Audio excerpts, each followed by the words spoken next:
The Black Arrow by Robert Louis Stevenson. At the sign of the sun in Ketley, Sir Daniel and his men lay in and about Ketley that night, warmly quatted and well patrolled. But the Knight of Tunstall was one who never rested from money-getting. And even now, when he was on the brink of an adventure which should make awe him, he was up an hour after midnight to squeeze poor neighbors. He was one who trafficked greatly in disputed inheritances. It was his way to buy out the most unlikely claimant, and then, by the favor he curried with great lauds about the king, procure unjust decisions in his favor, or, if that was too roundabout, to seize the disputed manor by force of arms, and rely on his influence and Sir Oliver's cunning in the law to hold what he had snatched. Ketley was one such place. It had come very lately into his clutches. He still met with opposition from the tenants, and it was to overawe discontent that he had led his troops that way. By 2 in the morning, Sir Daniel sat in the inn-room, close by the fireside, for it was cold at that hour among the fens of Ketley. By his elbow stood a pottle of spiced ale. He had taken off his viscid headpiece, and sat with his bald head and thin, dark visage resting on one hand, wrapped warmly in a sanguine-colored cloak. At the lower end of the room about a dozen of his men stood sentry over the door, or lay asleep on benches, and somewhat near a hand, a young lad, apparently of 12 or 13, was stretched in a mantle on the floor. The host of the Sun stood before the great man. "Now, mock me, mine host," Sir Daniel said. "Follow but mine orders, and I shall be your good lord ever. I must have good men for head boroughs, and I will have Adamamore High Constable. See to it narrowly. If other men be chosen, it shall avail you nothing, rather it shall be found to your saw cost. For those that have paid rent to Walsingham, I shall take good measure, you among the rest, mine host." "Good night," said the host. "I will swear upon the cross of Holywood I did but pay to Walsingham upon compulsion. Nay, bully knight, I love not the rogue Walsinghams, they were as poor as thieves, bully knight. Give me a great lord like you. Nay, ask me among the neighbours. I am stout for Brackley." "It may be," said Sir Daniel dryly. "Ye shall then pay twice." The innkeeper made a horrid grimace, but this was a piece of bad luck that might readily befall a tenant in these unruly times, and he was perhaps glad to make his peace so easily. "Bring up yon fellow, Selden," cried the knight, and one of his retainers led up a poor, cringing old man, as pale as a candle, and all shaking with the fen fever. "Sirrah," said Sir Daniel, "your name?" "An't please your worship," replied the man. "My name is Condall of Shawby, at your good worship's pleasure." "I have heard you ill reported on," returned the knight. "Ye deal in treason, rogue, ye trudge the country leasing, ye are heavily suspicioned of the death of severals. How, fellow, are ye so bold? But I will bring you down." "Right honourable and my reverend lord," the man cried, "here is some hodgepodge saving your good presence. I am but a poor private man, and have hurt none." "The under-sheriff did report of you most vilely," said the knight. "Seize me, saith he, that Tyndall of Shawby." "Condall, my good lord, Condall is my poor name," said the unfortunate. "Condall or Tyndall, it is all one," replied Sir Daniel coolly, "for by my sooth ye are here, and I do mightily suspect your honesty. If you would save your neck, write me swiftly an obligation for £20. "For £20, my good lord?" cried Condall. "Here is midsummer madness, my whole estate amounteth not to 70 shillings. "Condall or Tyndall," returned Sir Daniel, grinning, "I will run my peril of that loss. Write me down 20, and when I have recovered all I may, I will be good lord to you and pardon you the rest." "Alas, my good lord, it may not be. I have no skill to write," said Condall. "Well-a-day," returned the knight. "Here, then, is no remedy. Yet I would fain have spared you, Tyndall, had my conscience suffered. Selden, take me this old shrew softly to the nearest elm, and hang me him tenderly by the neck, where I may see him at my riding. Fare ye well, good Master Condall, dear Master Tyndall. Yea, post-haste for paradise. Fare ye then well?" "Nay, my right pleasant lord," replied Condall, forcing an obsequious smile, "an ye be so masterful as doth right well become you, I will even, with all my poor skill, do your good bidding." "Friend," quoth Sir Daniel, "ye will now write 2 Go to? Ye too cunning for a livelihood of 70 shillings. Selden, see him write me this in good form, and have it duly witnessed." And Sir Daniel, who was a very merry knight, none merrier in England, took a drink of his mulled ale, and lay back, smiling. Meanwhile, the boy upon the floor began to stir, and presently sat up and looked about him with a scare. "Hither," said Sir Daniel, and as the other rose at his command and came slowly towards him, he leaned back and laughed outright. "By the rood?" he cried, "a sturdy boy?" The lad flushed crimson with anger, and darted a look of hate out of his dark eyes. Now that he was on his legs, it was more difficult to make certain of his age. His face looked somewhat older in expression, but it was as smooth as a young child's. and in bone and body he was unusually slender, and somewhat awkward of gait. "Ye have called me, Sir Daniel," he said. "Was it to laugh at my poor plight?" "Nay, now let laugh," said the knight. "Good shrew, let laugh, I pray you. And ye could see yourself I warrant you would laugh the first." "Well," cried the lad, flushing, "ye shall answer this when ye answer for the other. Laugh while yet ye may?" "Nay, now, good cousin," replied Sir Daniel with some earnestness, "think not that I mock at you, except in mirth, as between kinsfolk and singular friends. I will make you a marriage of 1,000 pounds go to, and cherish you exceedingly. I took you, indeed, roughly, as the time demanded, but from henceforth I shall ungrudgingly maintain and cheerfully serve you. Ye shall be Mrs. Shelton, Lady Shelton, by my troth, for the lad promiseth bravely. Tut, you will not shy for honest laughter, it purgeth melancholy. They are no rogues who laugh, good cousin. Good mine host, lay me a meal now for my cousin, Master John.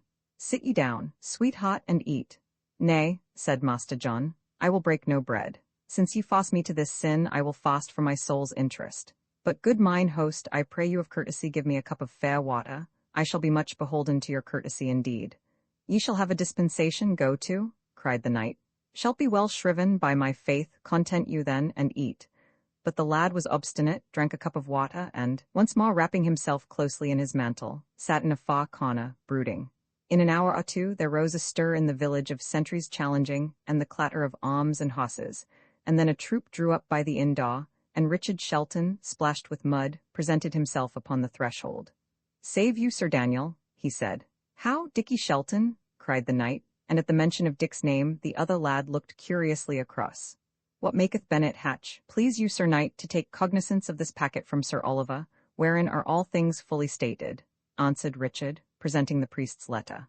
"And please you, father, you were best make all speed to Rissingham, for on the way hither we encountered one riding furiously with letters, and by his report my lord of Rissingham was saw-bested, and lacked exceedingly your presence."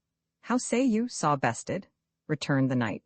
"Nay, then, we will make speed sitting down. Good Richard, as the world goes in this poor realm of England, he that rides softliest rides surest. Delay, they say, begetteth peril, but it is rather this itch of doing that undoes men. Mock it, Dick. But let me see, first, what cattle ye have brought. Selden, a link here at the door." And Sir Daniel strode forth into the village street, and by the red glow of a torch, inspected his new troops. He was an unpopular neighbor and an unpopular master, but as a leader-in-war he was well beloved by those who rode behind his pennant. His dash, his proved courage, his forethought for the soldier's comfort, even his rough jibes, were all to the taste of the bold blades in Jack and Sallet. "Nay, by the rood," he cried, "what poor dogs are these? Here be some as crooked as a bow, and some as lean as a spear. Friends, ye shall ride in the front of the battle. I can spare you, friends. Mock me this old villain on the piebald. A 2-year mutton riding on a hog would look more soldierly. Ha, Clipsby, are ye there, old rat? Ye're a man I could lose with a good heart. Ye shall go in front of all, with a bull's eye painted on your jack, to be the better butt for archery. Sirrah, ye shall show me the way." "I will show you any way, Sir Daniel, but the way to change sides," returned Clipsby, sturdily. Sir Daniel laughed a guffaw. "Why, well said," he cried. "Haste a shrewd tongue in thy mouth, go to. I will forgive you for that merry word. Selden, see them fed, both man and brute."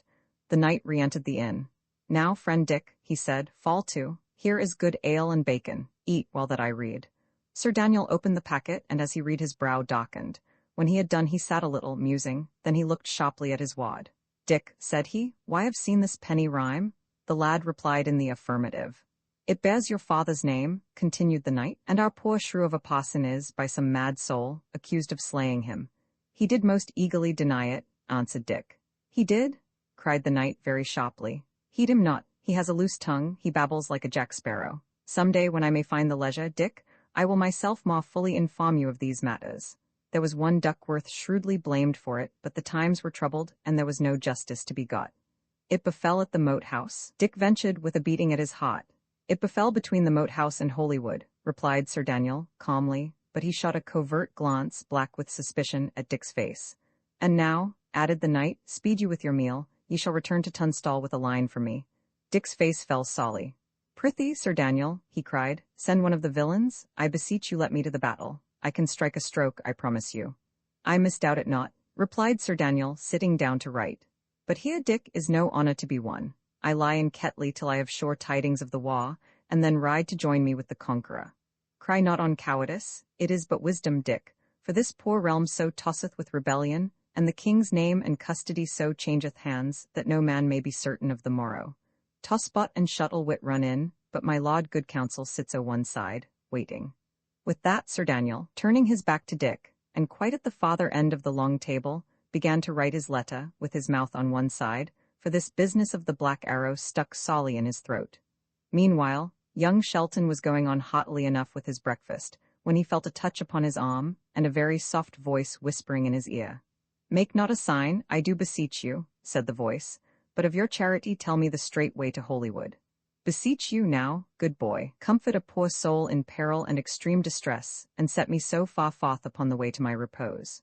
"Take the path by the windmill," answered Dick in the same tone. "It will bring you to Tilferry, there inquire again." And without turning his head, he fell again to eating.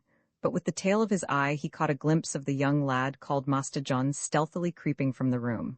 "Why," thought Dick, "he is as young as I. Good boy doth he call me? And I had known. I should have seen the varlet hanged ere I had told him. Well, if he goes through the fen, I may come up with him and pull his ears." Half an hour later, Sir Daniel gave Dick the letter, and bade him speed to the moat house. And again, some half an hour after Dick's departure, a messenger came in hot haste from my lord of Rissingham. "Sir Daniel," the messenger said, "ye lose great honour by my sooth. The fight began again this morning ere the dawn, and we have beaten their van and scattered their right wing. Only the main battle standeth fast. And we had your fresh men, we should tilt you them all into the river. What, Sir Knight, will ye be the last? It stands not with your good credit." "Nay," cried the knight, "I was but now upon the march. Selden, sound me the tucket. Sir, I am with you on the instant. It is not 2 hours since the maw part of my command came in, Sir Messenger. What would ye have? Spurring is good meat, but yet it killed the charger. Bustle, boys." By this time the tucket was sounding cheerily in the morning, and from all sides Sir Daniel's men pawed into the main street and formed before the inn. They had slept upon their arms, with chargers saddled, and in 10 minutes 50 men-at-arms and archers, cleanly equipped and briskly disciplined, stood ranked and ready. The chief part were in Sir Daniel's livery, murrey and blue, which gave the greater show to their array. The best armed rode first, and away out of sight at the tail of the column came the sorry reinforcement of the night before. Sir Daniel looked with pride along the line. "Here be the lads to serve you in a pinch," he said. "They are pretty men indeed," replied the messenger. "It but augments my sorrow that ye had not marched the earlier." "Well," said the knight, "what would ye? The beginning of a feast and the end of a fray, Sir Messenger," and he mounted into his saddle. "Why, how now?" he cried. "John, Joanna, nay, by the sacred rood, where is she? Host, where is that girl?" "Girl, Sir Daniel," cried the landlord. "Nay, sir, I saw no girl."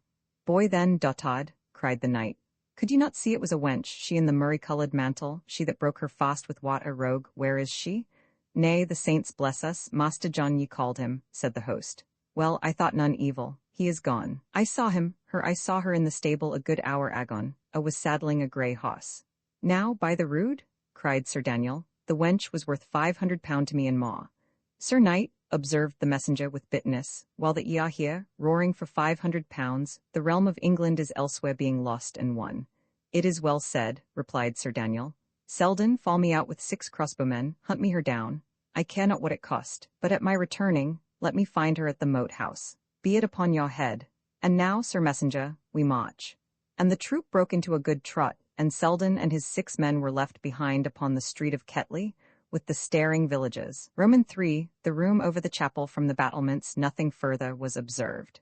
The sun journeyed westward, and at last went down, but to the eyes of all these eager sentinels, no living thing appeared in the neighbourhood of Tunstall House. When the night was at length fairly come, Throgmorton was led to a room overlooking an angle of the moat. Thence he was lowered with every precaution. The ripple of his swimming was audible for a brief period, then a black figure was observed to land by the branches of a willow and crawl away among the grass. For some half-hour Sir Daniel and Hatch stood eagerly giving ear, but all remained quiet. The messenger had got away in safety. Sir Daniel's brow grew clearer. He turned to Hatch. "Bennet," he said, "this John Amendall is no more than a man, ye see. He sleepeth. We will make a good end of him, go to." All the afternoon and evening Dick had been ordered hither and thither, one command following another, till he was bewildered with the number and the hurry of commissions. All that time he had seen no more of Sir Oliver, and nothing of Matcham, and yet both the priest and the young lad ran continually in his mind. It was now his chief purpose to escape from Tunstall Moat House as speedily as might be, and yet before he went, he desired a word with both of these. At length, with a lamp in one hand, he mounted to his new apartment. It was large, low, and somewhat dark. The window looked upon the moat, and although it was so high up, it was heavily barred. The bed was luxurious, with one pillow of down and one of lavender, and a red coverlet worked in a pattern of roses. All about the walls were cupboards, locked and padlocked, and concealed from view by hangings of dark-colored arras. Dick made the round, lifting the arras, sounding the panels, seeking vainly to open the cupboards. He assured himself that the door was strong and the bolt solid. Then he set down his lamp upon a bracket, and once more looked all around. For what reason had he been given this chamber? It was larger and finer than his own. Could it conceal a snare? Was there a secret entrance? Was it, indeed, haunted? His blood ran a little chilly in his veins. Immediately over him, the heavy foot of a sentry trod the leads. Below him, he knew, was the arched roof of the chapel, and next to the chapel was the hall. Certainly, there was a secret passage in the hall. The eye that had watched him from the arras gave him proof of that. Was it not more than probable that the passage extended to the chapel, and if so, that it had an opening in his room? To sleep in such a place, he felt, would be foolhardy.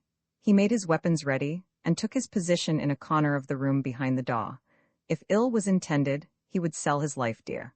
The sound of many feet, the challenge, and the password sounded overhead along the battlements. The watch was being changed, and just then there came a scratching at the door of the chamber. It grew a little louder, then a whisper. "Dick, Dick, it is I." Dick ran to the door, drew the bolt, and admitted Matcham. He was very pale and carried a lamp in one hand and a drawn dagger in the other. "Shut me the door," he whispered. "Swift, Dick. This house is full of spies. I hear their feet follow me in the corridors. I hear them breathe behind the arras." "Well, content you," returned Dick. "It is closed. We are safe for this while, if there be safety anywhere within these walls. But my heart is glad to see you. By the mass, lad, I thought you were sped. Where hid ye?" "It matters not," returned Matcham. "Since we be met, it matters not. But, Dick, are your eyes open? Have they told you of tomorrow's doings?" "Not they," replied Dick. "What make they tomorrow?" "Tomorrow, or tonight, I know not," said the other. "But one time or other, Dick, they do intend upon your life. I had the proof of it. I have heard them whisper. Nay, they as good as told me." "Aye," returned Dick. "Is it so? I had thought as much." And he told him the day's occurrences at length. When it was done, Matcham arose and began in turn to examine the apartment. "No," he said, "there is no entrance visible, yet 'tis a pure certainty there is one. Dick, I will stay by you, and yet to die I will die with you, and I can help look. I have stolen a dagger, I will do my best. And meanwhile, an ye know of any issue, any sally pot we could get opened, or any window that we might descend by, I will most joyfully face any jeopardy to flee with you." "Jack," said Dick, "by the mass, Jack, ye are the best soul, and the truest and the bravest in all England. Give me your hand, Jack," and he grasped the other's hand in silence. "I will tell you," he resumed. "There is a window, out of which the messenger descended. The rope should still be in the chamber. 'Tis a hope." "Hist!" said Matcham. Both gave ear. There was a sound below the floor, then it paused, and then began again. "Someone walketh in the room below," whispered Matcham.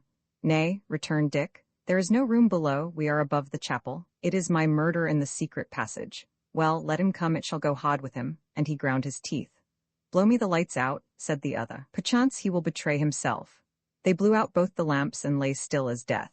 The footfalls underneath were very soft, but they were clearly audible. Several times they came and went, and then there was a loud jar of a key turning in a lock, followed by a considerable silence. Presently the steps began again, and then, all of a sudden, a chink of light appeared in the planking of the room in a far corner. It widened, a trapdoor was being opened, letting in a gush of light. They could see the strong hand pushing it up, and Dick raised his crossbow, waiting for the head to follow. But now there came an interruption. From a distant corner of the moat house shouts began to be heard, and first one voice, and then several, crying aloud upon a name. This noise had plainly disconcerted the murderer, for the trapdoor was silently lowered to its place, and the steps hurriedly returned, paused once more close below the lads, and died away in the distance. Here was a moment's respite. Dick breathed deep, and then, and not till then, he gave ear to the disturbance which had interrupted the attack, and which was now rather increasing than diminishing. All about the moat house feet were running, doors were opening and slamming, and still the voice of Sir Daniel towered above all this bustle, shouting for Joanna. "Joanna?" repeated Dick. "Why, who the murrain should this be? Here is no Joanna, nor ever hath been. What meaneth it?" Matcham was silent. He seemed to have drawn further away. but only a little faint starlight entered by the window, and at the far end of the apartment where the pair were, the darkness was complete. "Jack," said Dick, "I wot not where you were all day. Saw ye this Joanna?" "Nay," returned Matcham, "I saw her not." "Nor heard tell of her?" he pursued. The steps drew nearer. Sir Daniel was still roaring the name of Joanna from the courtyard. "Did ye hear of her?" repeated Dick. "I heard of her," said Matcham. "How your voice twitters, what aileth you?" said Dick. "'Tis a most excellent good fortune, this Joanna, it will take their minds from us." "Dick," cried Matcham, "I am lost, we are both lost. Let us flee if there be yet time. They will not rest till they have found me. Ah, see, let me go forth, when they have found me ye may flee. Let me forth, Dick, good Dick, let me away." She was groping for the bolt, when Dick at last comprehended. "By the mass," he cried, "ye're no Jack, ye're Joanna Sedley, ye're the maid that would not marry me." The girl paused and stood silent and motionless. Dick, too, was silent for a little, then he spoke again. "Joanna," he said, "why Ave saved my life and I have saved yours, and we have seen blood flow and been friends and enemies, and I took my belt to thrash you, and all that time I thought you were a boy. But now death has me, and my time's out, and before I die I must say this. Ye're the best maid and the bravest under heaven, and if only I could live, I would marry you blithely, and live or die I love you." She answered nothing. "Come," he said, "speak up, Jack, come be a good maid and say you love me." "Why, Dick," she cried, "would I be here?" "Well, see ye here," continued Dick, "and we but escape whole we'll marry, and an we're to die, we die, and there's an end on't. But now that I think, how found ye my chamber?" "I asked it of Dame Hatch," she answered. "Well, the dame's staunch," he answered. "She'll not tell upon you, we have time before us." And just then, as if to contradict his words, feet came down the corridor, and a fist beat roughly on the door. "Here," cried a voice. "Open, Master Dick, open." Dick neither moved nor answered.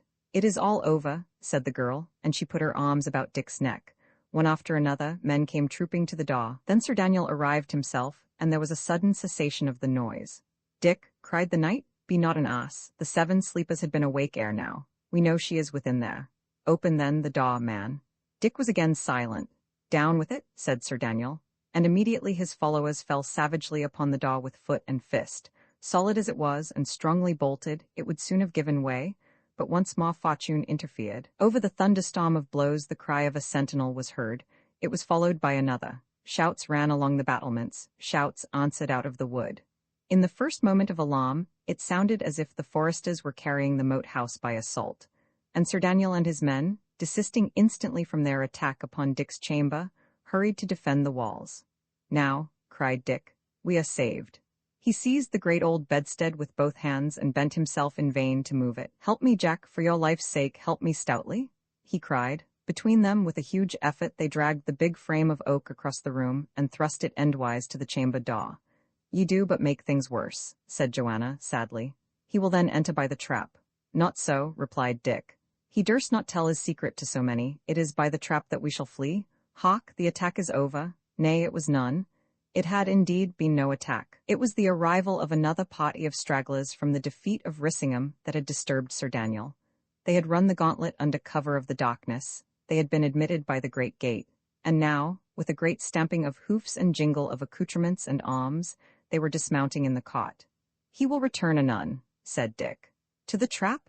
He lighted a lamp, and they went together into the corner of the room. The open chink through which some light still glittered was easily discovered, and taking a stout sword from his small armory, Dick thrust it deep into the seam and weighed strenuously on the hilt. The trap moved, gaped a little, and at length came widely open. Seizing it with their hands, the 2 young folk threw it back. It disclosed a few steps descending, and at the foot of them, where the would-be murderer had left it, a burning lamp. "Now," said Dick, "go first and take the lamp. I will follow to close the trap." So they descended one after the other, and as Dick lowered the trap, the blows began once again to thunder on the panels of the door. Roman 4, the passage in which Dick and Joanna now found themselves, was narrow, dirty, and shot. At the other end of it, a door stood partly open, the same door, without doubt, that they had heard the man unlocking. Heavy cobwebs hung from the roof, and the paved flooring echoed hollow under the lightest tread.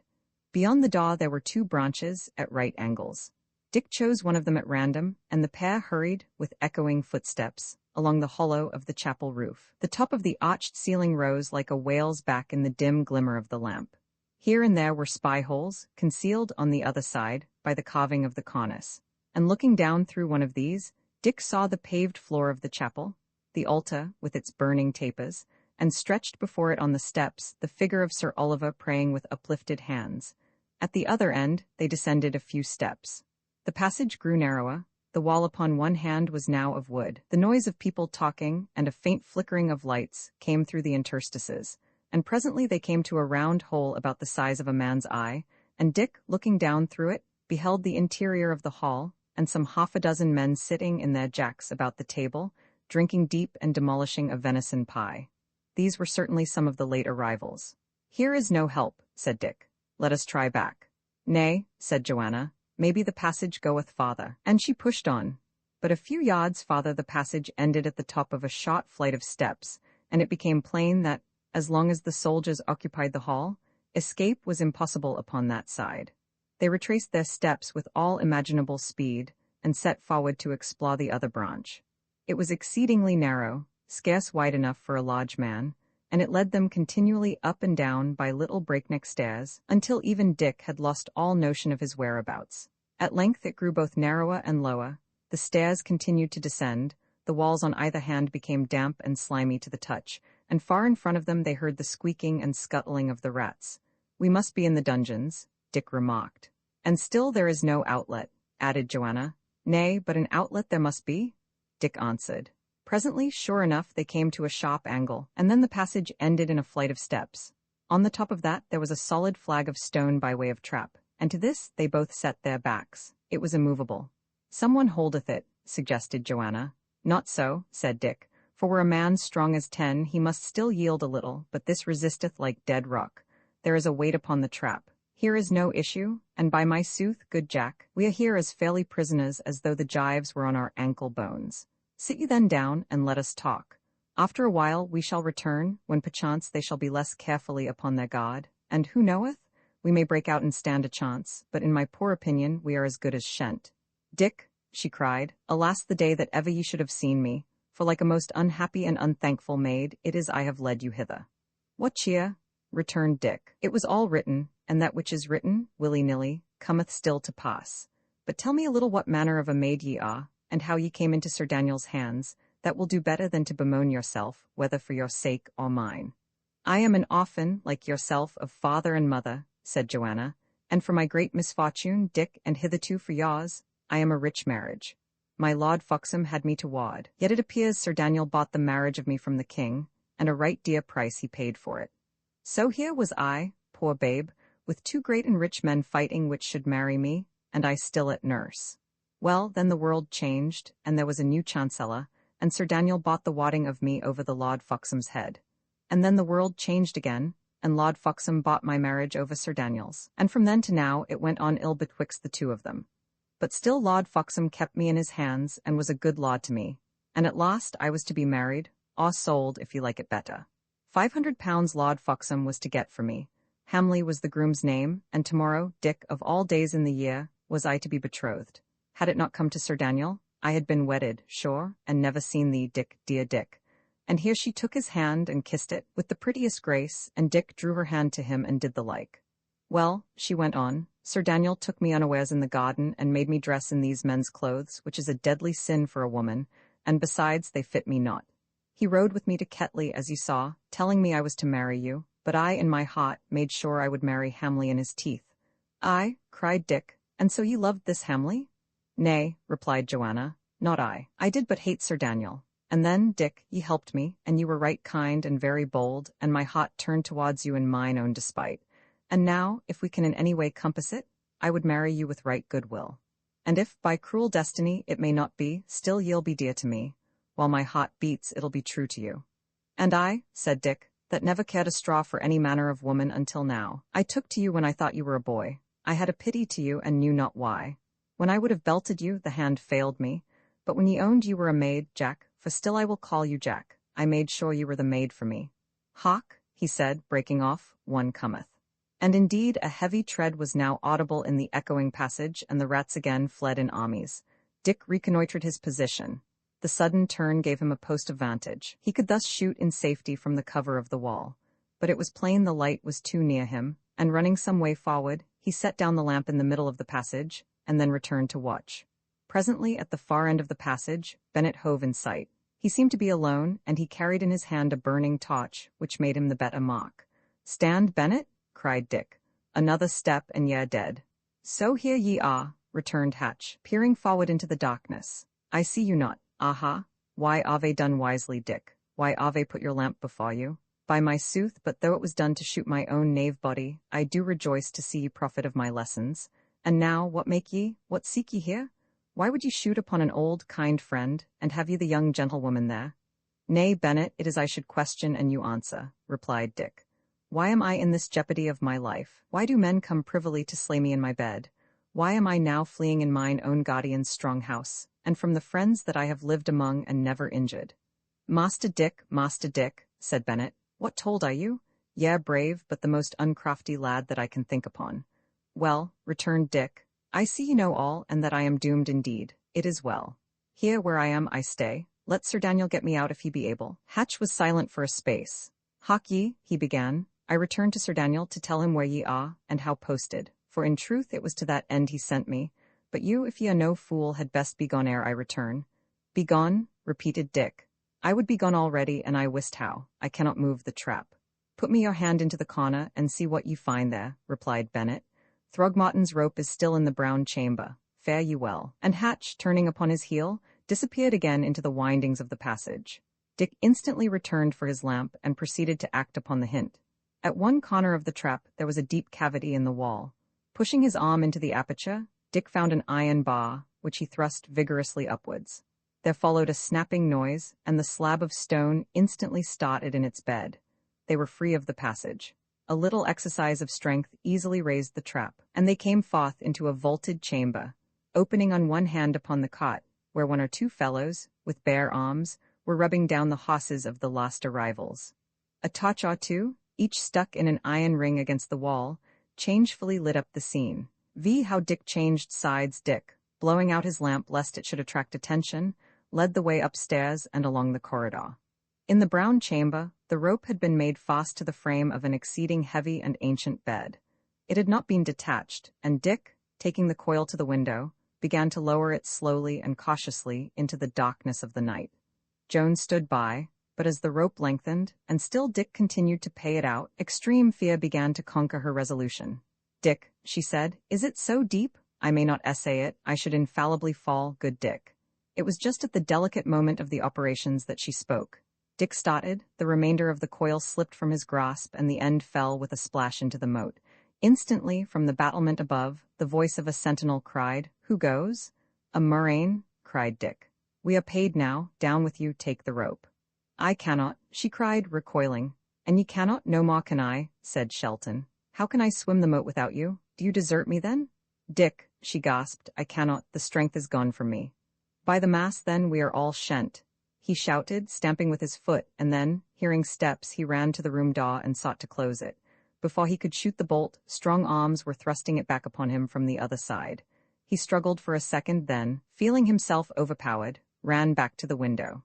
The girl had fallen against the wall in the embrasure of the window. She was more than half insensible, and when he tried to raise her in his arms, her body was limp and unresponsive. At the same moment, the men who had forced the door against him laid hold upon him. The first he poniarded it at a blow, and the others falling back for a second in some disorder, he profited by the chance, bestrode the window-sill, seized the cord in both hands, and let his body slip. The cord was knotted, which made it the easier to descend. But so furious was Dick's hurry, and so small his experience of such gymnastics, that he span round and round in midair like a criminal upon a gibbet, and now beat his head, and now bruised his hands against the rugged stonework of the wall. The air roared in his ears, he saw the stars overhead, and the reflected stars below him in the moat, whirling like dead leaves before the tempest. And then he lost hold, and fell, and soused head over ears into the icy water. When he came to the surface, his hand encountered the rope, which, newly lightened of his weight, was swinging wildly to and fro. There was a red glow overhead, and looking up, he saw, by the light of several torches and a cresset full of burning coals, the battlements lined with faces. He saw the men's eyes turning hither and thither in quest of him, but he was too far below, the light reached him not, and they looked in vain. And now he perceived that the rope was considerably too long, and he began to struggle as well as he could towards the other side of the moat. still keeping his head above water. In this way he got much more than halfway over. Indeed, the bank was almost within reach, before the rope began to draw him back by its own weight. Taking his courage in both hands, he let go and made a leap for the trailing sprays of willow that had already, that same evening, helped Sir Daniel's messenger to land. He went down, rose again, sank a second time, and then his hand caught a branch, and with the speed of thought he had dragged himself into the thick of the tree and clung there, dripping and panting, and still half uncertain of his escape. But all this had not been done without a considerable splashing, which had so far indicated his position to the men along the battlements. Arrows and quarrels fell thick around him in the darkness, thick like driving hail, and suddenly a torch was thrown down, flared through the air in its swift passage, stuck for a moment on the edge of the bank, where it burned high and lit up its whole surroundings like a bonfire, and then, in a good hour for Dick, slipped off, plumped into the moat, and was instantly extinguished. It had served its purpose. The marksmen had had time to see the willow, and Dick ensconced among its boughs, and though the lad instantly sprang higher up the bank and ran for his life, he was yet not quick enough to escape a shot. An arrow struck him in the shoulder, another grazed his head. The pain of his wounds lent him wings, and he had no sooner got upon the level than he took to his heels and ran straight before him in the dark, without a thought for the direction of his flight. For a few steps missiles followed him, but these soon ceased, and when at length he came to a halt and looked behind, he was already a good way from the moat house, though he could still see the torches moving to and fro along its battlements. He leaned against a tree, streaming with blood and water, bruised, wounded, alone, and unarmed. For all that, he had saved his life for that bout, and though Joanna remained behind in the power of Sir Daniel, he neither blamed himself for an accident that it had been beyond his power to prevent, nor did he augur any fatal consequences to the girl herself. Sir Daniel was cruel, but he was not likely to be cruel to a young gentlewoman who had other protectors, willing and able to bring him to account. It was more probable he would make haste to marry her to some friend of his own. Well, thought Dick, between then and now, I will find me the means to bring that traitor under, for I think, by the mass, that I be now absolved from any gratitude or obligation, and when war is open, there is a fair chance for all. In the meanwhile, here he was in a sore plight. For some little way farther he struggled forward through the forest, but what with the pain of his wounds, the darkness of the night, and the extreme uneasiness and confusion of his mind, he soon became equally unable to guide himself, or to continue to push through the close undergrowth, and he was fain at length to sit down and lean his back against a tree. When he awoke from something betwixt sleep and swooning, the grey of the morning had begun to take the place of night. A little chilly breeze was bustling among the trees, and as he still sat staring before him, only half awake, he became aware of something dark that swung to and fro among the branches, some 100 yards in front of him. The progressive brightening of the day and the return of his own senses at last enabled him to recognize the object. It was a man hanging from the bough of a tall oak. His head had fallen forward on his breast, but at every stronger puff of wind, his body span round and round, and his legs and arms tossed, like some ridiculous plaything. Dick clambered to his feet and, staggering and leaning on the tree trunks as he went, drew near to this grim object. The bough was perhaps 20 feet above the ground, and the poor fellow had been drawn up so high by his executioners that his boots swung clear above Dick's reach. And as his hood had been drawn over his face, it was impossible to recognize the man. Dick looked about him right and left, and at last he perceived that the other end of the cord had been made fast to the trunk of a little hawthorn which grew, thick with blossom, under the lofty arcade of the oak. With his dagger, which alone remained to him of all his arms, young Shelton severed the rope, and instantly, with a dead thump, the copse fell in a heap upon the ground. Dick raised the hood. It was Throgmorton, Sir Daniel's messenger. He had not gone far upon his errand. A paper, which had apparently escaped the notice of the men of the Black Arrow, stuck from the bosom of his doublet, and Dick, pulling it forth, found it was Sir Daniel's letter to Lord Wensleydale. Come, thought he, if the world changes yet again, I may have here the wherewithal to shame Sir Daniel, nay, and perchance to bring him to the block. And he put the paper in his own bosom, said a prayer over the dead man, and set forth again through the woods. His fatigue and weakness increased, his ears sang, his steps faltered, his mind at intervals failed him, so low had he been brought by loss of blood. Doubtless he made many deviations from his true path, but at last he came out upon the high road, not very far from Tunstall hamlet. A rough voice bid him stand. Stand? Repeated Dick. By the mass, but I am near of falling. And he suited the action to the word and fell all his length upon the road. 2 men came forth out of the thicket, each in green forest jerkin, each with longbow and quiver and shot sawed. Why, Lawless, said the younger of the 2, it is young Shelton. Aye, this will be as good as bread to John Amendall, returned the other, though faith he hath been to the wars. Here is a tear in his scalp that must have cost him many a good ounce of blood. And here, added Greensheve, is a hole in his shoulder that must have pricked him well. Who hath done this, think ye? If it be one of ours, he may all to prayer. Ellis will give him a short shrift and a long rope. Up with the cub, said Lawless. Clap him on my back. And then, when Dick had been hoisted to his shoulders, and he had taken the lad's arms about his neck, and got a firm hold of him, the ex-grey friar added, Keep ye the post, brother Greensheve. I will on with him by myself. So Greensheve returned to his ambush on the wayside, and Lawless trudged down the hill, whistling as he went, with Dick, still in a dead faint, comfortably settled on his shoulders. The sun rose as he came out of the skirts of the wood and saw Tunstall hamlet straggling up the opposite hill. All seemed quiet, but a strong post of some half a score of archers lay close by the bridge on either side of the road, and as soon as they perceived Lawless with his burden, began to bestir themselves and set arrow to string like vigilant sentries. Who goes? Cried the man in command. Will Lawless, by the rood? Ye know me as well as your own hand, returned the outlaw, contemptuously. Give the word, Lawless, returned the other. Now, heaven lighten thee, thou great fool, replied Lawless. Did I not tell it thee myself? But ye are all mad for this playing at soldiers. When I am in the greenwood, give me greenwood ways, and my word for this tide is, a fig for all mock soldiery. Lawless, ye but show an ill example. Give us the word, fool jester, said the commander of the post. And if I had forgotten it? Asked the other. And ye had forgotten it, as I know why ave not, by the mass, I would clap an arrow into your big body, returned the first.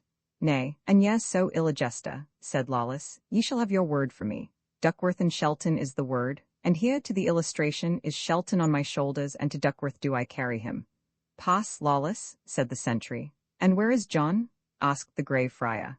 He holdeth a cot by the mass, and taketh rents as to the manor bawn, cried another of the company. So it proved. When Lawless got as far up the village as the little inn, he found Ellis Duckworth surrounded by Sir Daniel's tenants, and by the right of his good company of archers, coolly taking rents, and giving written receipts in return for them. By the faces of the tenants, it was plain how little this proceeding pleased them, for they argued very rightly that they would simply have to pay them twice. As soon as he knew what had brought Lawless, Ellis dismissed the remainder of the tenants, and with every mark of interest and apprehension, conducted Dick into an inner chamber of the inn. There the lad's hurts were looked to, and he was recalled, by simple remedies, to consciousness.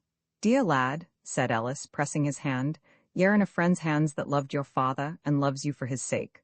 Rest ye a little quietly, for ye are somewhat out of case. Then shall ye tell me your story, and betwixt the 2 of us we shall find a remedy for all. A little later in the day, and after Dick had awakened from a comfortable slumber to find himself still very weak, but clearer in mind and easier in body, Ellis returned, and sitting down by the bedside, begged him, in the name of his father, to relate the circumstance of his escape from Tunstall Moat House.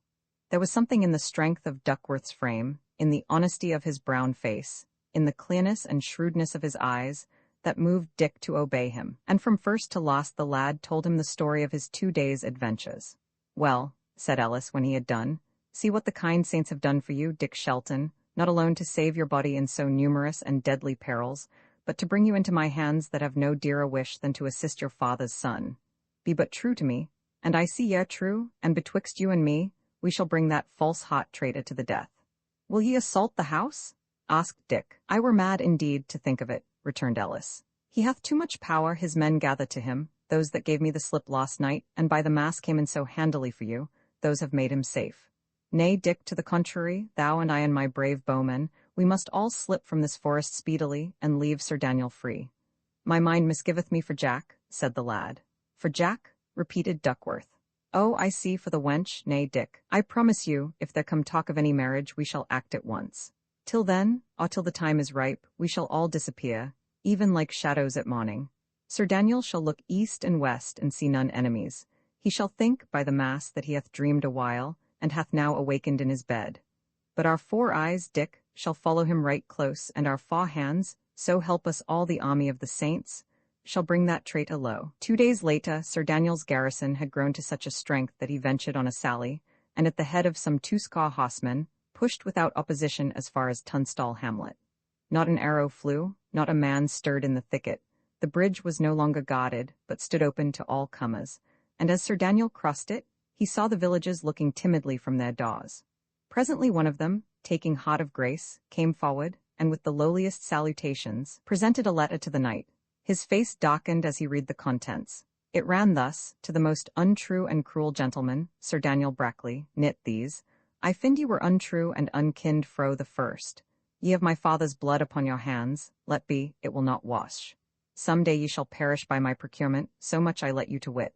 And I let you to wit, father, that if ye seek to wed to any other the gentlewoman, Mistress Joan Sedley, whom that I am bound upon a great oath to wed myself, the blow will be very swift. The first step therein will be thy first step to the grave.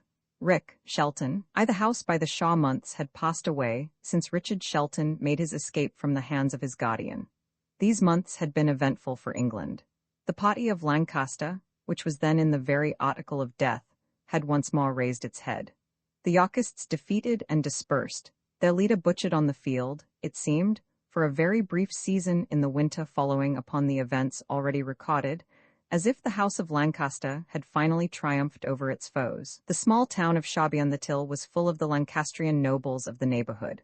Earl Rissingham was there, with 300 men-at-arms, Lord Shawby with 200, Sir Daniel himself, high in favor and once more growing rich on confiscations, lay in a house of his own, on the main street, with 30 men. The world had changed indeed. It was a black, bitter cold evening in the first week of January, with a hard frost, a high wind, and every likelihood of snow before the morning. In an obscure alehouse in a by-street near the harbour, 3 or 4 men sat drinking ale and eating a hasty mess of eggs. They were all likely, lusty, weather-beaten fellows, hot of hand, bold of eye, and though they wore plain tabards like country ploughmen, even a drunken soldier might have looked twice before he sought a quarrel in such company. A little apart before the huge fire sat a younger man, almost a boy, dressed in much the same fashion, though it was easy to see by his looks that he was better born, and might have worn a sword, had the time suited. "Nay," said one of the men at the table, "I like it not. Ill will come of it. This is no place for jolly fellows. A jolly fellow loveth open country, good cover, and scarce foes, but here we are shut in a town, girt about with enemies, and, for the bull's eye of misfortune, see if it snow not ere the morning." "'Tis for Master Shelton there," said another, nodding his head towards the lad before the fire. "I will do much for Master Shelton," returned the first, "but to come to the gallows for any man, nay, brothers, not that." The door of the inn opened, and another man entered hastily and approached the youth before the fire. "Master Shelton," he said, "Sir Daniel goeth forth with a pair of links and 4 archers."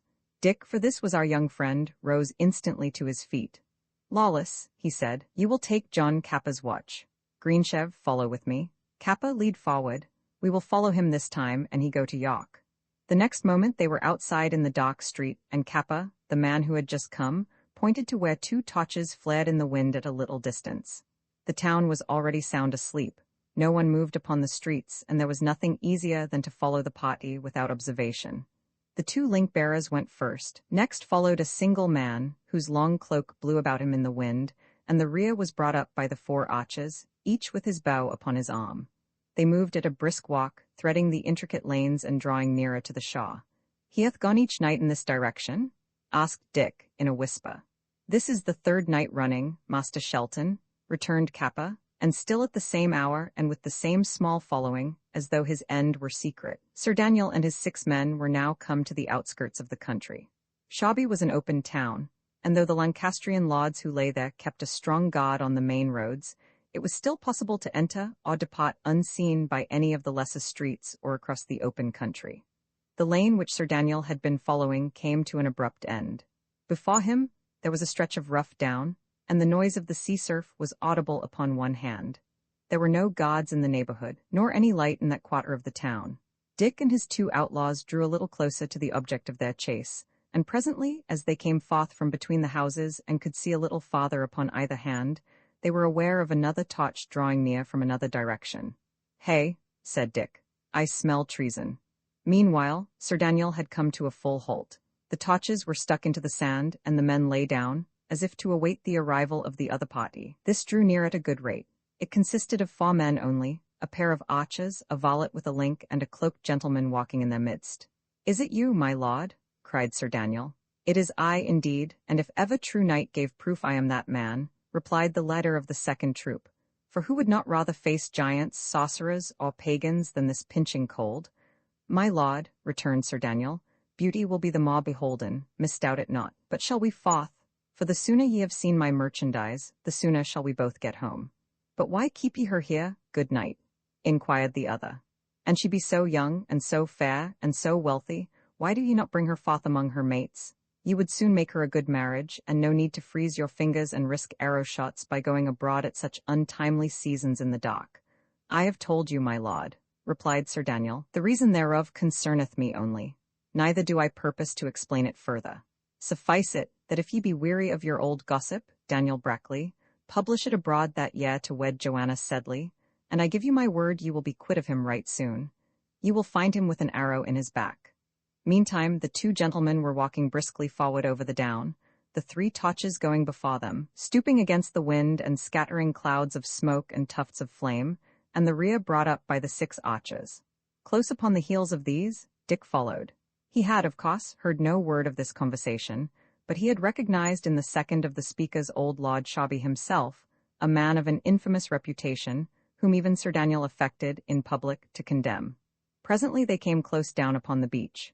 The air smelt salt, the noise of the surf increased, and here, in a large walled garden, there stood a small house of 2 stories, with stables and other offices. The foremost torch-bearer unlocked a door in the wall, and after the whole party had passed into the garden, again closed and locked it on the other side. Dick and his men were thus excluded from any farther following, unless they should scale the wall and thus put their necks in a trap. They sat down in a tuft of furze and waited. The red glow of the torches moved up and down and to and fro within the enclosure, as if the link-bearers steadily patrolled the garden. 20 minutes passed, and then the whole party issued forth again upon the down, and Sir Daniel and the Baron, after an elaborate salutation, separated and turned severally homeward, each with his own following of men and lights. As soon as the sound of their steps had been swallowed by the wind, Dick got to his feet as briskly as he was able, for he was stiff and aching with the cold. "Kappa, you will give me a back up," he said. They advanced all 3 to the wall. Kappa stooped, and Dick, getting upon his shoulders, clambered on to the copestone. "Now, Greensheve," whispered Dick, "follow me up here. Lie flat upon your face that you may be the less seen, and be ever ready to give me a hand if I fall foully on the other side." And so saying he dropped into the garden. It was all pitch dark, there was no light in the house. The wind whistled shrill among the poor shrubs, and the surf beat upon the beach. There was no other sound. Cautiously, Dick footed it forth, stumbling among bushes and groping with his hands, and presently the crisp noise of gravel underfoot told him that he had struck upon an alley. Here he paused, and taking his crossbow from where he kept it concealed under his long tabard, he prepared it for instant action, and went forward once more with greater resolution and assurance. The path led him straight to the group of buildings. All seemed to be sorely dilapidated. The windows of the house were secured by crazy shutters, the stables were open and empty, there was no hay in the hayloft, no corn in the corn box. Anyone would have supposed the place to be deserted. But Dick had good reason to think otherwise. He continued his inspection, visiting the offices, trying all the windows. At length he came round to the seaside of the house, and there, sure enough, there burned a pale light in one of the upper windows. He stepped back a little way, till he thought he could see the movement of a shadow on the wall of the apartment. Then he remembered that, in the stable, his groping hand had rested for a moment on a ladder, and he returned with all dispatch to bring it. The ladder was very short, but yet, by standing on the topmost round, he could bring his hands as high as the iron bars of the windows, and seizing these, he raised his body by main force until his eyes commanded the interior of the room. 2 persons were within. The first he readily knew to be Dame Hatch. The second, a tall and beautiful and grave young lady, in a long, embroidered dress. Could that be Joanna Sedley? His old wood companion, Jack, whom he had thought to punish with a belt. He dropped back again to the top round of the ladder in a kind of amazement. He had never thought of his sweetheart as of so superior a being, and he was instantly taken with a feeling of diffidence. But he had little opportunity for thought. A low hist sounded from close by, and he hastened to descend the ladder. "Who goes?" he whispered. "Greensheve," came the reply in tones similarly guarded. "What want ye?" asked Dick. "The house is watched, Master Shelton," returned the outlaw. "We are not alone to watch it, for even as I lay on my belly on the wall I saw men prowling in the dark, and heard them whistle softly one to the other." "By my sooth," said Dick, "but this is passing strange. Were they not men of Sir Daniel's?" "Nay, sir, that they were not," returned Greensheve. "For if I have eyes in my head, every manjack of them weareth me a white badge in his bonnet, something checked with dark." "White, checked with dark," repeated Dick. "Faith, 'tis a badge I know not, it is none of this country's badges." "Well, and that be so, let us slip as quietly forth from this garden as we may, for here we are in an evil posture for defence. Beyond all question there are men of Sir Daniel's in that house, and to be taken between two shots is a beggarman's position. Take me this ladder, I must leave it where I found it." They returned the ladder to the stable, and groped their way to the place where they had entered. Kappa had taken Greensheve's position on the cope, and now he leaned down his hand, and, first one and then the other, pulled them up. Cautiously and silently, they dropped again upon the other side, nor did they dare to speak until they had returned to their old ambush in the goss. "Now, John Kappa," said Dick, "back with you to Shawby, even as for your life. Bring me instantly what men ye can collect. Here shall be the rendezvous, or if the men be scattered and the day be near at hand before they muster, let the place be something farther back, and by the entering in of the town. Greensheve and I lie here to watch. Speed ye, John Kappa, and the saints aid you to dispatch. And now, Greensheve," he continued, as soon as Kappa had departed, "let thou and I go round about the garden in a wide circuit. I would fain see whether thine eyes betrayed thee." Keeping well outwards from the wall, and profiting by every height and hollow, they passed about two sides, beholding nothing. On the third side the garden wall was built close upon the beach, and to preserve the distance necessary to their purpose, they had to go some way down upon the sands. Although the tide was still pretty far out, the surf was so high, and the sands so flat, that at each breaker a great sheet of froth and water came careering over the expanse, and Dick and Greensheve made this part of their inspection wading, now to the ankles, and now as deep as to the knees, in the salt and icy waters of the German Ocean. Suddenly, against the comparative whiteness of the garden wall, the figure of a man was seen, like a faint Chinese shadow, violently signaling with both arms. As he dropped again to the earth, another arose a little farther on and repeated the same performance. And so, like a silent watchword, these gesticulations made the round of the beleaguered garden. "They keep good watch," Dick whispered. "Let us back to land, good master," answered Greensheve. "We stand here too open, for look ye, when the seas break heavy and white out there behind us, they shall see us plainly against the foam." "Ye speak sooth," returned Dick. "Ashaw with us right speedily." Roman to a skirmish in the dock, thoroughly drenched and chilled, the two adventurers returned to their position in the goss. "I pray heaven that Kappa make good speed," said Dick. "I vow a candle to St. Mary of Shawby if he come before the hour." "Y'are in a hurry, Master Dick?" asked Greensheve. "Aye, good fellow," answered Dick, "for in that house lieth my lady whom I love, and who should these be that lie about her secretly by night? Unfriends for sure?" "Well," returned Greensheve, "and John come speedily, we shall give a good account of them. They are not 2 at the outside, I judge so by the spacing of their sentries, and taken where they are, lying so widely, 1 would scatter them like sparrows. And yet, Master Dick, and she be in Sir Daniel's power already, it will little hurt that she should change into another's." "Who should these be?" "I do suspect the lot of Shawby," Dick replied. "When came they?" "They began to come, Master Dick," said Greensheve, "about the time ye crossed the wall. I had not lain there the space of a minute ere I marked the first of the knaves crawling round the corner." The last light had been already extinguished in the little house when they were wading in the wash of the breakers, and it was impossible to predict at what moment the lurking men about the garden wall might make their onslaught. Of two evils, Dick preferred the least. He preferred that Joanna should remain under the guardianship of Sir Daniel, rather than pass into the clutches of Lord Shawby, and his mind was made up, if the house should be assaulted, to come at once to the relief of the besieged. But the time passed, and still there was no movement. From quarter of an hour to quarter of an hour, the same signal passed about the garden wall, as if the leader desired to assure himself of the vigilance of his scattered followers, but in every other particular, the neighborhood of the little house lay undisturbed. Presently Dick's reinforcements began to arrive. The night was not yet old before nearly a score of men crouched beside him in the goss. Separating these into 2 bodies, he took the command of the smaller himself, and entrusted the larger to the leadership of Greensheve. "Now, Kit," said he to this last, "take me your men to the near angle of the garden wall upon the beach. post them strongly, and wait till that ye hear me falling on upon the other side. It is those upon the seafront that I would fain make certain of, for there will be the ladder. The rest will run, even let them. And now, lads, let no man draw an arrow, you will but hurt friends. Take to the steel and keep to the steel, and if we have the uppermost, I promise every man of you a gold noble when I come to mine estate. Out of the odd collection of broken men, thieves, murderers, and ruined peasantry, whom Duckworth had gathered together to serve the purposes of his revenge, some of the boldest and the most experienced in war had volunteered to follow Richard Shelton. The service of watching Sir Daniel's movements in the town of Shawby had from the first been irksome to their temper, and they had of late begun to grumble loudly and threaten to disperse.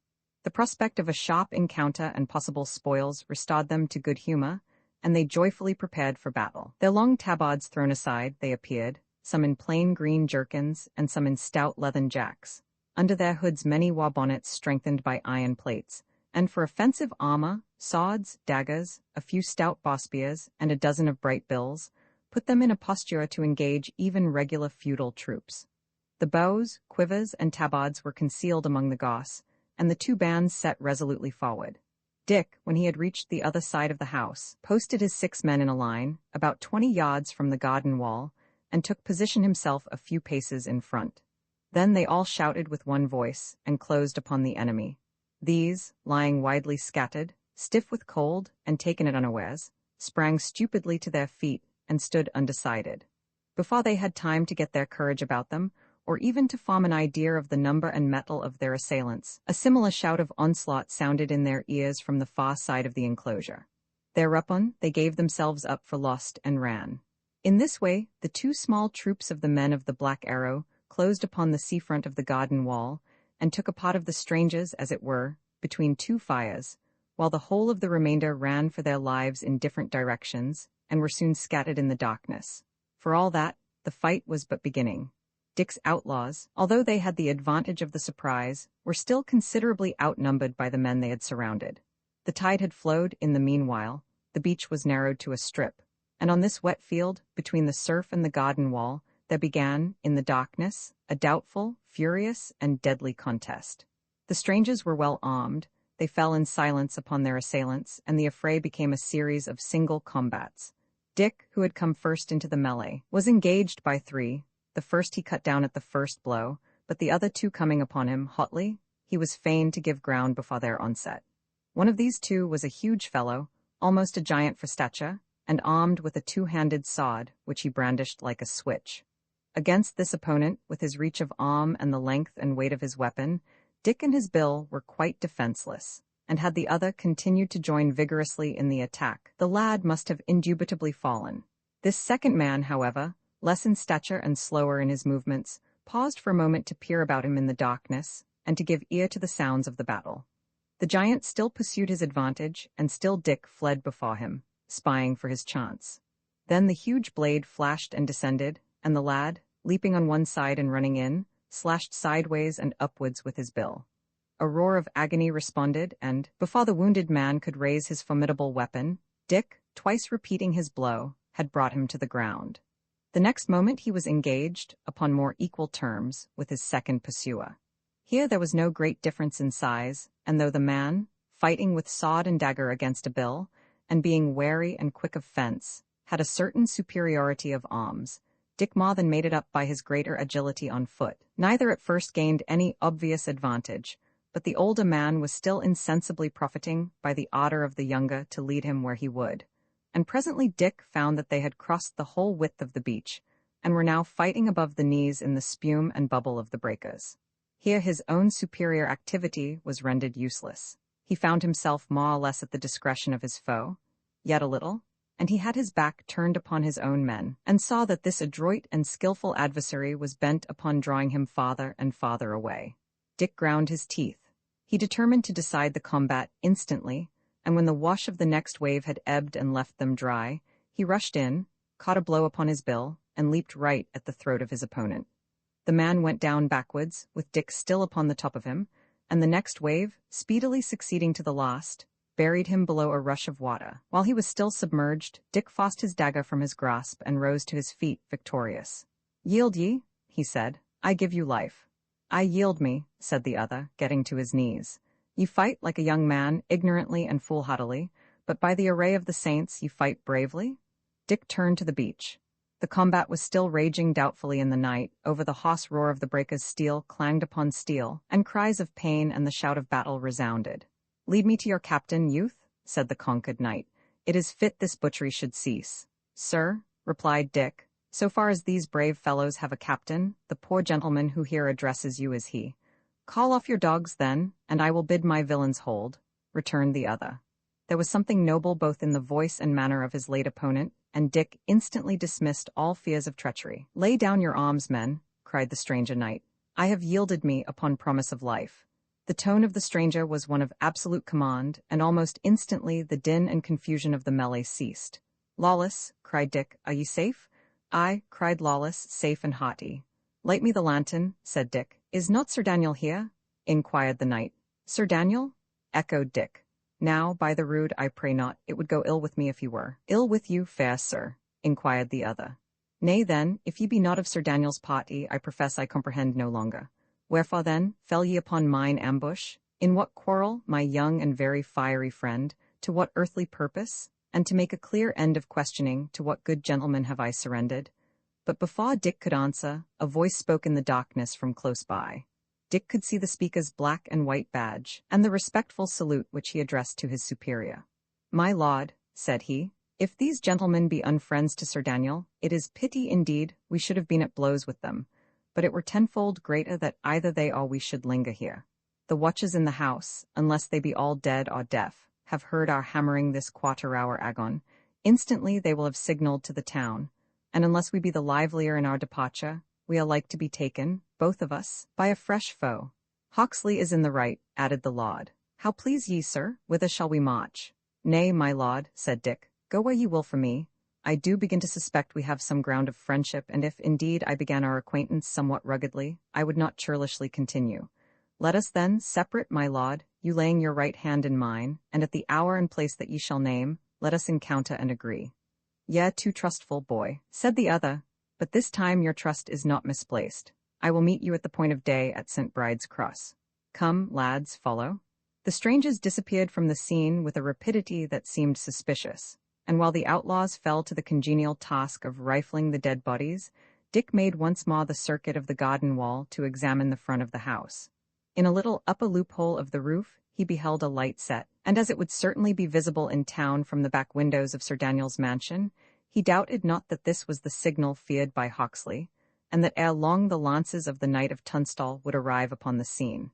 He put his ear to the ground, and it seemed to him as if he heard a jarring and hollow noise from townward. Back to the beach he went hurrying. But the work was already done. The lost body was disarmed and stripped to the skin, and 4 fellows were already wading seaward to commit it to the mercies of the deep. A few minutes later, when there debouched out of the nearest lanes of Shawby some 2 horsemen, hastily arrayed and moving at the gallop of their steeds, the neighborhood of the house beside the sea was entirely silent and deserted. Meanwhile, Dick and his men had returned to the alehouse of the Goat and Bagpipes to snatch some hours of sleep before the morning tryst. Roman 3 St. Bride's Cross. St. Bride's Cross stood a little way back from Shawby, on the skirts of Tunstall Forest. 2 roads met, one from Holywood across the forest, one that road from Rissingham down which we saw the wrecks of a Lancastrian army fleeing in disorder. Here the 2 joined issue, and went on together down the hill to Shawby, and a little back from the point of junction, the summit of a little knoll was crowned by the ancient and weather-beaten cross. Here, then, about 7 in the morning, Dick arrived.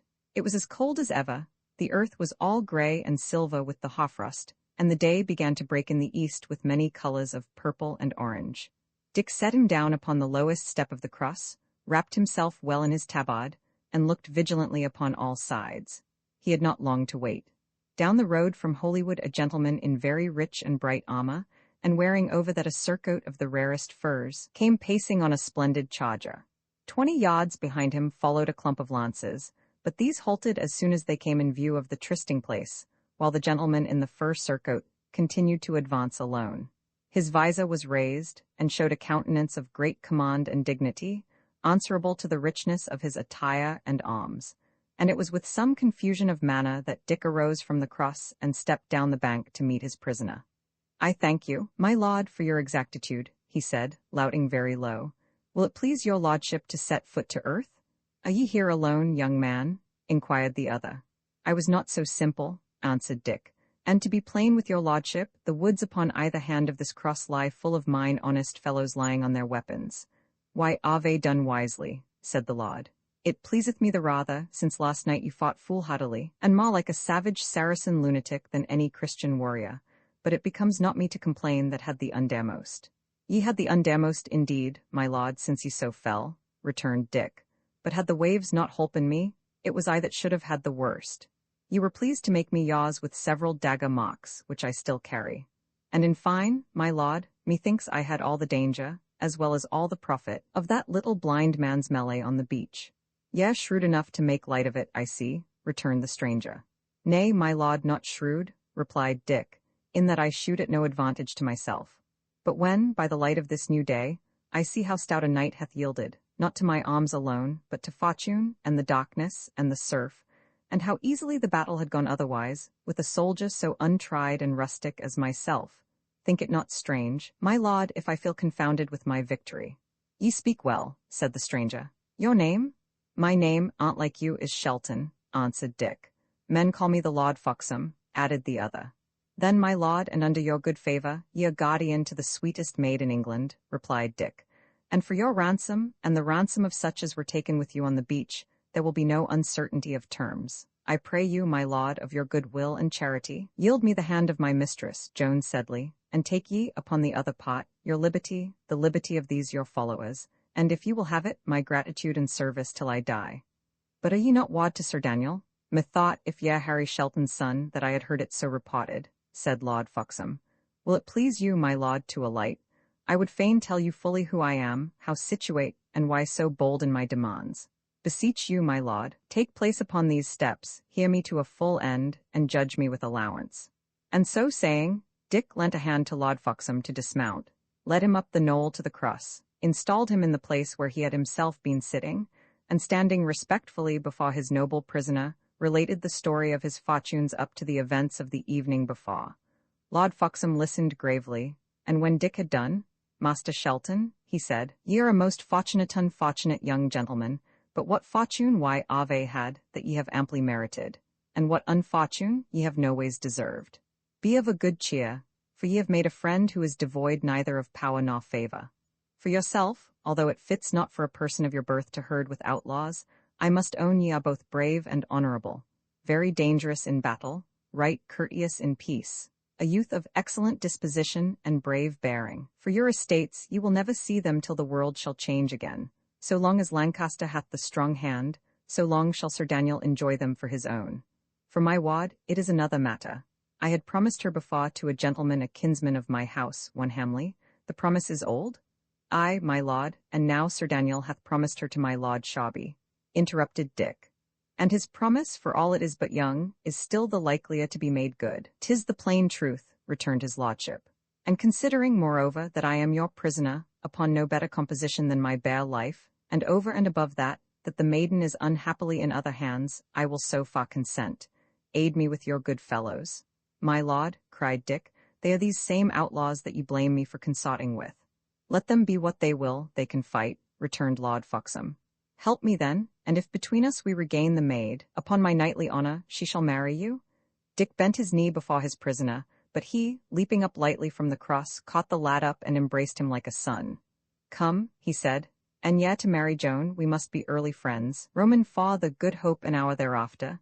Dick was back at the Goat and Bagpipes, breaking his fast, and receiving the report of his messengers and sentries.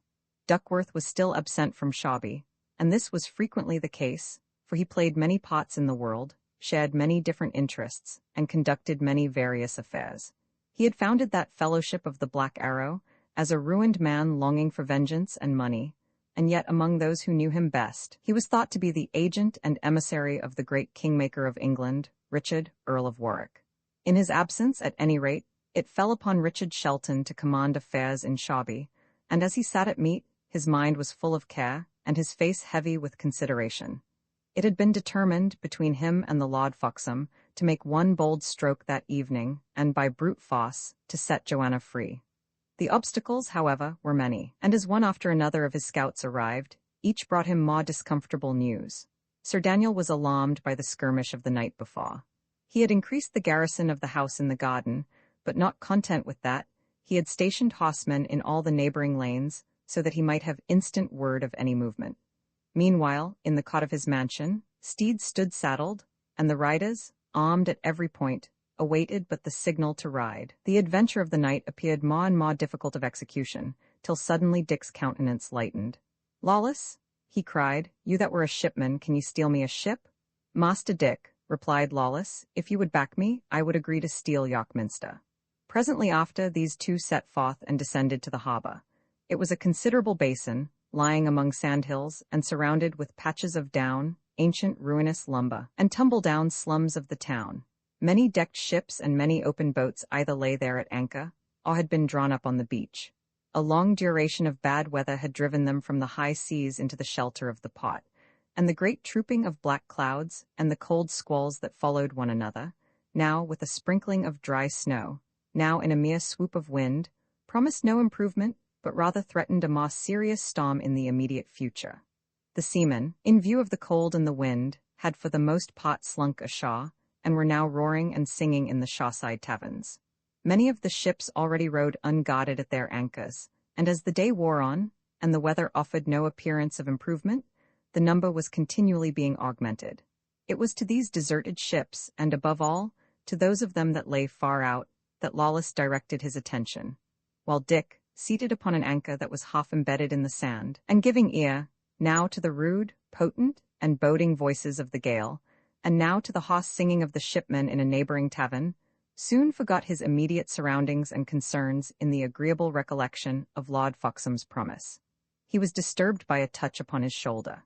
It was Lawless, pointing to a small ship that lay somewhat by itself, and within but a little of the harbour mouth, where it heaved regularly and smoothly on the entering swell. A pale gleam of winter sunshine fell at that moment on the vessel's deck, relieving her against a bank of scowling cloud, and in this momentary glitter Dick could see a couple of men hauling the skiff alongside. "There, sir," said Lawless, "mark ye it well, there is the ship for tonight." Presently the skiff put out from the vessel's side, and the two men, keeping her head well to the wind, pulled lustily for shore. Lawless turned to a loiterer. "How call ye her?" he asked, pointing to the little vessel. "They call her the Good Hope of Dartmouth," replied the loiterer. "Her captain, Oblasta by name, he pulleth the bow oar in yon skiff." This was all that Lawless wanted. Hurriedly thanking the man, he moved round the shore to a certain sandy creek for which the skiff was heading. There he took up his position, and as soon as they were within earshot, opened fire on the sailors of the Good Hope. "What, gossip Oblasta?" he cried. "Why, ye be well met, nay, gossip, ye be right well met upon the rood. And is that the Good Hope? I would know her among 10,000. A sweet sheer, a sweet boat. But marry, come up, my gossip, will ye drink? I have come into mine estate, which doubtless ye remember to have heard on. I am now rich, I have left to sail upon the sea. I do sail now, for the most part, upon spiced ale. Come, fellow, thy hand upon't, come, drink with an old shipfellow." Skipper Oblasta, a long-faced, elderly, weather-beaten man, with a knife hanging about his neck by a plaited cord, and for all the world like any modern seaman in his gait and bearing, had hung back in obvious amazement and distrust. But the name of an estate, and a certain air of tipsified simplicity and good fellowship, which Lawless very well affected, combined to conquer his suspicious jealousy. His countenance relaxed, and he at once extended his open hand and squeezed that of the outlaw in a formidable grasp. "Nay," he said, "I cannot mind you, but what o' that? I would drink with any man, gossip, and so would my man Tom. Man Tom," he added, addressing his follower, "here is my gossip, whose name I cannot mind, but no doubt a very good seaman. Let's go drink with him and his shaw friend."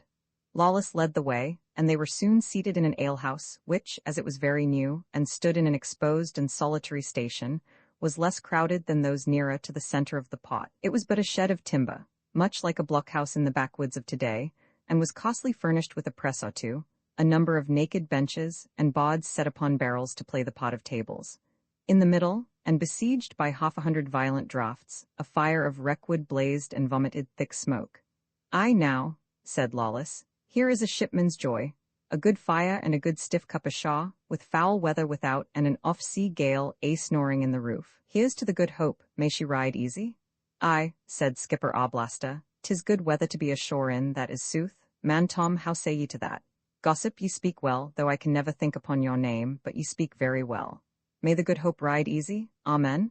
"Friend Dickon," resumed Lawless, addressing his commander, "ye have certain matters on hand, unless I err? Well, prithee be about them incontinently. For here I be with the choice of all good company, 2 tough old shipmen. Until that ye return, I will go warrant these brave fellows will bide here and drink me cup for cup. We are not like Shaw men, we old, tough Tarry Johns." "It is well meant," returned the skipper. "Ye can go, boy, for I will keep your good friend and my good gossip company till curfew, aye, and by St. Mary, till the sun get up again. For look ye, when a man hath been long enough at sea, the salt getteth me into the clay upon his bones, and let him drink a draw-well, he will never be quenched." Thus encouraged upon all hands, Dick rose, saluted his company, and going forth again into the gusty afternoon, got him as speedily as he might to the Goat and Bagpipes. Thence he sent word to my Lord Foxham that, so soon as ever the evening closed, they would have a stout boat to keep the sea in. And then leading along with him a couple of outlaws who had some experience of the sea, he returned himself to the harbour and the little sandy creek. The skiff of the Good Hope lay among many others, from which it was easily distinguished by its extreme smallness and fragility.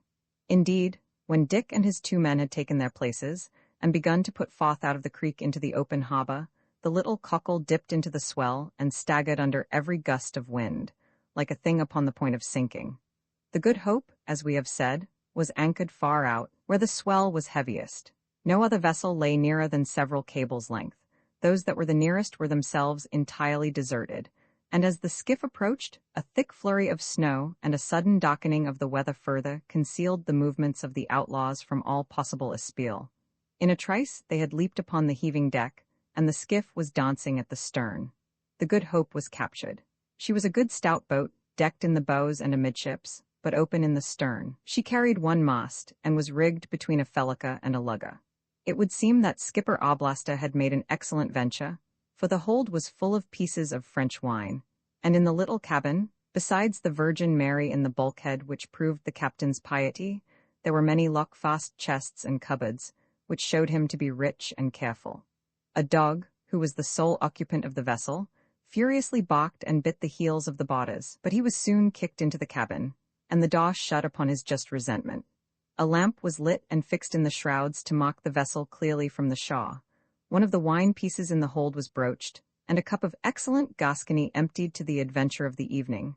And then, while one of the outlaws began to get ready his bow and arrows and prepare to hold the ship against all comers, the other hauled in the skiff and got overboard, where he held on, waiting for Dick. "Well, Jack, keep me a good watch," said the young commander, preparing to follow his subordinate. "You will do right well." "Why," returned Jack, "I shall do excellent well indeed so long as we lie here, but once we put the nose of this poor ship outside the harbour, see, there she trembles." Nay, the poor shrew heard the words, and the heart misgave her in her oak-tree ribs. "But look, Master Dick, how black the weather gathers." The darkness ahead was, indeed, astonishing. Great billows heaved up out of the blackness, one after another, and one after another the Good Hope buoyantly climbed and giddily plunged upon the farther side. A thin sprinkle of snow and thin flakes of foam came flying and powdered the deck, and the wind hopped dismally among the rigging. "In sooth, it looketh evilly," said Dick. "But what cheer? 'Tis but a squall, and presently it will blow over." But in spite of his words, he was depressingly affected by the bleak disorder of the sky and the wailing and fluting of the wind, and as he got over the side of the Good Hope and made once more for the landing creek with the best speed of Oz, he crossed himself devoutly, and recommended to heaven the lives of all who should adventure on the sea.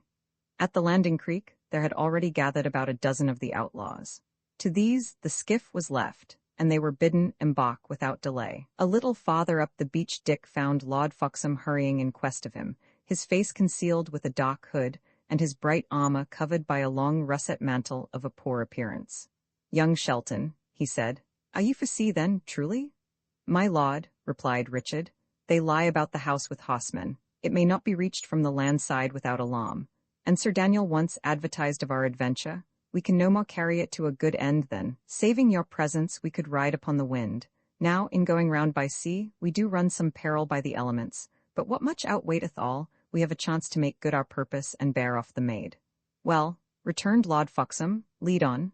I will in some sort follow you for shame's sake, but I own I would I were in bed. Here then, said Dick. Hither we go to fetch our pilot, and he led the way to the rude ale-house, where he had given rendezvous to a portion of his men. Some of these he found lingering round the door outside, others had pushed more boldly in, and choosing places as near as possible to where they saw their comrade, gathered close about Lawless and the two shipmen. These, to judge by the distempered countenance and cloudy eye, had long since gone beyond the boundaries of moderation. And as Richard entered, closely followed by Lord Foxham, they were all three tuning up an old, pitiful sea ditty to the chorus of the wailing of the gale. The young leader cast a rapid glance about the shed. The fire had just been replenished, and gave forth volumes of black smoke, so that it was difficult to see clearly in the farther corners. It was plain, however, that the outlaws very largely outnumbered the remainder of the guests. Satisfied upon this point, in case of any failure in the operation of his plan, Dick strode up to the table and resumed his place upon the bench. "Hey," cried the skipper tipsily. "Who are ye, hey?" "I want a word with you without, Master Oblasta," returned Dick, "and here is what we shall talk of." And he showed him a gold noble in the glimmer of the firelight. The shipman's eyes burned, although he still failed to recognize our hero. "Aye, boy," he said, "I am with you. Gossip, I will be back anon. Drink fair, gossip," and, taking Dick's arm to steady his uneven steps, he walked to the door of the alehouse. As soon as he was over the threshold, 10 strong arms had seized and bound him, and in 2 minutes more, with his limbs trussed one to another, and a good gag in his mouth, he had been tumbled neck and crop into a neighboring hay barn. Presently, his man Tom, similarly secured, was tossed beside him, and the pair were left to their uncouth reflections for the night. And now, as the time for concealment had gone by, Lord Foxham's followers were summoned by a preconcerted signal, and the party, boldly taking possession of as many boats as their numbers required, pulled in a flotilla for the light in the rigging of the ship. Long before the last man had climbed to the deck of the Good Hope, the sound of furious shouting from the Shaw showed that a part, at least, of the seamen had discovered the loss of their skiffs. But it was now too late, whether for recovery or revenge. Out of some 40 fighting men now mustered in the stolen ship, 8 had been to sea and could play the part of mariners. With the aid of these, a slice of sail was got upon her. The cable was cut. Lawless, vacillating on his feet and still shouting the chorus of sea ballads, took the long tiller in his hands, and the Good Hope began to flit forward into the darkness of the night and to face the great waves beyond the harbour bar. Richard took his place beside the weather rigging, except for the ship's own lantern, and for some lights in Shabby Town that were already fading to leeward. The whole world of air was as black as in a pit. Only from time to time, as the Good Hope swooped dizzily down into the Valley of the Rollers, a crest would break. A great cataract of snowy foam would leap in one instant into being, and in an instant more would stream into the wake and vanish. Many of the men lay holding on and praying aloud. Many more were sick, and had crept into the bottom, where they sprawled among the cargo. And what with the extreme violence of the motion, and the continued drunken bravado of Lawless, still shouting and singing at the helm, the stoutest heart on board may have nourished a shrewd misgiving as to the result. But Lawless, as if guided by an instinct, steered the ship across the breakers, struck the lee of a great sandbank, where they sailed for a while in smooth water, and presently after laid her alongside a rude stone pier, where she was hastily made fast, and lay ducking and grinding in the dock. The Good Hope continued. The pier was not far distant from the house in which Joanna lay. It now only remained to get the men on shore, to surround the house with a strong party, burst in the door, and carry off the captive. They might then regard themselves as done with the Good Hope. It had placed them on the rear of their enemies, and the retreat, whether they should succeed or fail in the main enterprise, would be directed with a great measure of hope in the direction of the forest and my Lord Foxham's reserve. To get the men on shore, however, was no easy task. Many had been sick, all were pierced with cold. The promiscuity and disorder on board had shaken their discipline. The movement of the ship and the darkness of the night had cowed their spirits. They made a rush upon the pier. My lord, with his sword drawn on his own retainers, must throw himself in front, and this impulse of rabblement was not restrained without a certain clamor of voices, highly to be regretted in the case. When some degree of order had been restored, Dick, with a few chosen men, set forth in advance. The darkness on shore, by contrast with the flashing of the surf, appeared before him like a solid body, and the howling and whistling of the gale drowned any lesser noise. He had scarce reached the end of the pier, however, when there fell a lull of the wind, and in this, he seemed to hear on shore the hollow footing of horses and the clash of arms. Checking his immediate followers, he passed forward a step or two alone, even setting foot upon the down, and here he made sure he could detect the shape of men and horses moving. A strong discouragement assailed him. If their enemies were really on the watch, if they had beleaguered the shoreward end of the pier, he and Lord Foxham were taken in a posture of very poor defense. The sea behind, the men jostled in the dock upon a narrow causeway. He gave a cautious whistle, the signal previously agreed upon. It proved to be a signal far more than he desired. Instantly there fell, through the black night, a shower of arrows sent at a venture, and so close were the men huddled on the pier that more than one was hit, and the arrows were answered with cries of both fear and pain. In this first discharge, Lord Foxham was struck down. Hawksley had him carried on board again at once, and his men, during the brief remainder of the skirmish, fought, when they fought at all, without guidance. That was perhaps the chief cause of the disaster which made haste to follow. At the shore end of the pier, for perhaps a minute, Dick held his own with a handful. One or two were wounded upon either side. Steel crossed steel, nor had there been the least signal of advantage, when in the twinkling of an eye the tide turned against the party from the ship. Someone cried out that all was lost. The men were in the very humor to lend an ear to a discomfortable counsel. The cry was taken up. "On board, lads, for your lives," cried another. A third, with the true instinct of the coward, raised that inevitable report on all retreats. "We are betrayed?" And in a moment the whole mass of men went surging and jostling backward down the pier, turning their defenseless backs on their pursuers and piercing the night with craven outcry. One coward thrust off the ship's stern, while another still held her by the bows. The fugitives leaped, screaming, and were hauled on board, or fell back and perished in the sea. Some were cut down upon the pier by the pursuers. Many were injured on the ship's deck in the blind haste and terror of the moment, one man leaping upon another, and a third on both.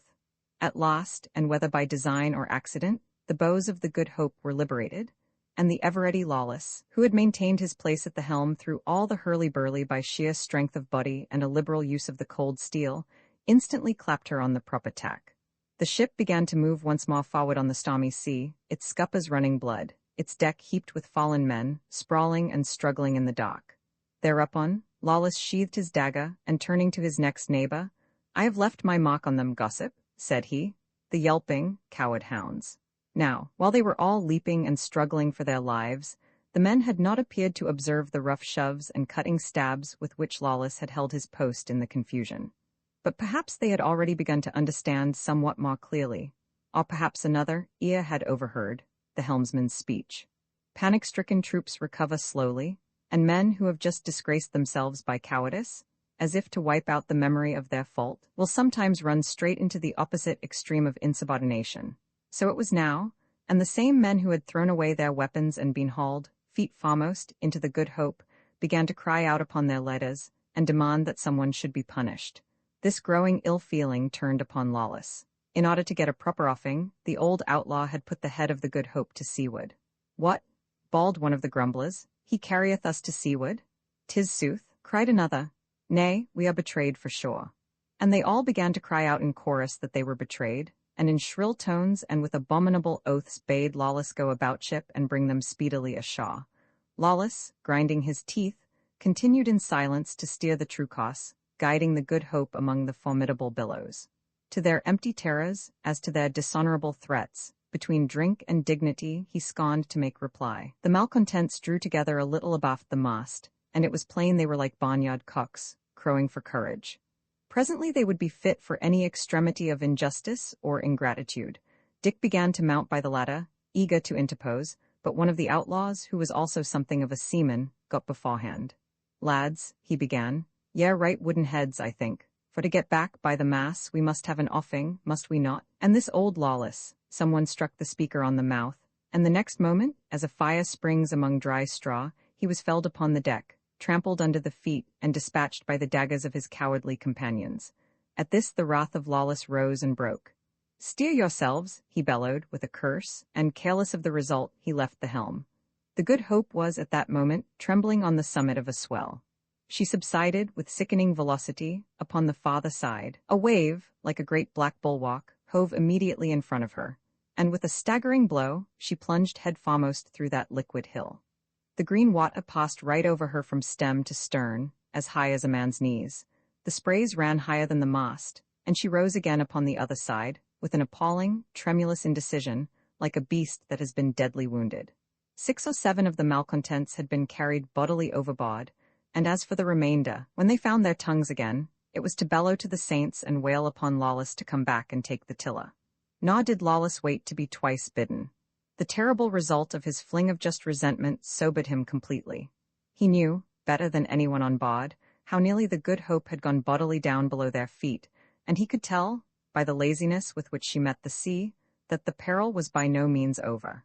Dick, who had been thrown down by the concussion and half-drowned, rose wading to his knees in the swamped well of the stern, and crept to the old helmsman's side.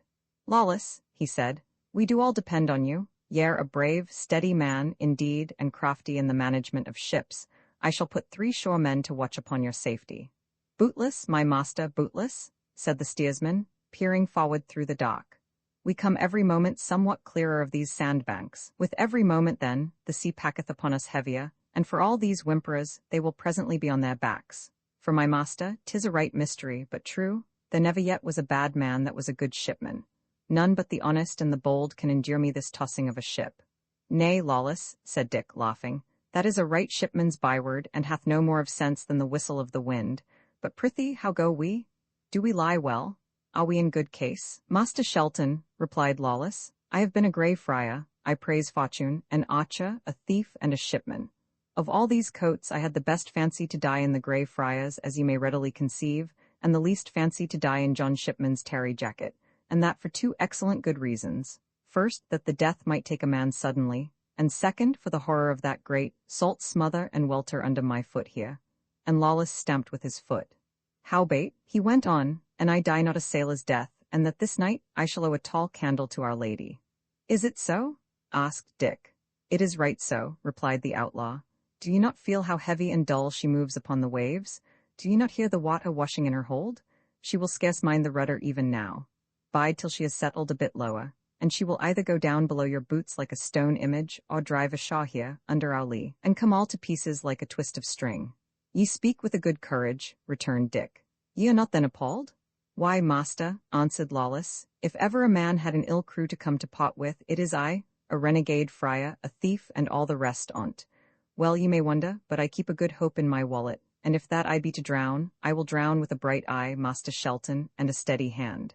Dick returned no answer, but he was surprised to find the old vagabond of so resolute a temper, and fearing some fresh violence or treachery, set forth upon his quest for 3 shore men. The great bulk of the men had now deserted the deck, which was continually wetted with the flying sprays, and where they lay exposed to the shrewdness of the winter wind.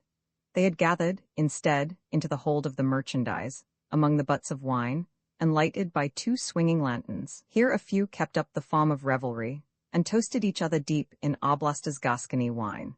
But as the Good Hope continued to tear through the smoking waves, and toss her stem and stern alternately high in air and deep into white foam, the number of these jolly companions diminished with every moment and with every lurch. Many sat apart, tending their hurts, but the majority were already prostrated with sickness, and lay moaning in the bilge. Greensheve, Cuckow, and a young fellow of Lord Foxham's whom Dick had already remarked for his intelligence and spirit, were still, however, both fit to understand and willing to obey. These Dick set, as a bodyguard, about the person of the steersman, and then, with a last look at the black sky and sea, he turned and went below into the cabin, whither Lord Foxham had been carried by his servants. Vi the Good Hope, concluded, the moans of the wounded baron blended with the wailing of the ship's dog. The poor animal, whether he was merely sick at heart to be separated from his friends, or whether he indeed recognized some peril in the laboring of the ship, raised his cries, like minute guns, above the roar of wave and weather, and the more superstitious of the men heard, in these sounds, the knell of the Good Hope. Lord Foxham had been laid in a berth upon a fur cloak. A little lamp burned dim before the Virgin in the bulkhead, and by its glimmer Dick could see the pale countenance and hollow eyes of the hurt man. "I am sore hurt," said he. "Come near to my side, young Shelton. Let there be one by me who at least is gentle born, for after having lived nobly and richly all the days of my life, this is a sad pass that I should get my hurt in a little ferreting skirmish, and die here, in a foul, cold ship upon the sea, among broken men and churls. Nay, my lord, said Dick, I pray rather to the saints that you will recover you of your hurt, and come soon and sound ashore. How? Demanded his lordship. Come sound ashore, there is then a question of it? The ship laboureth, the sea is grievous and contrary, replied the lad, and by what I can learn of my fellow that steereth us, we shall do well indeed if we come dryshod to land. Ha, said the Baron, gloomily, thus shall every terror attend upon the passage of my soul? Sir, pray rather to live hard, that ye may die easy, than to be fooled and fluted all through life, as to the pipe and tabba, and in the last hour be plunged among misfortunes. Howbeit, I have that upon my mind that must not be delayed. We have no priest aboard. None, replied Dick. Here then to my secular interests, resumed Lord Foxham. You must be as good a friend to me dead, as I found you a gallant enemy when I was living. I fall in an evil hour for me, for England, and for them that trusted me. My men are being brought by Hamley, he that was your rival. They will rendezvous in the long home at Holywood. This ring from off my finger will accredit you to represent mine orders, and I shall write, besides, 2 words upon this paper, bidding Hamley yield to you the damsel. Will he obey? I know not. But my lord, what orders? Inquired Dick.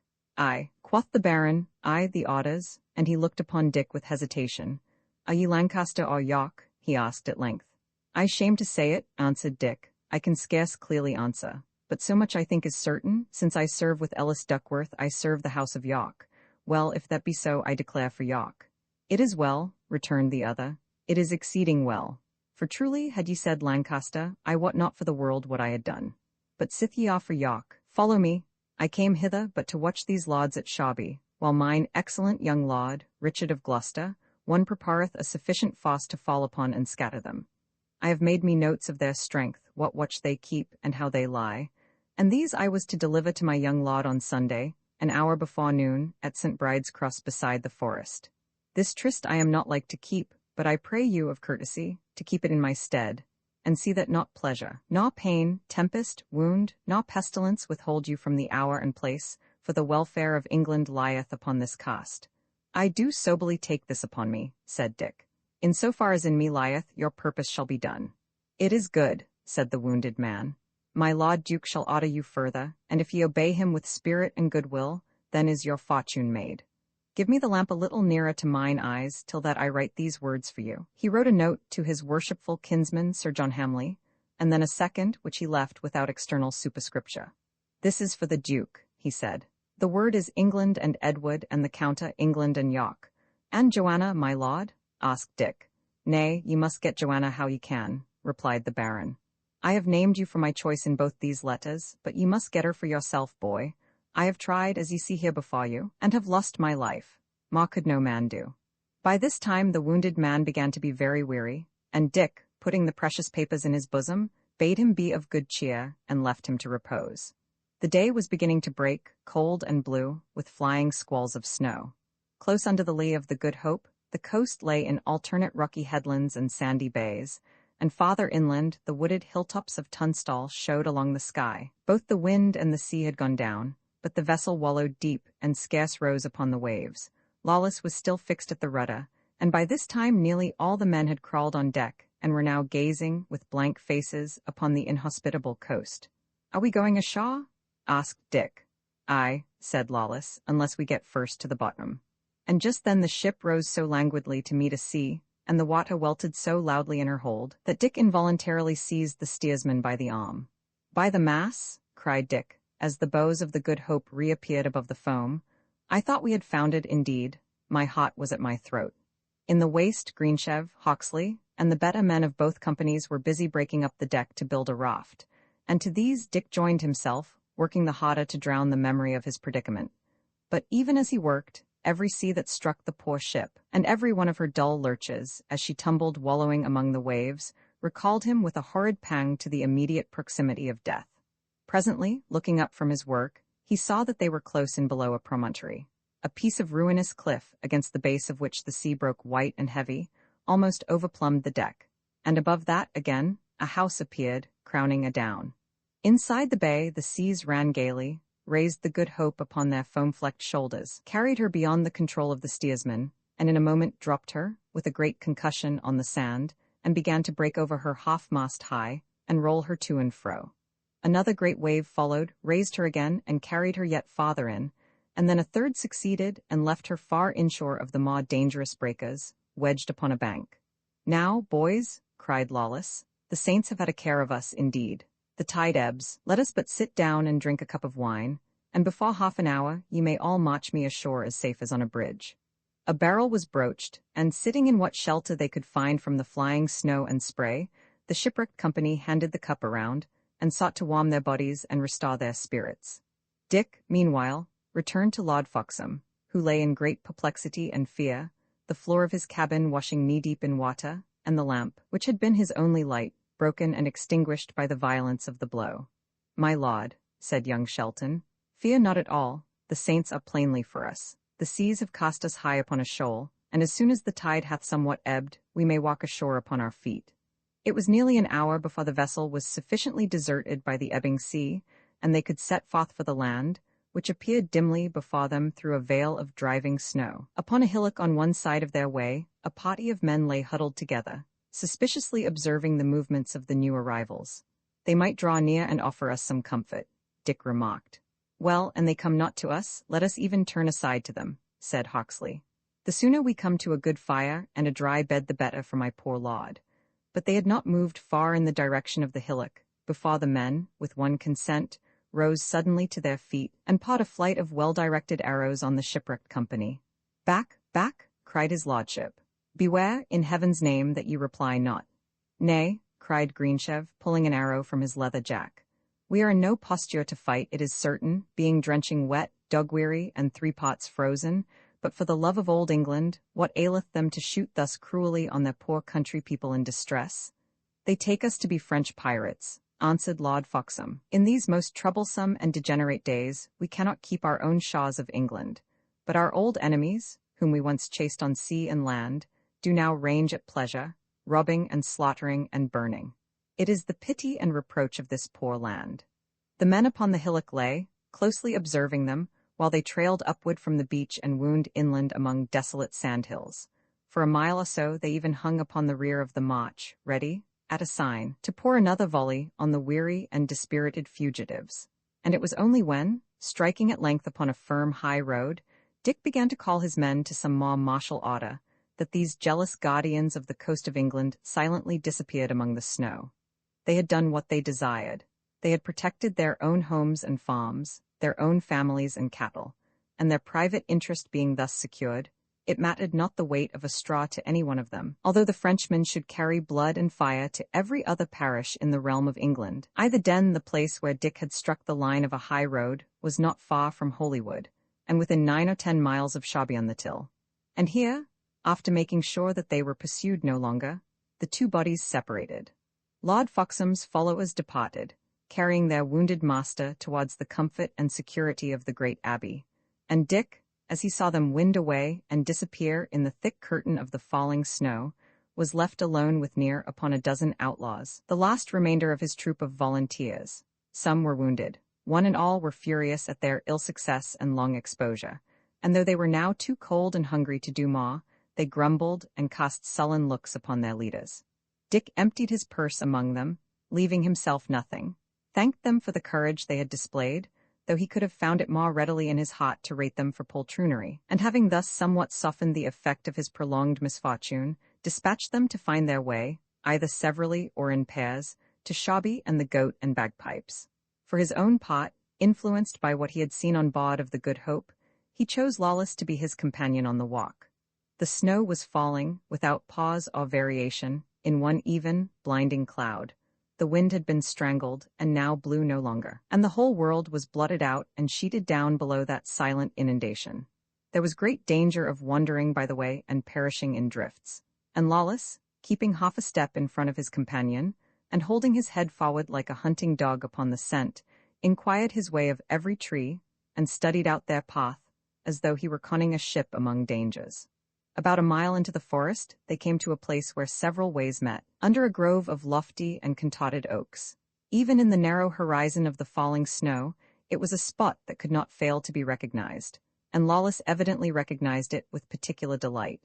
"Now, Master Richard," said he, And ye not too proud to be the guest of a man who is neither a gentleman by birth, nor so much as a good Christian? I can offer you a cup of wine and a good fire to melt the marrow in your frozen bones. Lead on, Will, answered Dick. A cup of wine and a good fire? Nay, I would go a far way round to see them.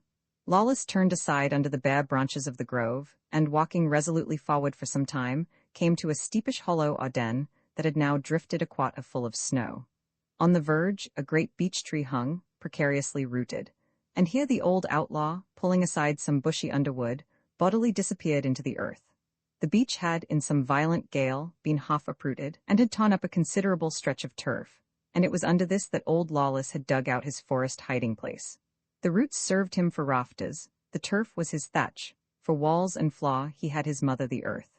Rude as it was, the hearth in one corner, blackened by fire, and the presence in another of a large oaken chest well fortified with iron, showed it at one glance to be the den of a man, and not the burrow of a digging beast. Though the snow had drifted at the mouth and sifted in upon the floor of this earth cavern, yet was the air much warmer than without, and when Lawless had struck a spark, and the dry furze bushes had begun to blaze and crackle on the hearth, the place assumed, even to the eye, an air of comfort and of home.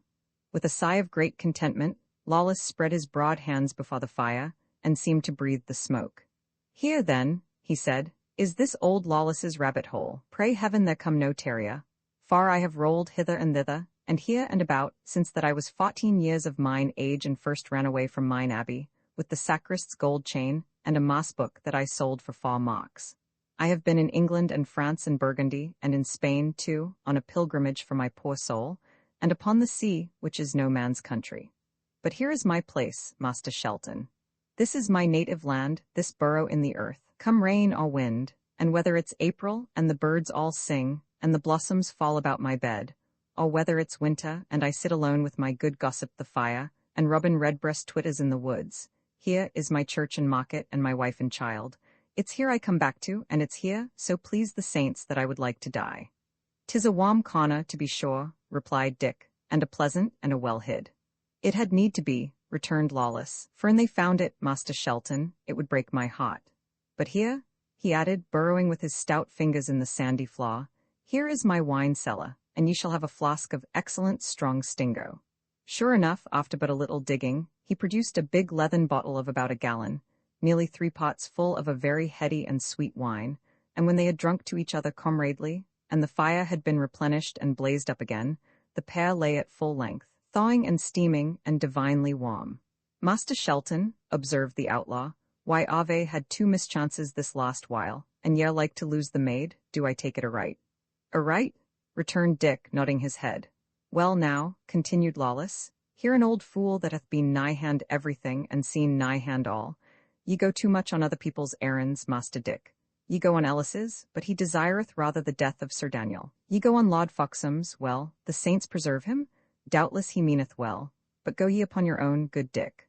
Come right to the maid's side, caught her lest that she forget you, be ready, and when the chance shall come, off with her at the saddle-bow. Ay, but Lawless, beyond doubt she is now in Sir Daniel's own mansion, answered Dick. Thither then go we, replied the outlaw. Dick stared at him. Nay, I mean it, nodded Lawless. And if ye're of so little faith, and stumble at a word, see here. And the outlaw, taking a key from about his neck, opened the oak chest and dipping and groping deep among its contents, produced first a friar's robe, and next a girdle of rope, and then a huge rosary of wood, heavy enough to be counted as a weapon. Here, he said, is for you, on with them.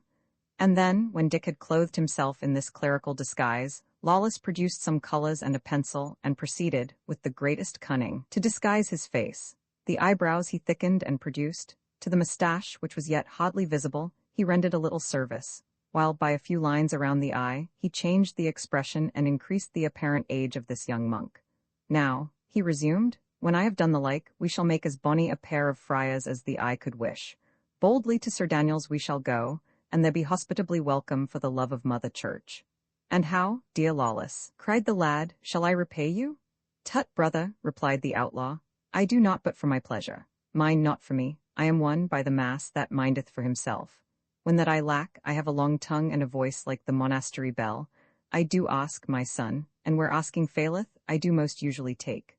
The old rogue made a humorous grimace, and although Dick was displeased to lie under so great favors to so equivocal a personage, he was yet unable to restrain his mirth. With that, Lawless returned to the big chest and was soon similarly disguised, but below his gown, Dick wondered to observe him conceal a sheaf of black arrows. "Wherefore do ye that?" asked the lad. "Wherefore arrows when ye take no bow?" "Nay," replied Lawless lightly, "'tis like there will be heads broke, not to say backs, ere you and I win sound from where we're going to, and if any fall, I would our fellowship should come by the credit on't. A black arrow, Master Dick, is the seal of our abbey, it showeth you who writ the bill." "And you prepare so carefully," said Dick. "I have here some papers that, for mine own sake and the interest of those that trusted me, were better left behind than found upon my body. Where shall I conceal them, Will?" "Nay," replied Lawless, "I will go forth into the wood and whistle me 3 verses of a song. Meanwhile, do you bury them where you please and smooth the sand upon the place." "Never," cried Richard. "I trust you, man. I were base indeed if I not trusted you." "Brother, ye but a child," replied the old outlaw, pausing and turning his face upon Dick from the threshold of the den. "I am a kind old Christian, and no traitor to men's blood, and no sparer of mine own in a friend's jeopardy. But fool, child, I am a thief by trade and birth and habit. If my bottle were empty and my mouth dry, I would rob you, dear child, as sure as I love, honor, and admire your pots and person. Can it be clearer spoken? No." And he stumped forth through the bushes with a snap of his big fingers. Dick, thus left alone, after a wondering thought upon the inconsistencies of his companion's character, hastily produced, reviewed, and buried his papers. One only he reserved to carry along with him, since it in nowise compromised his friends, and yet might serve him in a pinch against Sir Daniel. That was the knight's own letter to Lord Wensleydale, sent by Throgmorton on the morrow of the defeat at Rissingham, and found next day by Dick upon the body of the messenger.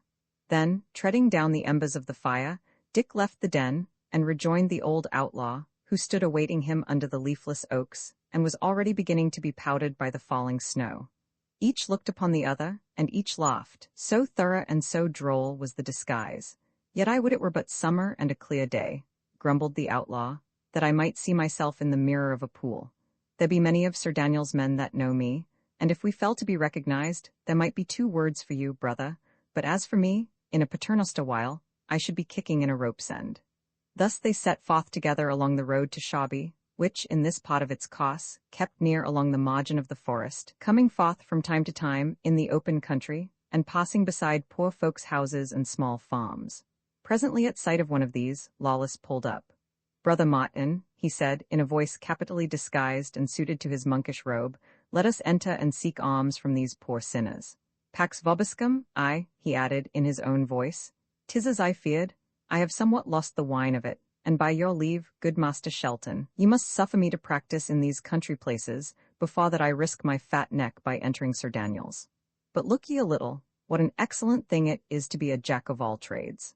And I had not been a shipman, ye had infallibly gone down in the Good Hope, and I had not been a thief, I could not have painted me your face, and but that I had been a grey friar, and sung loud in the choir, and ate hearty at the baud, I could not have carried this disguise, but the very dogs would have spied us out and balked at us for shams."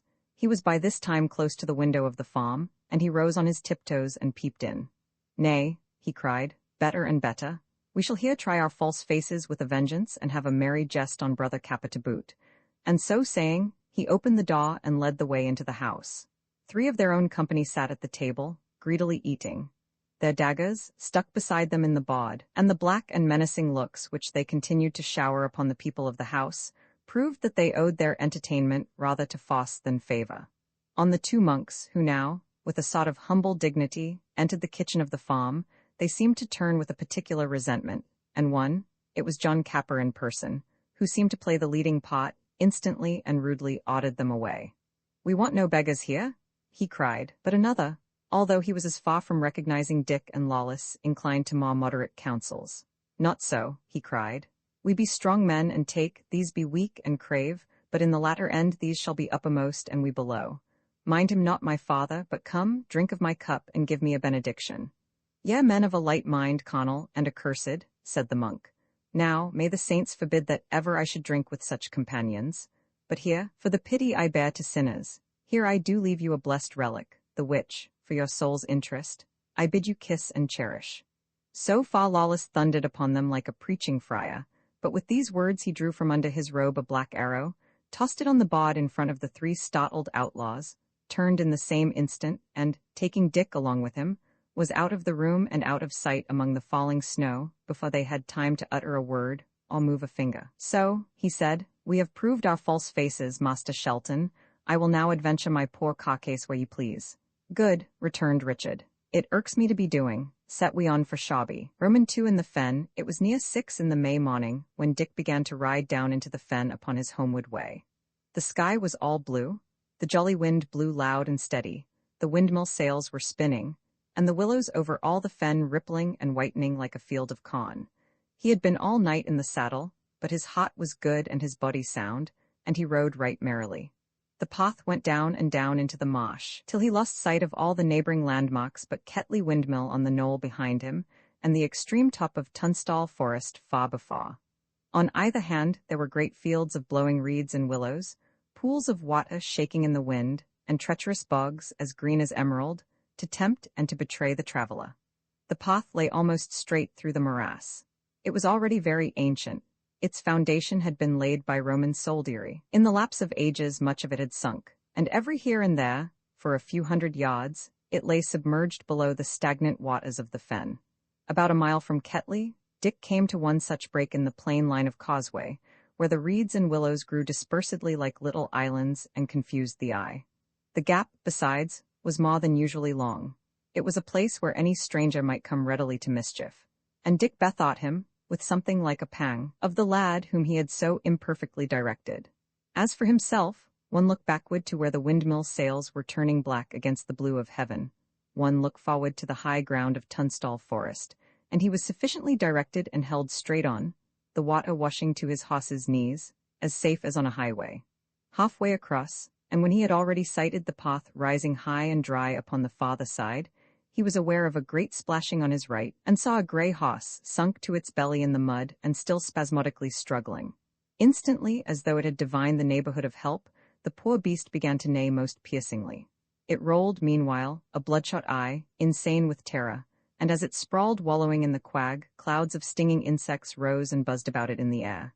"Alack," thought Dick, "can the poor lad have perished? There is his hoss for certain, a brave grey. Nay, comrade, if thou creest to me so piteously, I will do all man can to help thee. Shalt not lie there to drown by inches?" And he made ready his crossbow, and put a quarrel through the creature's head. Dick rode on after this act of rugged mercy, somewhat sobered in spirit, and looking closely about him for any sign of his less happy predecessor in the way. "I would I had dared to tell him further," he thought, "for I fear he has miscarried in the slough." And just as he was so thinking, a voice cried upon his name from the causeway side, and looking over his shoulder, he saw the lad's face peering from a clump of reeds. "Are ye there?" he said, reining in. "Ye lay so close among the reeds that I had passed you by. I saw your hoss bemired and put him from his agony, which, by my sooth, and ye had been a more merciful rider ye had done yourself, but come forth out of your hiding. Here be none to trouble you." "Nay, good boy, I have no arms, nor skill to use them if I had," replied the other, stepping forth upon the pathway. "Why call me boy?" cried Dick. "Ye are not, I trow, the elder of us twain." "Good Master Shelton," said the other, "prithee forgive me. I have none the least intention to offend. Rather I would in every way beseech your gentleness and favour, for I am now worse bested than ever, having lost my way, my cloak, and my poor hoss. To have a riding rod and spurs, and never a hoss to sit upon, and before all," he added, looking ruefully upon his clothes, "before all, to be so sorely besmirched." "Tut," cried Dick. "Would ye mind a ducking? Blood of wound or dust of travel, that's a man's adornment." "Nay, then, I like him better plain," observed the lad. "But prithee, how shall I do? Prithee, good Master Richard, help me with your good counsel. If I come not safe to Holywood, I am undone." "Nay," said Dick, dismounting, "I will give more than counsel. Take my hoss, and I will run a while, and when I am weary we shall change again, that so, riding and running, both may go the speedier." So the change was made, and they went forward as briskly as they durst on the uneven causeway, Dick with his hand upon the other's knee. "How call ye your name?" asked Dick. "Call me John Matcham," replied the lad. "And what make ye to Holywood?" Dick continued. "I seek sanctuary from a man that would oppress me," was the answer. "The good abbot of Holywood is a strong pillar to the weak." "And how came ye with Sir Daniel, Master Matcham?" pursued Dick. "Nay," cried the other, "by the abuse of force, He hath taken me by violence from my own place, dressed me in these weeds, ridden with me till my heart was sick, gibed me till I could ha' wept, and when certain of my friends pursued, thinking to have me back, claps me in the rear to stand there shot. I was even grazed in the right foot, and walk but lamely. Nay, there shall come a day between us, he shall smart for all. Would ye shoot at the moon with a handgun? Said Dick. 'Tis a valiant knight, and hath a hand of iron, and he guessed I had made or meddled with your flight, it would go saw with me. Ay, poor boy, returned the other. Yea, his wad, I know it. By the same token, so am I, or so he saith, or else he hath bought my marriage. I wot not rightly which, but it is some handle to oppress me by. Boy again, said Dick. Nay then, shall I call you girl, good Richard? Asked Matcham. Never a girl for me, returned Dick. I do abjure the crew of them. Ye speak boyishly, said the other. Ye think more of them than ye pretend. Not I, said Dick stoutly. They come not in my mind. A plague of them, say I, give me to hunt and to fight and to feast and to live with jolly foresters. I never heard of a maid yet that was for any service, save one only. And she, poor shrew, was burned for a witch and the wearing of men's clothes in spite of nature. Master Matcham crossed himself with fervour and appeared to pray. What make ye? Dick inquired. I pray for her spirit, answered the other with a somewhat troubled voice. For a witch's spirit? Dick cried. But pray for her, and ye list, she was the best wench in Europe, was this Joan of Arc. Old Appleyard the archer ran from her, he said, as if she had been Mahound. Nay, she was a brave wench. Well, but good Master Richard, resumed Matcham, and ye like maids so little, ye are no true natural man, for God made them twain by intention and brought true love into the world to be man's hope and woman's comfort. Faugh, said Dick. Ye're a milk-sopping baby, so to hop on women. And ye think I be no true man, get down upon the path, and whether it fists, backsword, or bow and arrow, I will prove my manhood on your body. Nay, I am no fighter, said Matcham, eagerly. I mean no tittle of offence, I meant but pleasantry, and if I talk of women, it is because I heard you were to marry. I to marry? Dick exclaimed. Well, it is the first I hear of it, and with whom was I to marry? One Jones Sedley, replied Matcham, colouring. It was Sir Daniel's doing, he hath money to gain upon both sides, and indeed, I have heard the poor wench bemoaning herself pitifully of the match. It seems she is of your mind, or else distasted to the bridegroom. Well, marriage is like death, it comes to all, said Dick with resignation. And she bemoaned herself. I pray ye now, see there how shuttle-witted are these girls. To bemoan herself before that she had seen me. Do I bemoan myself? Not I. An I be to marry, I will marry dry-eyed. But if ye know her, prithee, of what favour is she? Fair or foul? And is she shrewish or pleasant? Nay, what matters it? Said Matcham. And ye to marry ye can but marry, what matters foul or fair? These be but toys. Ye no milksop, Master Richard, ye will wed with dry eyes anyhow. It is well said, replied Shelton. Little I reck. Your lady wife is like to have a pleasant laud, said Matcham. She shall have the laud heaven made her for, returned Dick. I trow there be worse as well as better. Ah, the poor wench, cried the other. And why so poor? asked Dick. To wed a man of wood, replied his companion. Oh me, for a wooden husband? I think I be a man of wood indeed, said Dick, to trudge afoot the while you ride my hoss, but it is good wood, I trow. Good Dick, forgive me, cried the other. Nay, ye are the best heart in England, I but laughed, forgive me now, sweet Dick. Nay, no fool words, returned Dick, a little embarrassed by his companion's warmth. No harm is done, I am not touchy, praise the saints. And at that moment the wind, which was blowing straight behind them as they went, brought them the rough flourish of Sir Daniel's trumpeter. Hark, said Dick, the tucket soundeth. Ay, said Matcham, they have found my flight, and now I am unhorsed, and he became pale as death. Nay, what cheer, returned Dick. Why have a long start, and we are near the ferry, and it is I, methinks, that am unhorsed. Alack, I shall be taken, cried the fugitive. Dick, kind Dick, beseech ye help me but a little. Why, now, what aileth thee? Said Dick. Methinks I help you very patently, but my heart is sorry for so spiritless a fellow.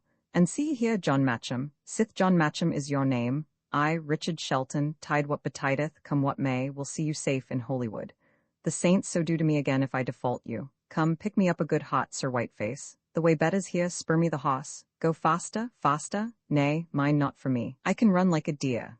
So, with the hoss trotting hard, and Dick running easily alongside, they crossed the remainder of the fen, and came out upon the banks of the river by the ferryman's hut. Roman 2 in mine enemy's house. Sir Daniel's residence in Shawby was a tall, commodious, plastered mansion, framed in carven oak, and covered by a low-pitched roof of thatch. To the back there stretched a garden, full of fruit trees, alleys, and thick arbours, and overlooked from the far end by the tower of the Abbey church. The house might contain, upon a pinch, the retinue of a greater person than Sir Daniel, but even now it was filled with hubbub. The cot rang with alms and hoshuion, the kitchens wrought with cookery like a bee's hive. Minstrels and the players of instruments and the cries of tumblers sounded from the hall. Sir Daniel, in his profusion, in the gaiety and gallantry of his establishment, rivaled with Lord Shawby and eclipsed Lord Rissingham. All guests were made welcome. Minstrels, tumblers, players of chess, the sellers of relics, medicines, perfumes, and enchantments, and along with these every sort of priest, friar, or pilgrim, were made welcome to the lower table, and slept together in the ample lofts, or on the bare boards of the long dining hall. On the afternoon following the wreck of the Good Hope, the buttery, the kitchens, the stables, the covered cot-shed that surrounded two sides of the cot, were all crowded by idle people, partly belonging to Sir Daniel's establishment, and attired in his livery of murrey and blue, partly nondescript strangers attracted to the town by greed, and received by the knight through policy, and because it was the fashion of the time. The snow, which still fell without interruption, the extreme chill of the air, and the approach of night combined to keep them under shelter.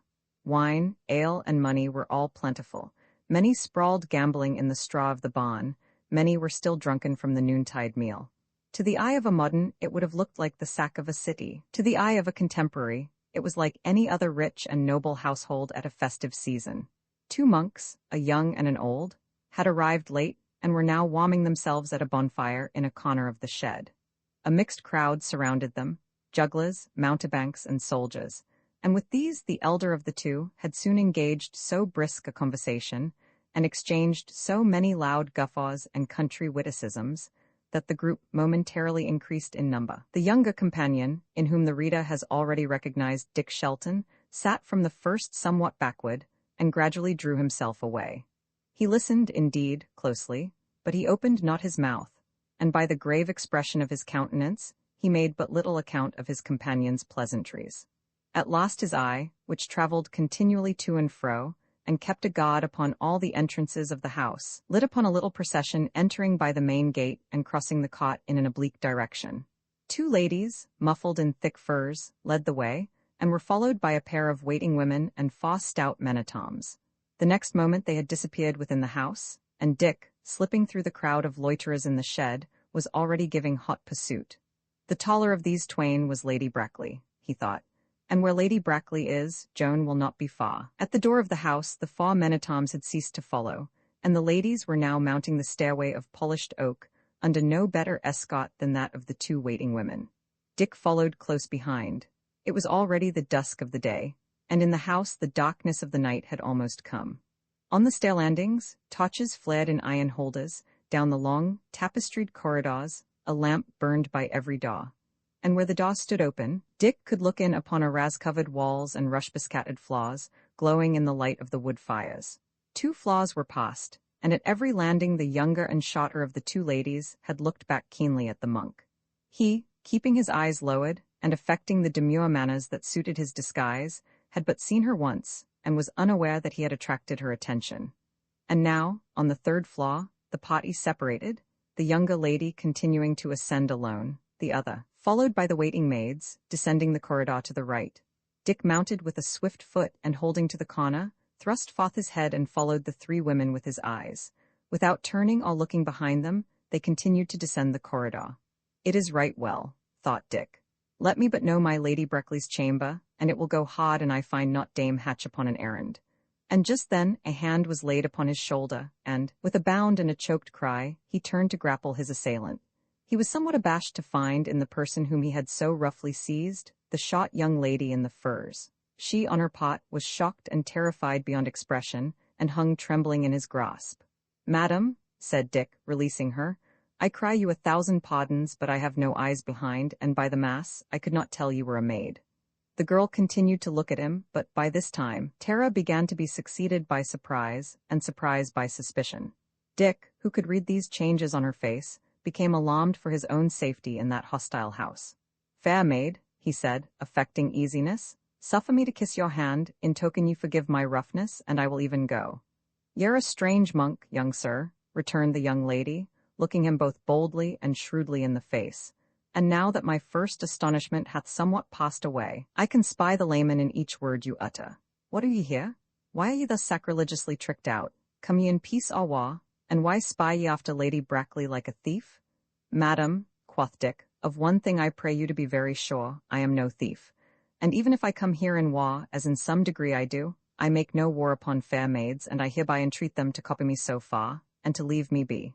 For indeed, fair mistress, cry out, if such be your pleasure. Cry but once, and say what ye have seen, and the poor gentleman before you is merely a dead man. I cannot think you would be cruel, added Dick, and taking the girl's hand gently in both of his, he looked at her with courteous admiration. Are ye then a spy, a Yorkist? Asked the maid. Madam, he replied, I am indeed a Yorkist, and in some sort a spy. But that which bringeth me into this house, the same which will win for me the pity and interest of your kind heart, is neither of York nor Lancaster. I will wholly put my life in your discretion. I am a lover, and my name. But here the young lady clapped her hand suddenly upon Dick's mouth, looked hastily up and down and east and west, and seeing the coast clear, began to drag the young man, with great strength and vehemence, upstairs. Hush, she said, and come, shalt talk hereafter.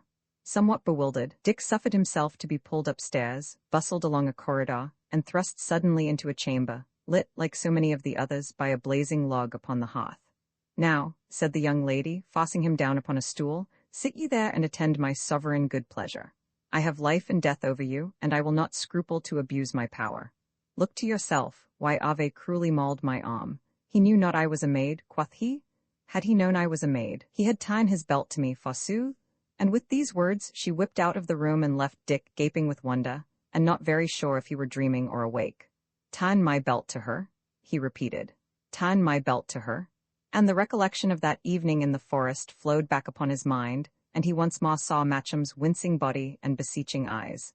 And then he was recalled to the dangers of the present. In the next room he heard a stir, as of a person moving. Then followed a sigh, which sounded strangely near, and then the rustle of skirts and tap of feet once more began.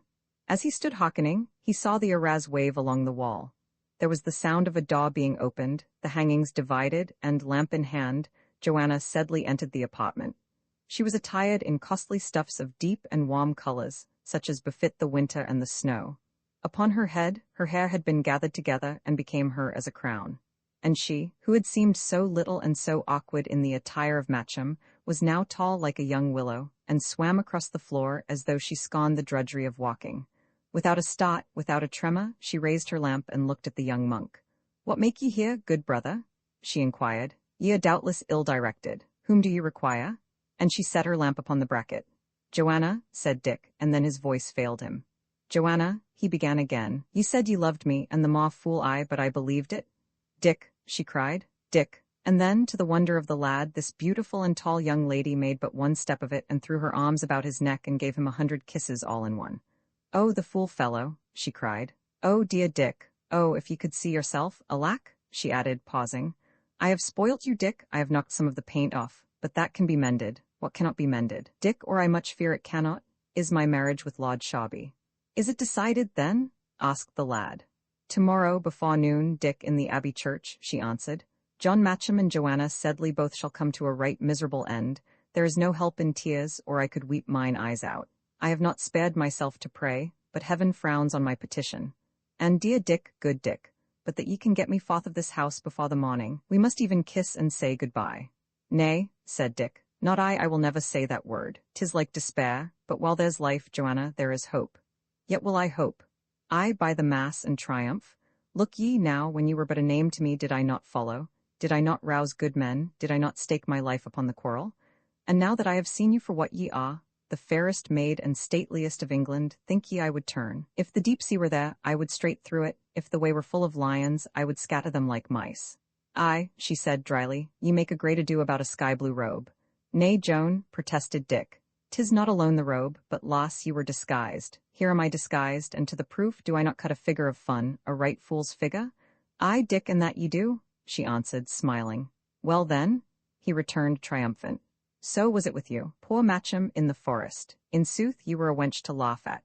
But now?" So they ran on, holding each other by both hands, exchanging smiles and lovely looks, and melting minutes into seconds, and so they might have continued all night long. But presently there was a noise behind them, and they were aware of the short young lady, with her finger on her lips. "Saints," she cried, "but what a noise ye keep! Can you not speak in compass? And now, Joanna, my fair maid of the woods, what will ye give your gossip for bringing you your sweetheart? Joanna ran to her by way of answer, and embraced her fierily. And you, sir, added the young lady, what will ye give me? Madam, said Dick, I would fain offer to pay you in the same money. Come then, said the lady, it is permitted you. But Dick, blushing like a peony, only kissed her hand. What ails ye at my face, fair sir? She inquired, curtsying to the very ground, and then, when Dick had at length and most tepidly embraced her, Joanna, she added, your sweetheart is very backwoods under your eyes, but I warrant you, when first we met he was more ready. I am all black and blue, wench, trust me never if I be not black and blue. And now, she continued, have ye said your sayings? For I must speedily dismiss the paladin. But at this, they both cried out that they had said nothing, that the night was still very young, and that they would not be separated so early.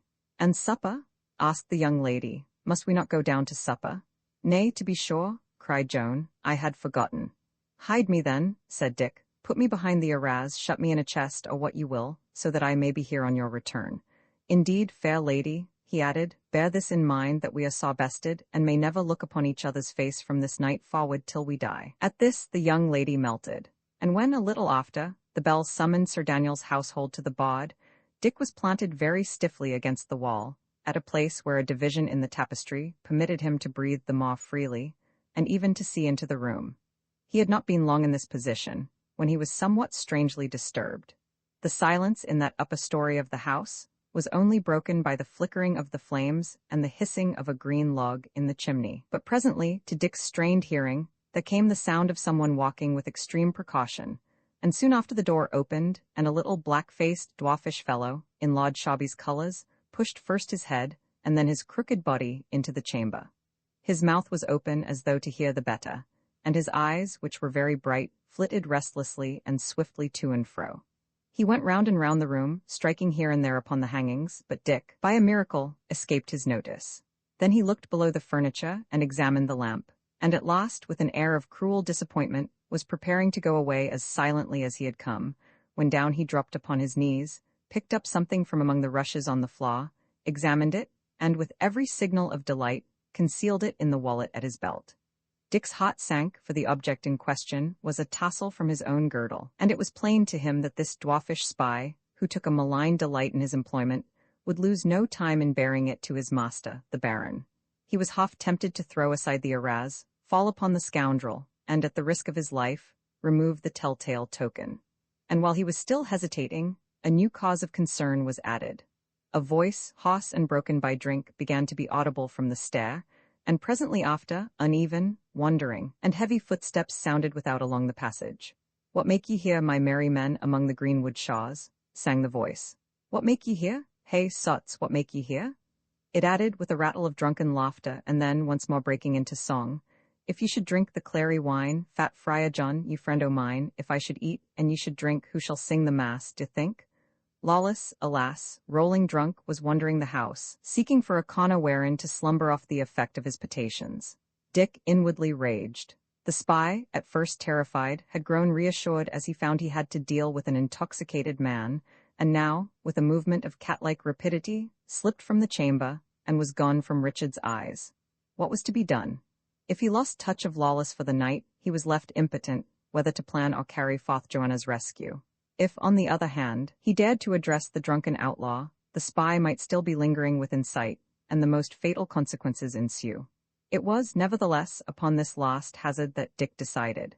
Slipping from behind the tapestry, he stood ready in the doorway of the chamber, with a warning hand upraised.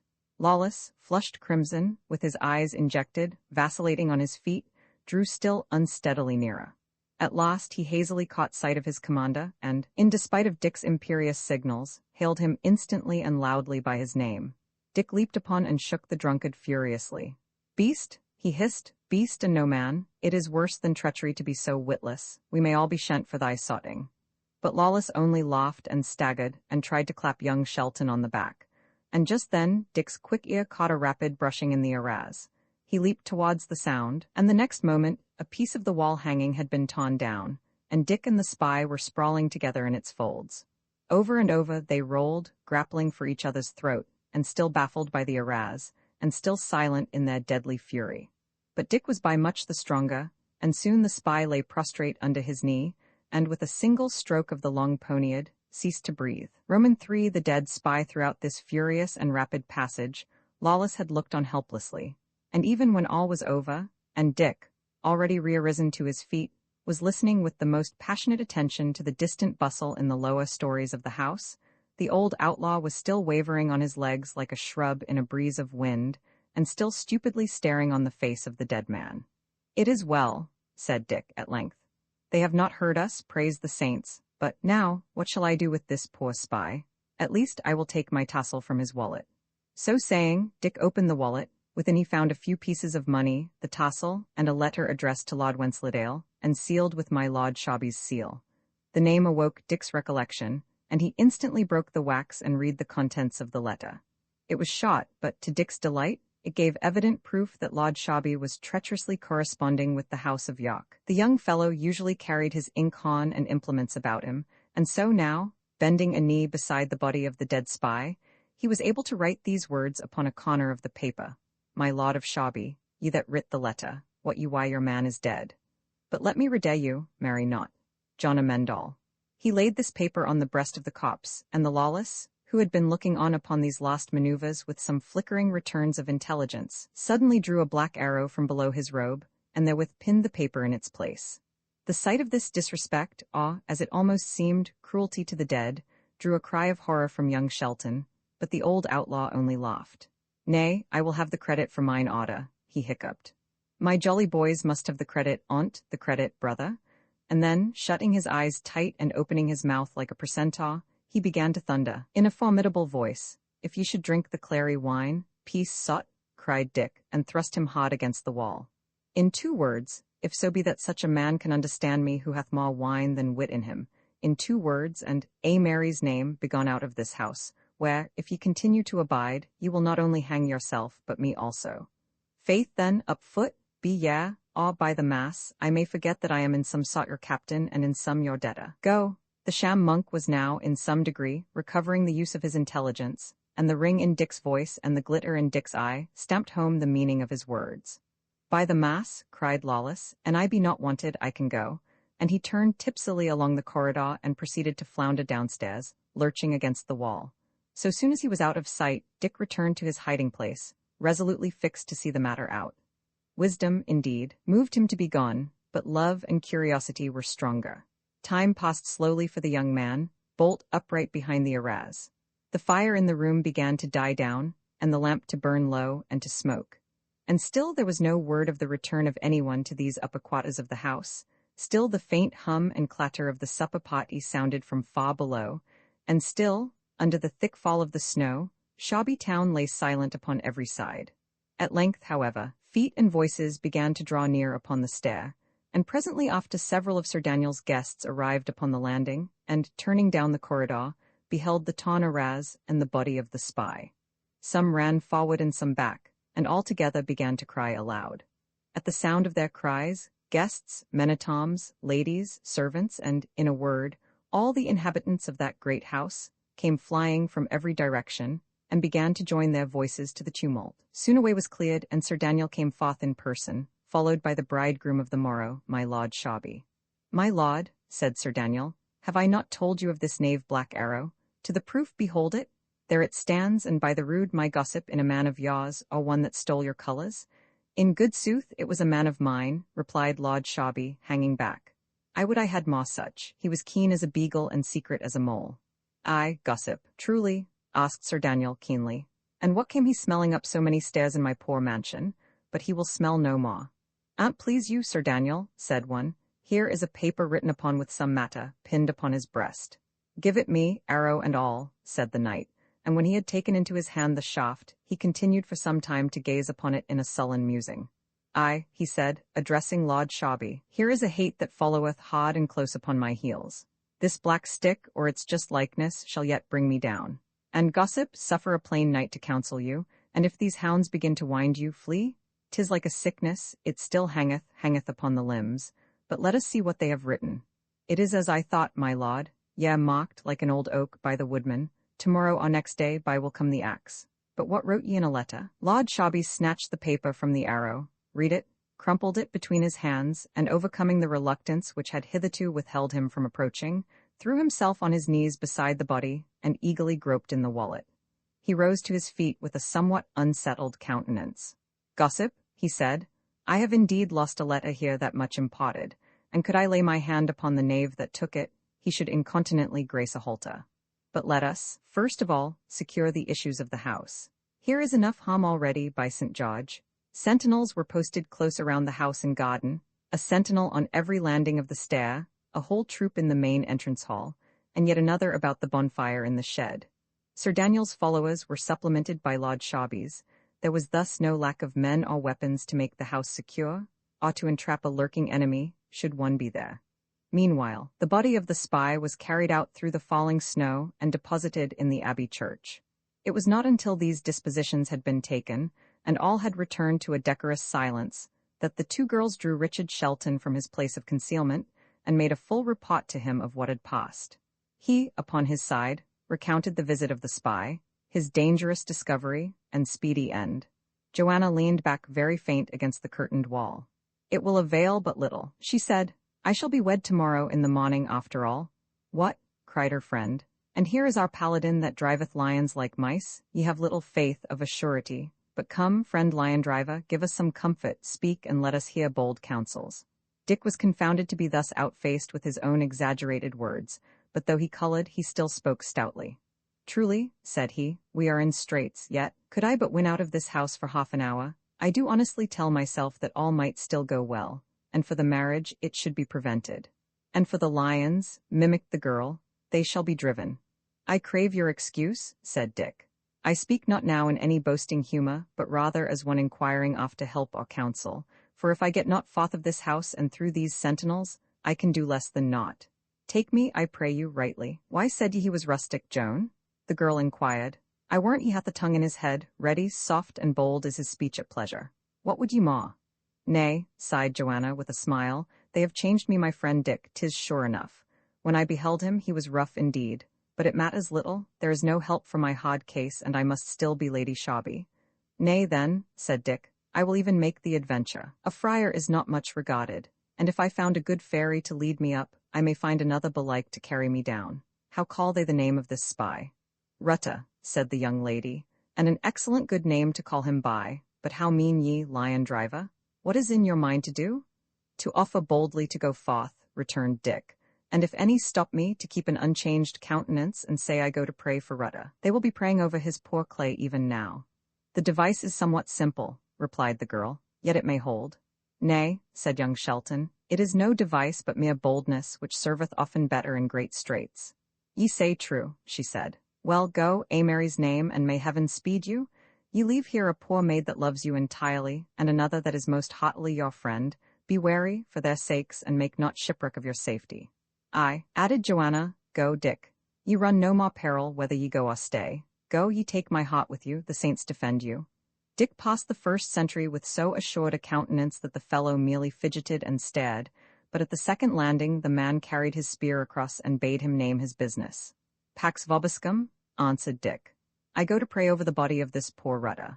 "Like enough," returned the sentry, "but to go alone is not permitted you." He leaned over the oaken balusters and whistled shrill. "One cometh," he cried, and then motioned Dick to pass. At the foot of the stair he found the guard afoot and awaiting his arrival, and when he had once more repeated his story, the commander of the post ordered 4 men out to accompany him to the church. "Let him not slip, my lads," he said. "Bring him to Sir Oliver, on your lives." The door was then opened, one of the men took Dick by either arm, another marched ahead with a link, and the fourth, with bent bow and the arrow on the string, brought up the rear. In this order they proceeded through the garden, under the thick darkness of the night and the scattering snow, and drew near to the dimly illuminated windows of the Abbey church. At the western portal a picket of archers stood, taking what shelter they could find in the hollow of the arched doorways, and all powdered with the snow. And it was not until Dick's conductors had exchanged a word with these that they were suffered to pass forth and enter the nave of the sacred edifice.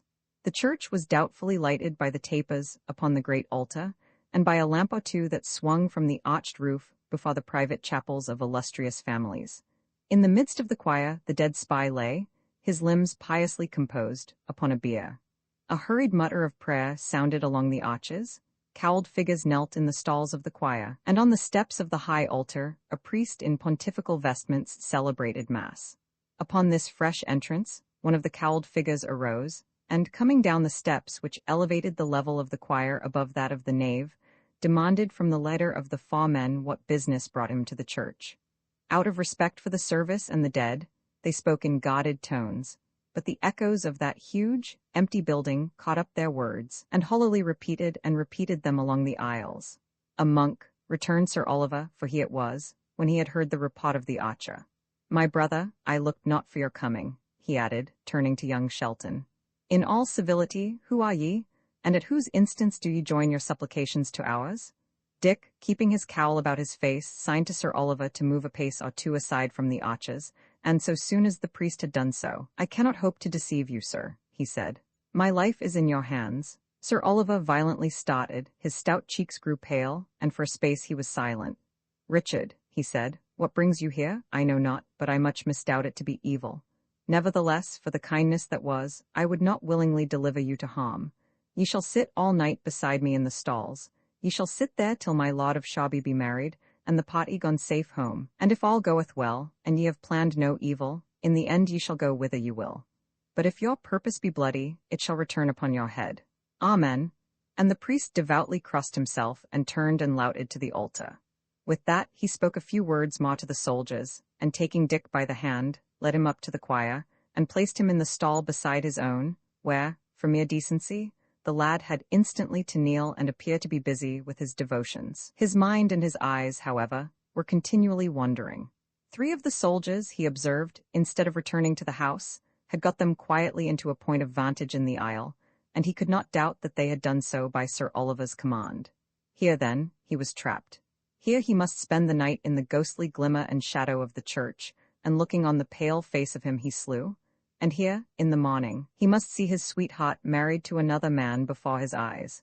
But for all that, he obtained a command upon his mind, and built himself up in patience to await the issue. Roman 4 in the Abbey Church in Shawby Abbey Church, the prayers were kept up all night without cessation, now with the singing of psalms, now with a note or two upon the bell. Rutta, the spy, was nobly waked. There he lay, meanwhile, as they had arranged him, his dead hands crossed upon his bosom, his dead eyes staring on the roof, and hard by, in the stall, the lad who had slain him waited, in sore disquietude, the coming of the morning. Once only, in the course of the hours, Sir Oliver leaned across to his captive. "Richard," he whispered, "my son, if you mean me evil, I will certify, on my soul's welfare, ye design upon an innocent man. Sinful in the eye of heaven I do declare myself, but sinful as against you I am not, neither have been ever." "My father," returned Dick in the same tone of voice, "trust me, I design nothing, but as for your innocence, I may not forget that ye cleared yourself but lamely." "A man may be innocently guilty," replied the priest. "He may be set blindfolded upon a mission, ignorant of its true scope. So it was with me. I did decoy your father to his death, but as heaven sees us in this sacred place, I knew not what I did." "It may be," returned Dick, "but see what a strange web ye have woven, that I should be, at this hour, at once your prisoner and your judge, that ye should both threaten my days and deprecate my anger. Methinks, if ye had been all your life a true man and good priest, ye would neither thus fear nor thus detest me. And now to your prayers. I do obey you, since needs must, but I will not be burdened with your company."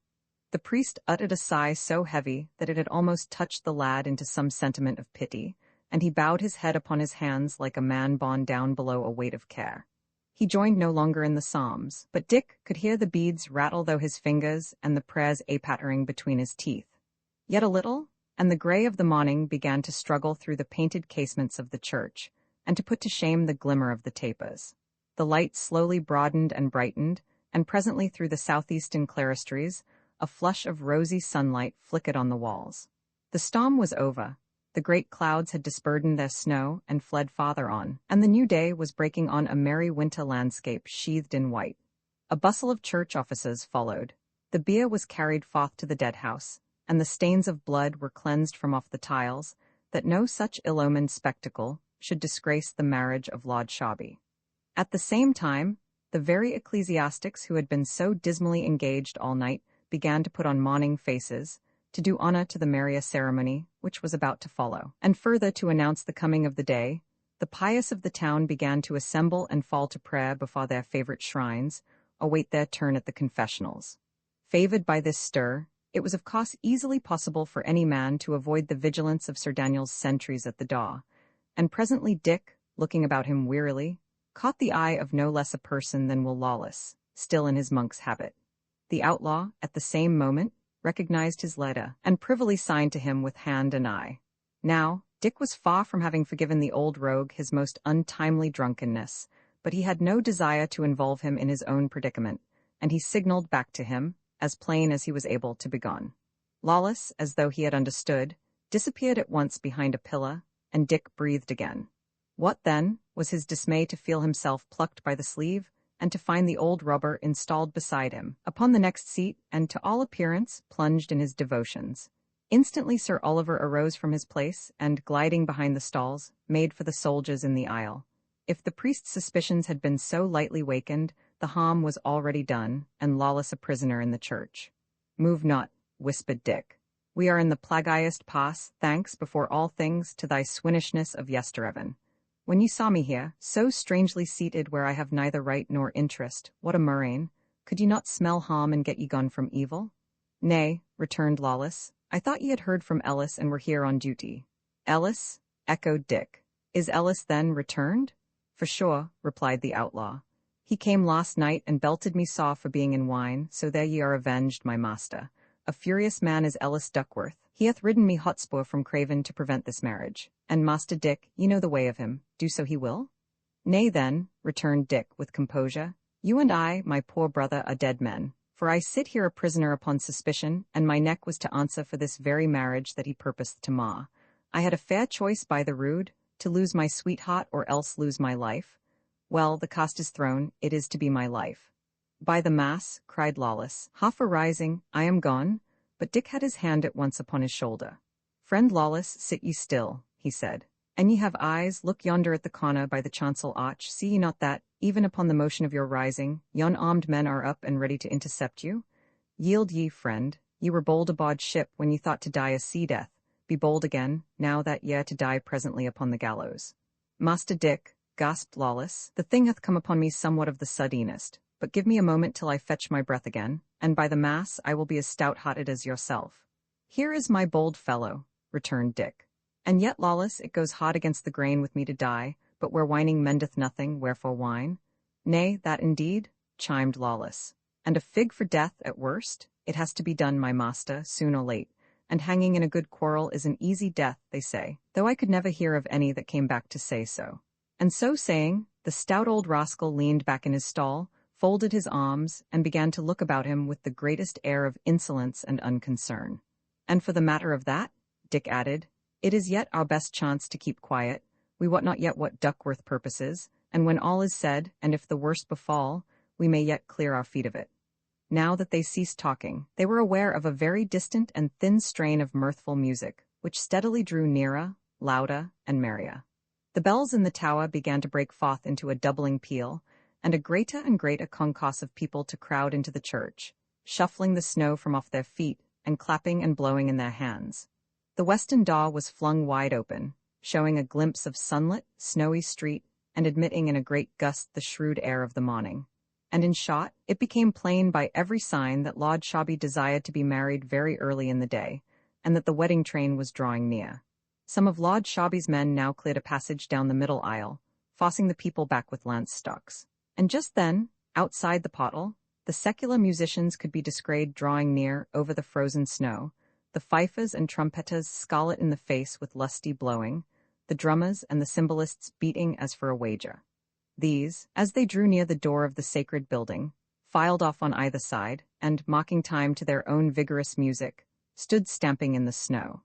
As they thus opened their ranks, the ladders of this noble bridal train appeared behind and between them, and such was the variety and gaiety of their attire, such the displays of silk and velvet, fur and satin, embroidery and lace, that the procession showed forth upon the snow like a flower-bed in a path or a painted window in a wall. First came the bride, a sorry sight, as pale as winter, clinging to Sir Daniel's arm, and attended as bridesmaid by the shot young lady who had befriended Dick the night before.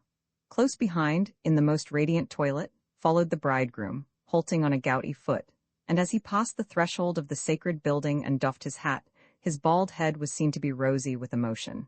And now came the hour of Ellis Duckworth.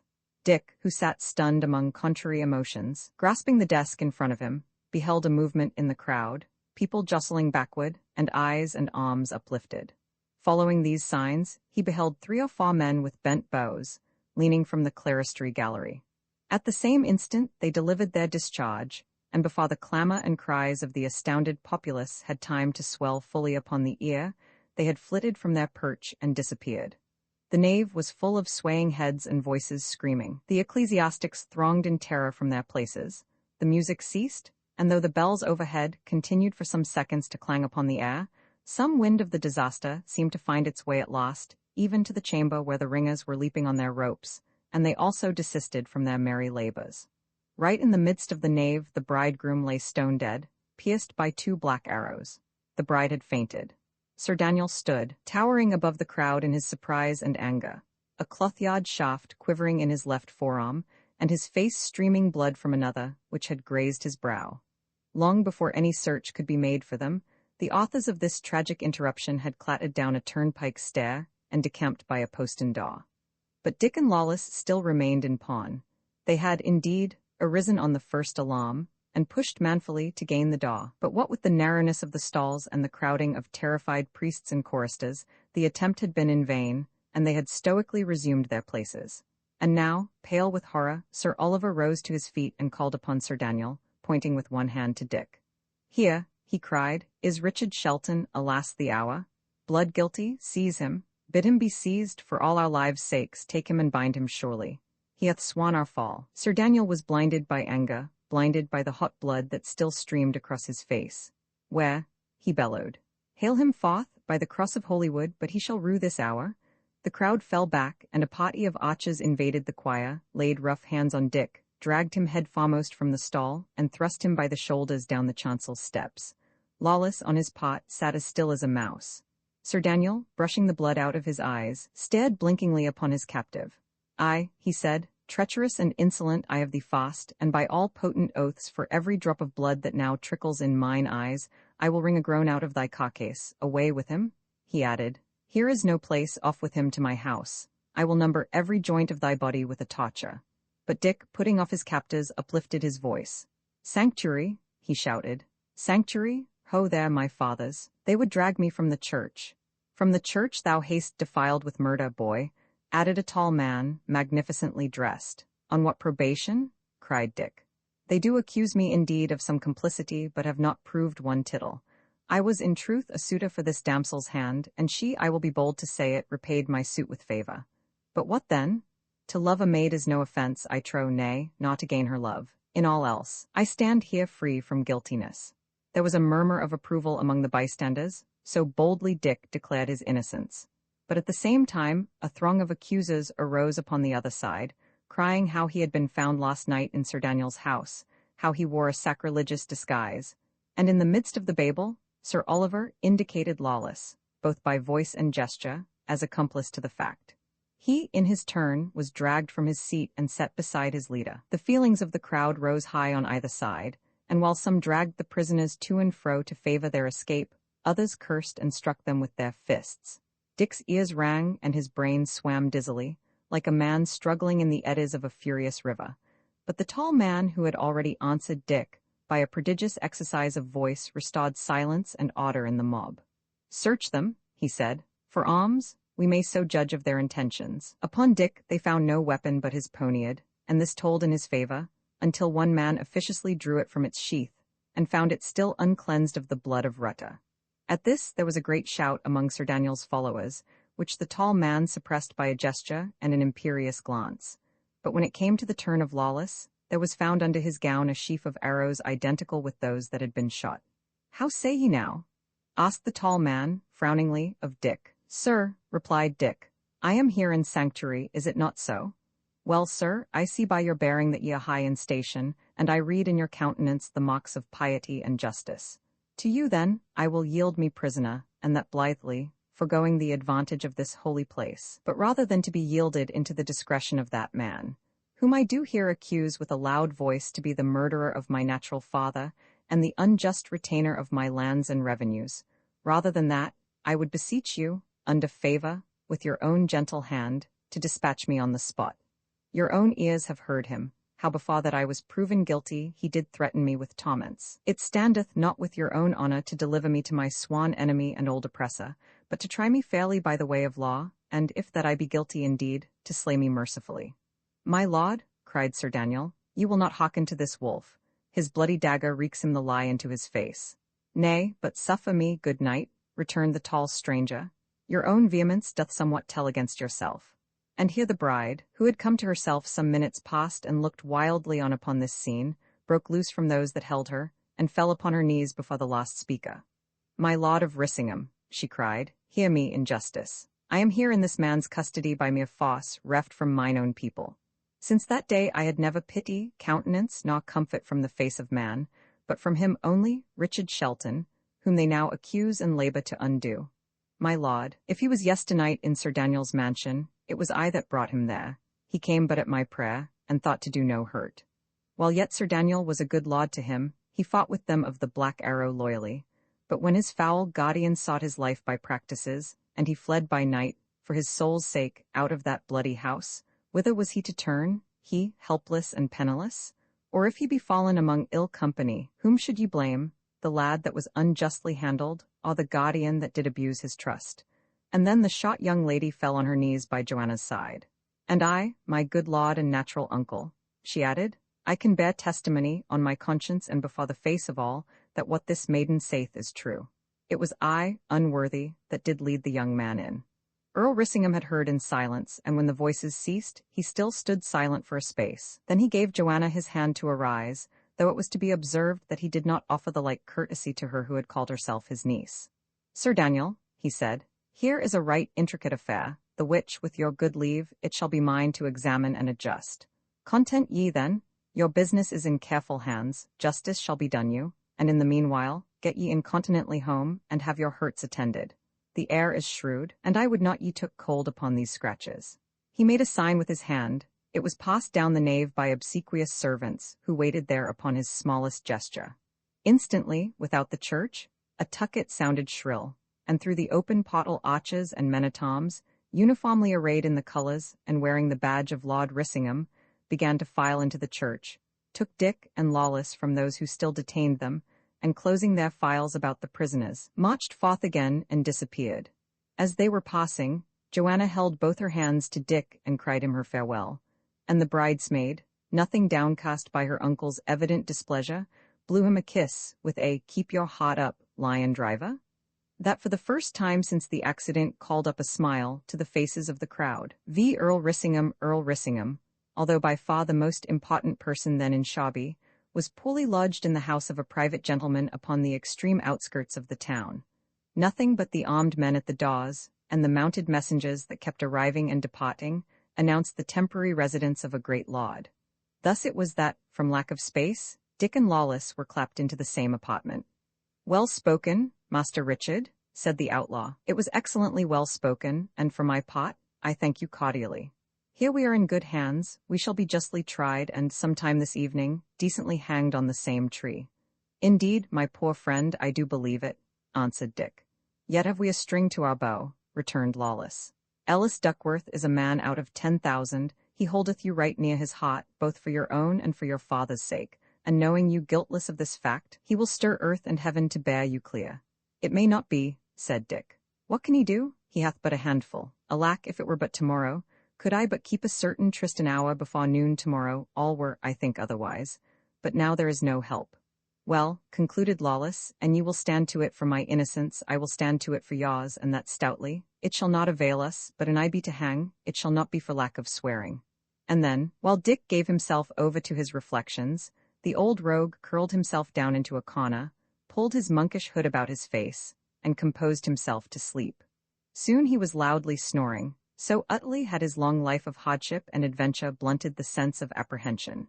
It was long afternoon, and the day was already failing, before the door was opened and Dick taken forth and led upstairs to where, In a warm cabinet, Earl Rissingham sat musing over the fire. On his captive's entrance he looked up. "Sir," he said, "I knew your father, who was a man of honor, and this inclineth me to be the more lenient, but I may not hide from you that heavy charges lie against your character. Ye do consort with murderers and robbers. Upon a clear probation ye have carried war against the king's peace. Ye are suspected to have piratically seized upon a ship. Ye are found skulking with a counterfeit presentment in your enemy's house. A man is slain that very evening. And it like you, my lord," Dick interposed. "I will at once avow my guilt, such as it is. I slew this fellow Rutter, and to the proof, searching in his bosom, here is a letter from his wallet." Lord Rissingham took the letter and opened and read it twice. "Ye have read this?" he inquired. "I have read it," answered Dick. "Are ye for York or Lancaster?" the Earl demanded. "My lord, it was but a little while back that I was asked that question, and knew not how to answer it," said Dick. "But having answered once, I will not vary. My lord, I am for York." The Earl nodded approvingly. "Honestly replied," he said. "But wherefore then deliver me this letter?" "Nay, but against traitors, my lord, are not all sides arrayed?" cried Dick. "I would they were, young gentleman," returned the Earl, "and I do at least approve your saying. There is more youth than guile in you, I do perceive, and were not Sir Daniel a mighty man upon our side, I were half tempted to espouse your quarrel. For I have inquired, and it appears ye have been hardly dealt with, and have much excuse. But look ye, sir, I am, before all else, a leader in the Queen's interest, and though by nature a just man, as I believe, and leaning even to the excess of mercy, yet must I order my goings for my party's interest, and to keep Sir Daniel, I would go far about." "My lord," returned Dick, "you will think me very bold to counsel you, but do ye count upon Sir Daniel's faith? Methought he had changed sides intolerably often. Nay, it is the way of England. What would ye have?" the Earl demanded. "But ye are unjust to the Knight of Tunstall, and as faith goes in this unfaithful generation, he hath of late been honorably true to us of Lancaster. Even in our last reverses he stood firm. And it pleased you then," said Dick, "to cast your eye upon this letter, ye might somewhat change your thought of him." And he handed to the Earl Sir Daniel's letter to Lord Wensleydale. The effect upon the Earl's countenance was instant. He lowered like an angry lion, and his hand, with a sudden movement, clutched at his dagger. "Ye have read this also?" he asked. "Even so," said Dick. "It is your lordship's own estate he offers to Lord Wensleydale." "It is my own estate, even as ye say?" returned the Earl. "I am your bedesman for this letter. It hath shown me a fox's hole. Command me, Master Shelton. I will not be backward in gratitude, and to begin with, York or Lancaster, true man or thief, I do now set you at freedom. Go, a Mary's name, but judge it right that I retain and hang your fellow, lawless. The crime hath been most open, and it were fitting that some open punishment should follow." "My lord, I make it my first suit to you to spare him also," pleaded Dick. "It is an old, condemned rogue, thief, and vagabond, Master Shelton," said the Earl. "He hath been gallows-ripe this score of years, and whether for one thing or another, whether tomorrow or the day after, where is the great choice? Yet, my lord, it was through love to me that he came hither," answered Dick, "and I were churlish and thankless to desert him." "Master Shelton, ye are troublesome," replied the Earl severely. "It is an evil way to prosper in this world. Howbeit, and to be quit of your importunity, I will once more humour you. Go then together, but go warily, and get swiftly out of Shawby town. For this Sir Daniel, whom may the saints confound, thirsteth most greedily to have your blood.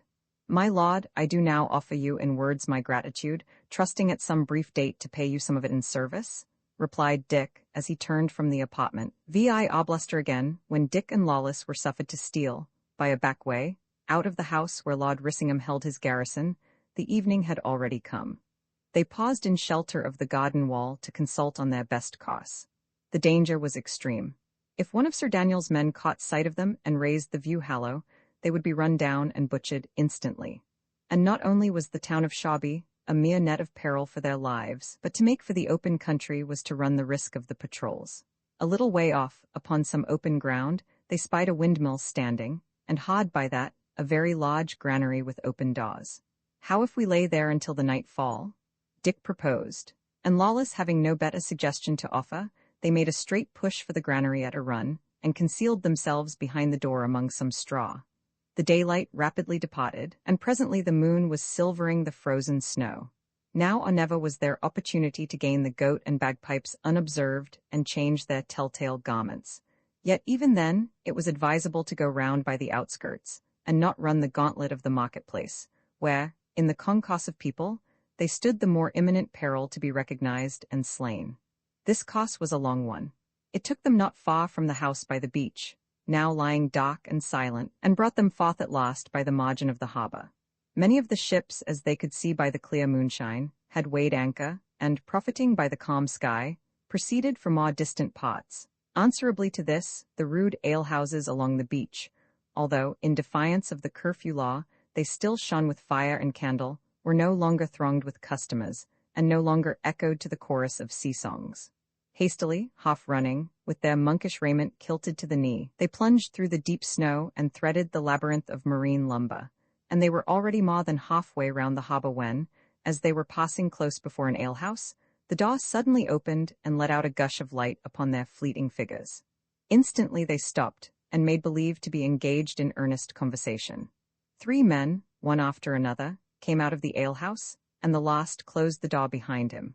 All 3 were unsteady upon their feet, as if they had passed the day in deep potations, and they now stood wavering in the moonlight, like men who knew not what they would be after. The tallest of the 3 was talking in a loud, lamentable voice. 7 pieces of as good Gascony as ever a tapster broached, he was saying, the best ship out o' the pot o' Dartmouth, a Virgin Mary parcel gilt, 13 pounds of good gold money. I have had losses, too, interrupted one of the others. I have had losses of mine own. Gossip Oblasta. I was robbed at Martinmas of 5 shillings, and a leather wallet well worth 9pence farthing. Dick's heart smote him at what he heard. Until that moment, he had not perhaps thought twice of the poor skipper, who had been ruined by the loss of the Good Hope. So careless, in those days, were men who wore arms of the goods and interests of their inferiors. But this sudden encounter reminded him sharply of the high-handed manner and ill-ending of his enterprise, and both he and Lawless turned their heads the other way, to avoid the chance of recognition. The ship's dog had, however, made his escape from the wreck and found his way back again to Shawby. He was now at Oblasta's heels, and suddenly sniffing and pricking his ears, he darted forward and began to balk furiously at the 2 sham friars. His master unsteadily followed him. "Hey, shipmates," he cried. "Have ye ever a penny piece for a poor old shipman, clean destroyed by pirates? I am a man that would have paid for you both o' Thursday morning, and now here I be, o' Saturday night, begging for a flagon of ale.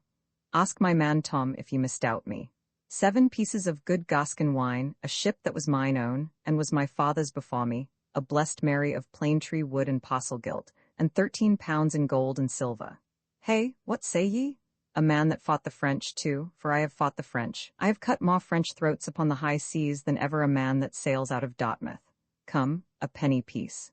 Neither Dick nor Lawless durst answer him a word, lest he should recognize their voices, and they stood there as helpless as a ship ashaw, not knowing where to turn nor what to hope. "Are ye dumb, boy?" inquired the skipper. "Mates," he added with a hiccup, "they be dumb. I like not this manner of discourtesy, for an a man be dumb, so be as he's courteous, he will still speak when he was spoken to, methinks." By this time the sailor, Tom, who was a man of great personal strength, seemed to have conceived some suspicion of these 2 speechless figures, and being soberer than his captain, stepped suddenly before him, took Lawless roughly by the shoulder, and asked him, with an oath, what ailed him that he held his tongue. To this the outlaw, thinking all was over, made answer by a wrestling feint that stretched the sailor on the sand, and, calling upon Dick to follow him, took to his heels among the lumber. The affair passed in a second. Before Dick could run at all, Oblasta had him in his arms. Tom, crawling on his face, had caught him by 1 foot, and the 3rd man had a drawn cutlass brandishing above his head. It was not so much the danger, it was not so much the annoyance that now bowed down the spirits of young Shelton. It was the profound humiliation to have escaped Sir Daniel, convinced Lord Rissingham, and now fall helpless in the hands of this old, drunken sailor, and not merely helpless, but, as his conscience loudly told him when it was too late, actually guilty, actually the bankrupt debtor of the man whose ship he had stolen and lost. "Bring me him back into the alehouse till I see his face," said Oblasta. "Nay, nay," returned Tom, "but let us first unload his wallet, lest the other lads cry share." But though he was searched from head to foot, not a penny was found upon him, nothing but Lord Foxham's signet, which they plucked savagely from his finger. "Turn me him to the moon," said the skipper, and taking Dick by the chin, he cruelly jerked his head into the air. "Blessed Virgin," he cried, "it is the pirate." "Hey," cried Tom. "By the Virgin of Bordeaux, it is the man himself," repeated Oblasta. "What sea thief do I hold you?" he cried. Where is my ship? Where is my wine? Hey, have I you in my hands? Tom, give me one end of a cod here. I will so trust me this sea thief, hand and foot together, like a basting turkey, marry, I will so bind him up, and thereafter I will so beat him. And so he ran on, winding the cod meanwhile about Dick's limbs with the dexterity peculiar to seamen, and at every turn and cross securing it with a knot, and tightening the whole fabric with a savage pull. When he had done, the lad was a mere package in his hands, as helpless as the dead. The skipper held him at arm's length and laughed aloud. Then he fetched him a stunning buffet on the ear, and then turned him about and furiously kicked him. Anger rose up in Dick's bosom like a storm. Anger strangled him, and he thought to have died. But when the sailor, tired of this cruel play, dropped him all his length upon the sand and turned to consult with his companions, he instantly regained command of his temper. Here was a momentary respite. Ere they began again to torture him, he might have found some method to escape from this degrading and fatal misadventure. Presently, sure enough, and while his captors were still discussing what to do with him, he took heart of grace, and with a pretty steady voice, addressed them. "My masters," he began, "are ye gone clean foolish? Here hath heaven put into your hands as pretty an occasion to grow rich as ever shipman had, such as ye might make 30 oversea adventures and not find again. And by the mass, what do ye? Beat me? Nay, so would an angry child, but for long-headed tarry-johns that fear not fire nor water, and that love gold as they love beef, methinks ye are not wise." "Aye," said Tom, "now yer trust ye would cozen us." "Cozen you?" repeated Dick. "Nay, if ye be fools, it would be easy, but if ye be shrewd fellows, as I trow ye are, ye can see plainly where your interest lies. When I took your ship from you we were many, we were well clad and armed, but now, bethink you a little who mustered that array. One incontestably that hath much gold, and if he being already rich continueth to hunt after more even in the face of storms, bethink you once more, shall there not be a treasure somewhere hidden?" "What meaneth he?" asked one of the men. "Why, if ye have lost an old skiff and a few jugs of vinegary wine," continued Dick, "forget them for the trash they are, and do ye rather buckle to an adventure worth the name that shall, in 12 hours, make or mar you forever. But take me up from where I lie, and let us go somewhere near at hand and talk across a flagon, for I am sore and frozen, and my mouth is half among the snow." "He seeks but to cozen us," said Tom, contemptuously. "Cozen, cozen," cried the third man. "I would I could see the man that could cozen me. He were a cozener indeed. Nay, I was not born yesterday. I can see a church when it hath a steeple on it, and for my part, gossip Oblasta, methinks there is some sense in this young man. Shall we go hear him indeed? Say, shall we go hear him?" "I would look gladly on a pottle of strong ale, good Master Purrit," returned Oblasta. "How say ye, Tom? But then the wallet is empty." "I will pay," said the other. "I will pay. I would fain see this matter out. I do believe, upon my conscience, there is gold in it." "Nay, if ye get again to drinking, all is lost," cried Tom. "Gossip Oblasta, ye suffer your fellow to have too much liberty," returned Master Purrit. "Would ye be led by a hired man? Fie, fie." "Peace, fellow," said Oblasta, addressing Tom. "Will ye put your oar in? Truly a fine pass when the crew is to correct the skipper." "Well then, go your way," said Tom. "I wash my hands of you." "Set him then upon his feet," said Master Purrit. "I know a privy place where we may drink and discourse." "If I am to walk, my friends, ye must set my feet at liberty," said Dick, when he had been once more planted upright like a post. "He saith true," laughed Purrit. "Truly, he could not walk accoutred as he is. Give it a slit, out with your knife and slit it, gossip." Even Oblasta paused at this proposal, but as his companion continued to insist, and Dick had the sense to keep the merest wooden indifference of expression, and only shrugged his shoulders over the delay, the skipper consented at last, and cut the cords which tied his prisoner's feet and legs. Not only did this enable Dick to walk, but the whole network of his bonds being proportionately loosened, he felt the arm behind his back begin to move more freely, and could hope, with time and trouble, to entirely disengage it. So much he owed already to the owlish silliness and greed of Master Purrit. That worthy now assumed the lead, and conducted them to the very same rude alehouse where Lawless had taken Oblaster on the day of the gale. It was now quite deserted. The fire was a pile of red embers, radiating the most ardent heat, and when they had chosen their places, and the landlord had set before them a measure of mulled ale, both Purrit and Oblasta stretched forth their legs and squared their elbows like men bent upon a pleasant hour. The table at which they sat, like all the others in the alehouse, consisted of a heavy, square board set on a pair of barrels, and each of the 4 curiously assorted cronies sat at one side of the square, Purrit facing Oblasta, and Dick opposite to the common sailor. "And now, young man," said Purrit, "to your tale. It doth appear, indeed, that ye have somewhat abused our gossip Oblasta, but what then? Make it up to him, show him but this chance to become wealthy, and I will go pledge he will forgive you." So far Dick had spoken pretty much at random, but it was now necessary, under the supervision of 6 eyes, to invent and tell some marvelous story, and, if it were possible, get back into his hands the all-important signet. To squander time was the first necessity. The longer his stay lasted, the more would his captors drink, and the surer should he be when he attempted his escape. Well, Dick was not much of an inventor, and what he told was pretty much the tale of Ali Baba, with Shabi and Tunstall forests substituted for the east, and the treasures of the cavern rather exaggerated than diminished. As the reader is aware, it is an excellent story, and has but one drawback, that it is not true. And so, as these 3 simple shipmen now heard it for the first time, their eyes stood out of their faces, and their mouths gaped like codfish at a fishmonger's. Pretty soon a second measure of mulled ale was called for, and while Dick was still artfully spinning out the incidents, a third followed the second. Here was the position of the parties towards the end. Oblasta, 3 pots drunk and 1 half asleep, hung helpless on his stool. Even Tom had been much delighted with the tale, and his vigilance had abated in proportion. Meanwhile, Dick had gradually wormed his right arm clear of its bonds and was ready to risk all. "And so," said Purrit, "yeah, one of these?"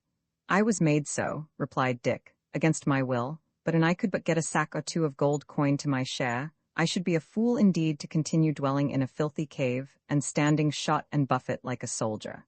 Here be we 4. Good, let us then go forth into the forest tomorrow ere the sun be up. Could we come honestly by a donkey, it were better. But an we cannot, we have our 4 strong backs, and I warrant me we shall come home staggering." Purrit licked his lips. "And this magic," he said, "this password whereby the cave is opened, how call ye it, friend?"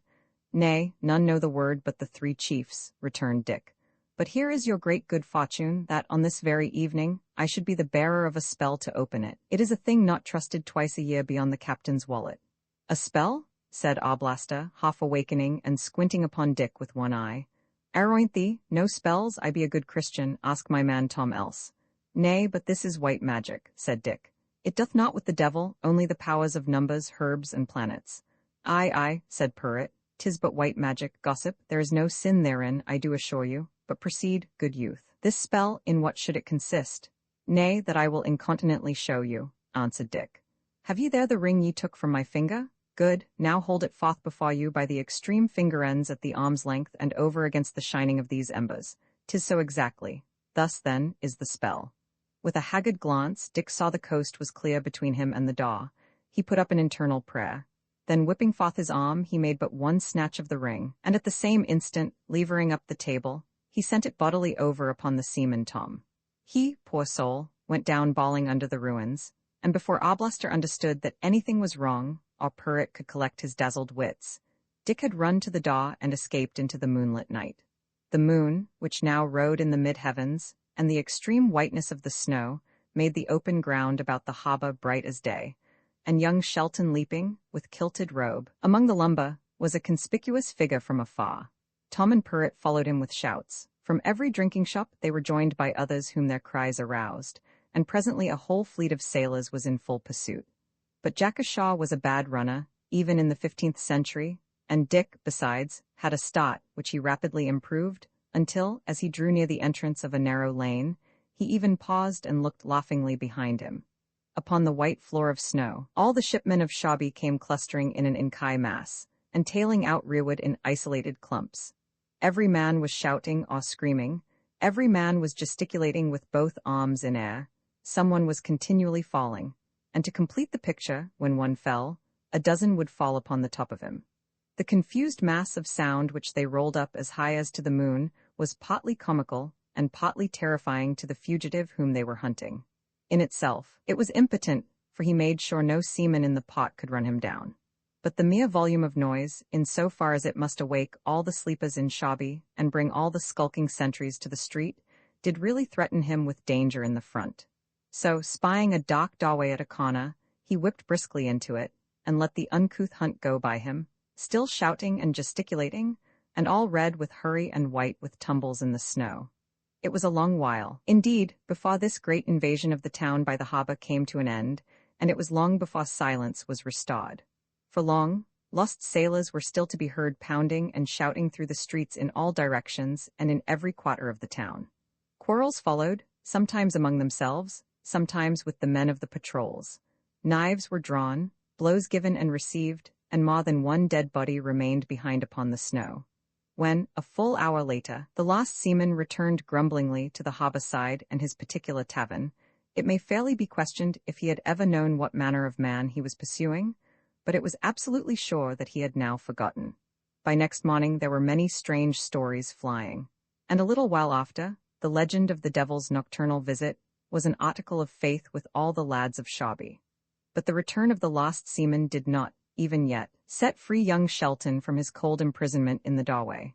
For some time after, there was a great activity of patrols, and special parties came forth to make the round of the place and report to one or other of the great lords, whose slumbers had been thus unusually broken. The night was already well spent before Dick ventured from his hiding place, and came, safe and sound, but aching with cold and bruises, to the door of the Goat and Bagpipes. As the law required, there was neither fire nor candle in the house, but he groped his way into a corner of the icy guest room, found an end of a blanket, which he hitched around his shoulders, and creeping close to the nearest sleeper, was soon lost in slumber. The shrill trumpet very early the next morning, before the first peep of the day, Dick arose, changed his garments, armed himself once more like a gentleman, and set forth for Lawless's den in the forest. There, it will be remembered, he had left Lord Foxham's papers, and to get these and be back in time for the tryst with the young Duke of Gloucester could only be managed by an early start and the most vigorous walking. The frost was more rigorous than ever, the air windless and dry, and stinging to the nostril. The moon had gone down, but the stars were still bright and numerous, and the reflection from the snow was clear and cheerful. There was no need for a lamp to walk by, nor, in that still but ringing air, the least temptation to delay. Dick had crossed the greater part of the open ground between Shawby and the forest, and had reached the bottom of the little hill, some 100 yards below the cross of St. Bride, when, through the stillness of the black morn, there rang forth the note of a trumpet, so shrill, clear, and piercing, that he thought he had never heard the match of it for audibility. It was blown once, and then hurriedly a second time, and then the clash of steel succeeded. At this young Shelton pricked his ears, and drawing his sword, ran forward up the hill. Presently he came in sight of the cross, and was aware of a most fierce encounter raging on the road before it. There were 7 or 8 assailants, and but one to keep head against them, but so active and dexterous was this one, so desperately did he charge and scatter his opponents, so deftly keep his footing on the ice, that already, before Dick could intervene, he had slain one, wounded another, and kept the whole in check. Still, it was by a miracle that he continued his defense, and at any moment, any accident, the least slip of foot or error of hand, his life would be a forfeit. "Hold you well, sir, here is help," cried Richard, and forgetting that he was alone, and that the cry was somewhat irregular, "To the arrow, to the arrow," he shouted as he fell upon the rear of the assailants. These were stout fellows also, for they gave not an inch at this surprise, but faced about, and fell with astonishing fury upon Dick. 4 against 1, the steel flashed about him in the starlight, the sparks flew fiercely. One of the men opposed to him fell in the stir of the fight, he hardly knew why. Then he himself was struck across the head, and though the steel cap below his hood protected him, the blow beat him down upon one knee, with a brain whirling like a windmill sail. Meanwhile the man whom he had come to rescue, instead of joining in the conflict, had, on the first sign of intervention, leaped aback and blown again, and yet more urgently and loudly, on that same shrill-voiced trumpet that began the alarm. Next moment, indeed, his foes were on him, and he was once more charging and fleeing, leaping, stabbing, dropping to his knee, and using indifferently sword and dagger, foot and hand, with the same unshaken courage and feverish energy and speed. But that ear-piercing summons had been heard at last. There was a muffled rushing in the snow, and in a good hour for Dick, who saw the sword points glitter already at his throat, there poured forth out of the wood upon both sides a disorderly torrent of mounted men-at-arms, each cased in iron, and with visor lowered, each bearing his lance in rest, or his sword bared and raised, and each carrying, so to speak, a passenger, in the shape of an archer or page, who leaped one after another from their perches, and had presently doubled the array. The original assailants, seeing themselves outnumbered and surrounded, threw down their arms without a word. "Seize me these fellows," said the hero of the trumpet, and when his order had been obeyed, he drew near to Dick and looked him in the face. Dick, returning this scrutiny, was surprised to find in one who had displayed such strength, skill, and energy, a lad no older than himself, slightly deformed, with one shoulder higher than the other, and of a pale, painful, and distorted countenance. The eyes, however, were very clear and bold. "Sir," said this lad, "ye came in good time for me, and none too early." "My lord," returned Dick, with a faint sense that he was in the presence of a great personage, "ye are yourself so marvellous a good swordsman that I believe ye had managed them single-handed. Howbeit, it was certainly well for me that your men delayed no longer than they did." "How knew ye who I was?" demanded the stranger. "Even now, my lord," Dick answered, "I am ignorant of whom I speak with." "Is it so?" asked the other. "And yet ye threw yourself head first into this unequal battle." "I saw one man valiantly contending against many," replied Dick, "and I had thought myself dishonored not to bear him aid." A singular sneer played about the young nobleman's mouth as he made answer. "These are very brave words, but to the more essential, are ye Lancaster or York?" "My lord, I make no secret, I am clear for York," Dick answered. "By the mass," replied the other, "it is well for you." And so saying, he turned towards one of his followers. "Let me see," he continued, in the same sneering and cruel tones, "let me see a clean end of these brave gentlemen. Truss me them up." There were but 5 survivors of the attacking party. Archers seized them by the arms, they were hurried to the borders of the wood, and each placed below a tree of suitable dimension. The rope was adjusted. An archer, carrying the end of it, hastily clambered overhead, and before a minute was over, and without a word passing upon either hand, the 5 men were swinging by the neck. "And now," cried the deformed leader, "back to your posts, and when I summon you next, be ready to attend." "My lord Duke," said one man, "beseech you, tarry not here alone. Keep but a handful of lances at your hand." "Fellow," said the Duke, "I have forbore to chide you for your slowness. Cross me not therefore. I trust my hand and arm, for all that I be crooked. Ye were backwards when the trumpet sounded, and ye are now too forward with your counsels. But it is ever so, last with the lance and first with tongue. Let it be reversed." And with a gesture that was not without a sort of dangerous nobility, he waved them off. The footmen climbed again to their seats behind the men-at-arms, and the whole party moved slowly away and disappeared in 20 different directions under the cover of the forest. The day was by this time beginning to break, and the stars to fade. The first grey glimmer of dawn shone upon the countenances of the 2 young men, who now turned once more to face each other. "Here," said the Duke, "ye have seen my vengeance, which is, like my blade, both sharp and ready.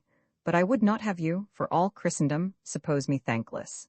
You that came to my aid with a good sword and a better courage, unless that you recoil from my misshapeness, come to my heart." And so saying, the young leader held out his arms for an embrace. In the bottom of his heart, Dick already entertained a great terror and some hatred for the man whom he had rescued, but the invitation was so worded that it would not have been merely discourteous, but cruel, to refuse or hesitate, and he hastened to comply. "And now, my lord Duke," he said, when he had regained his freedom, "do I suppose aright? Are you my lord Duke of Gloucester?" "I am Richard of Gloucester," returned the other. "And you, how call they you?" Dick told him his name, and presented Lord Foxham's signet, which the Duke immediately recognized. "Ye come too soon," he said. "But why should I complain? Ye are like me that was here at watch 2 hours before the day. But this is the first sally of mine arms upon this adventure. Master Shelton, shall I make or mar the quality of my renown? There lie mine enemies under 2 old, skilled captains, Rissingham and Brackley, well posted for strength, I do believe, but yet upon 2 sides without retreat, enclosed betwixt the sea, the harbour, and the river. Methinks, Shelton, here were a great blow to be stricken, and we could strike it silently and suddenly." "I do think so, indeed," cried Dick, warming. "Have you my Lord Foxham's notes?" inquired the Duke. And then Dick, having explained how he was without them for the moment, made himself bold to offer information every jot as good of his own knowledge. "And for mine own part, my Lord Duke," he added, "an ye had men enough, I would fall on even at this present. For look ye, at the peep of day the watches of the night are over, but by day they keep neither watch nor ward, only scour the outskirts with horsemen. Now then, when the night watch is already unarmed, and the rest are at their morning cup, now were the time to break them." "How many do ye count?" asked Gloucester. "They number not 2,000, Dick replied. "I have 700 in the woods behind us," said the Duke. 700 follow from Ketley, and will be here anon. Behind these and further are 400 more, and my Lord Foxham hath 500 half a day from here at Holywood. Shall we attend their coming, or fall on? My lord, said Dick, when ye hanged these 5 poor rogues ye did decide the question. Churls although they were, in these uneasy times they will be lacked and looked for, and the alarm be given. Therefore, my lord, if ye do count upon the advantage of a surprise, ye have not, in my poor opinion, 1 whole hour in front of you. I do think so indeed, returned Crookback. Well, before an hour, ye shall be in the thick on't, winning spurs. A swift man to Holywood, carrying Lord Foxham's signet, another along the road to speed my laggards. Nay, Shelton, by the rood, it may be done. Therewith he once more set his trumpet to his lips and blew. This time he was not long kept waiting. In a moment, the open space about the cross was filled with horse and foot. Richard of Gloucester took his place upon the steps, and dispatched messenger after messenger to hasten the concentration of the 700 men that lay hidden in the immediate neighborhood among the woods. And before a quarter of an hour had passed, all his dispositions being taken, he put himself at their head, and began to move down the hill towards Shawby. His plan was simple.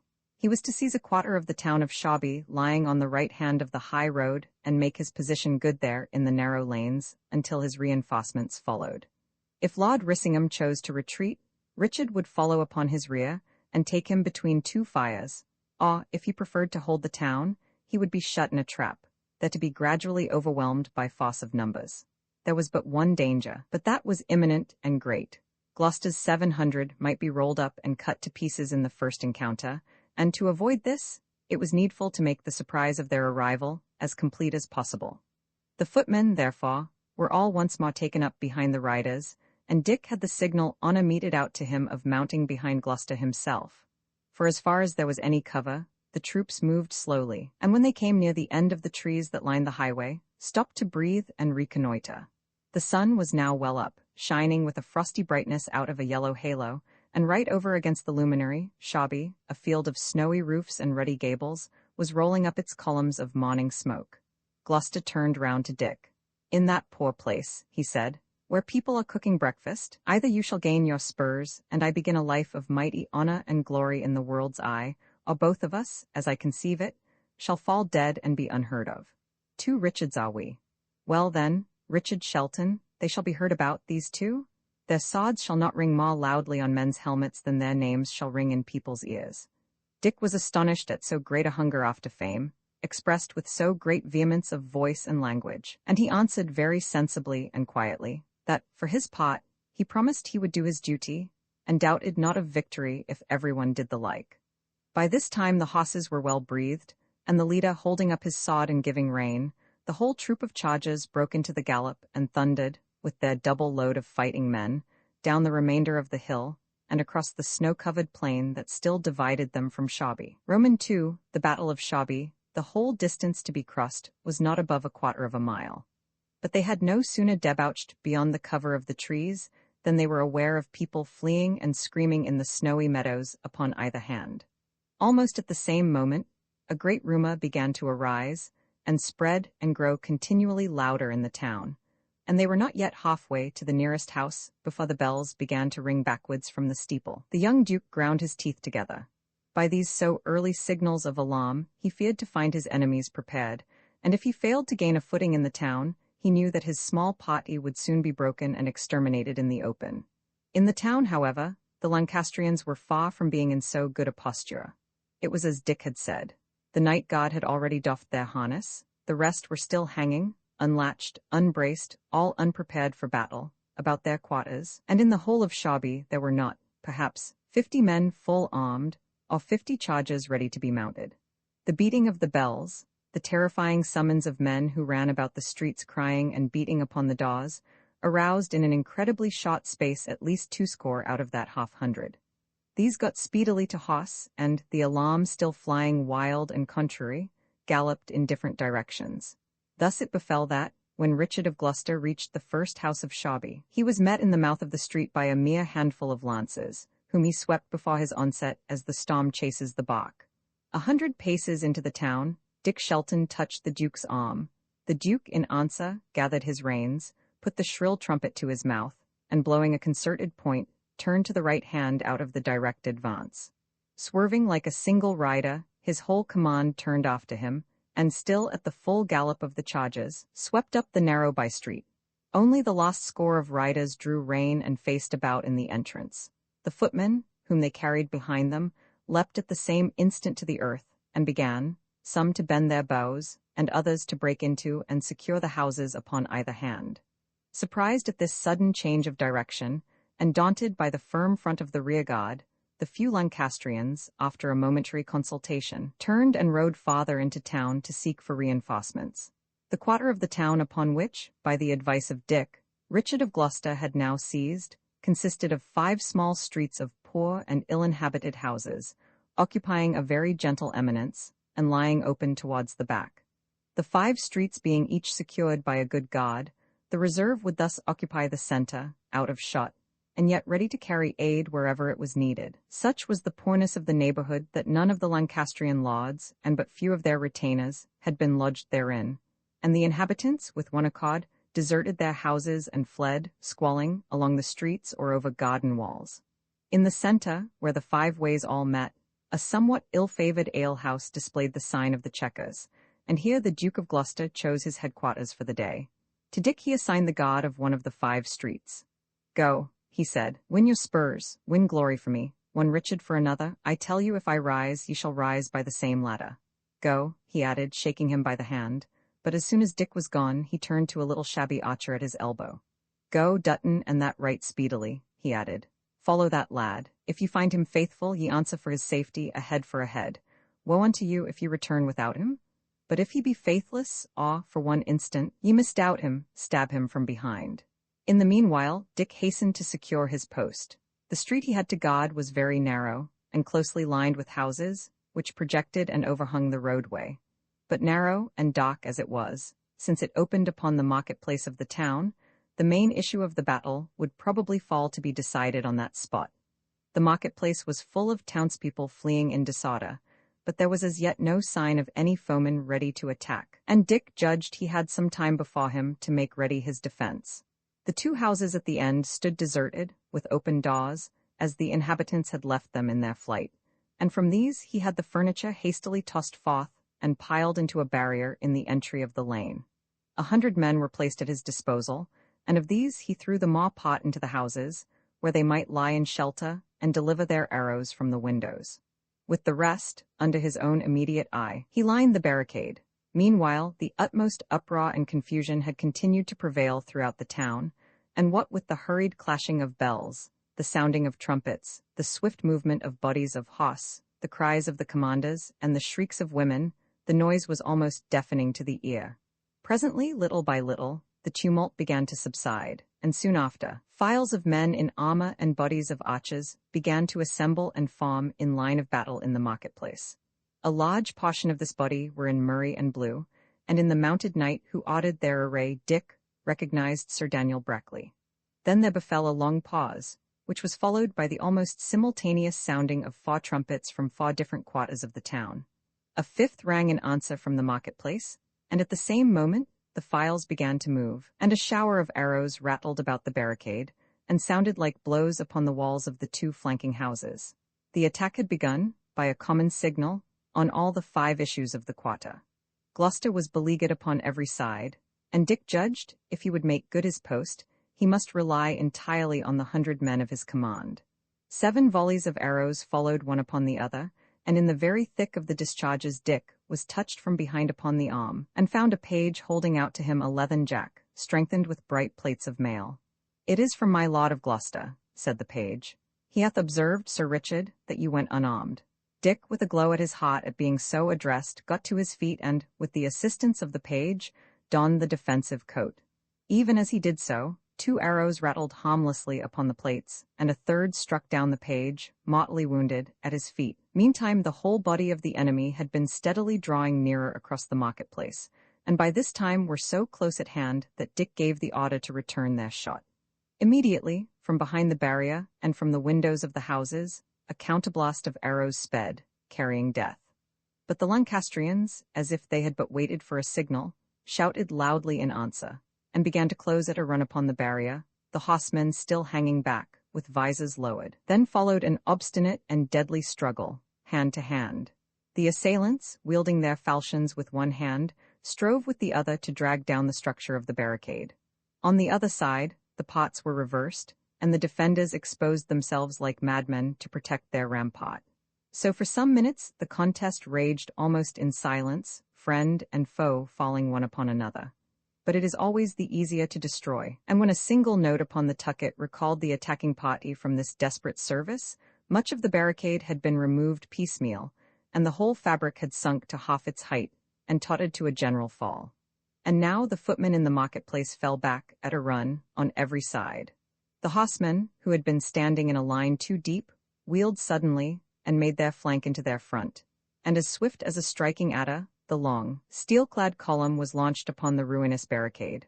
Of the first 2 horsemen, one fell, rider and steed, and was ridden down by his companions. The second leaped clean upon the summit of the rampart, transpiercing an archer with his lance. Almost in the same instant he was dragged from the saddle and his horse dispatched. And then the full weight and impetus of the charge burst upon and scattered the defenders. The men-at-arms, surmounting their fallen comrades, and carried onward by the fury of their onslaught, dashed through Dick's broken line and pawed thundering up the lane beyond, as a stream bestrides and paws across a broken dam. Yet was the fight not over. Still, in the narrow jaws of the entrance, Dick and a few survivors plied their bills like woodmen, and already, across the width of the passage, there had been formed a second, a higher, and a more effectual rampart of fallen men and disemboweled horses, lashing in the agonies of death. Baffled by this fresh obstacle, the remainder of the cavalry fell back. And as, at the sight of this movement, the flight of arrows redoubled from the casements of the houses, their retreat had, for a moment, almost degenerated into flight. Almost at the same time, those who had crossed the barricade and charged farther up the street, being met before the door of the Checkers by the formidable hunchback and the whole reserve of the Yorkists, began to come scattering backwards, in the excess of disarray and terror. Dick and his fellows faced about, fresh men pawed out of the houses. A cruel blast of arrows met the fugitives full in the face, while Gloucester was already riding down their rear. In the inside of a minute and a half, there was no living Lancastrian in the street. Then, and not till then, did Dick hold up his reeking blade and give the word to cheer. Meanwhile, Gloucester dismounted from his horse and came forward to inspect the post. His face was as pale as linen, but his eyes shone in his head like some strange jewel, and his voice, when he spoke, was hoarse and broken with the exultation of battle and success. He looked at the rampart, which neither friend nor foe could now approach without precaution, so fiercely did the horses struggle in the throes of death, and at the sight of that great carnage he smiled upon one side. "Dispatch these horses," he said. "They keep you from your vantage. Richard Shelton," he added, "ye have pleased me, kneel." The Lancastrians had already resumed their archery, and the shafts fell thick in the mouth of the street, but the Duke, minding them not at all, deliberately drew his sword and dubbed Richard a knight upon the spot. "And now, Sir Richard," he continued, "if that ye see Lord Rissingham, send me an express upon the instant. Were it your last man, let me hear of it incontinently. I had rather venture the post than lose my stroke at him. For mark me all of ye," he added, raising his voice, "if Earl Rissingham fall by another hand than mine, I shall count this victory a defeat." "My Lord Duke," said one of his attendants, "is your grace not weary of exposing his dear life unneedfully?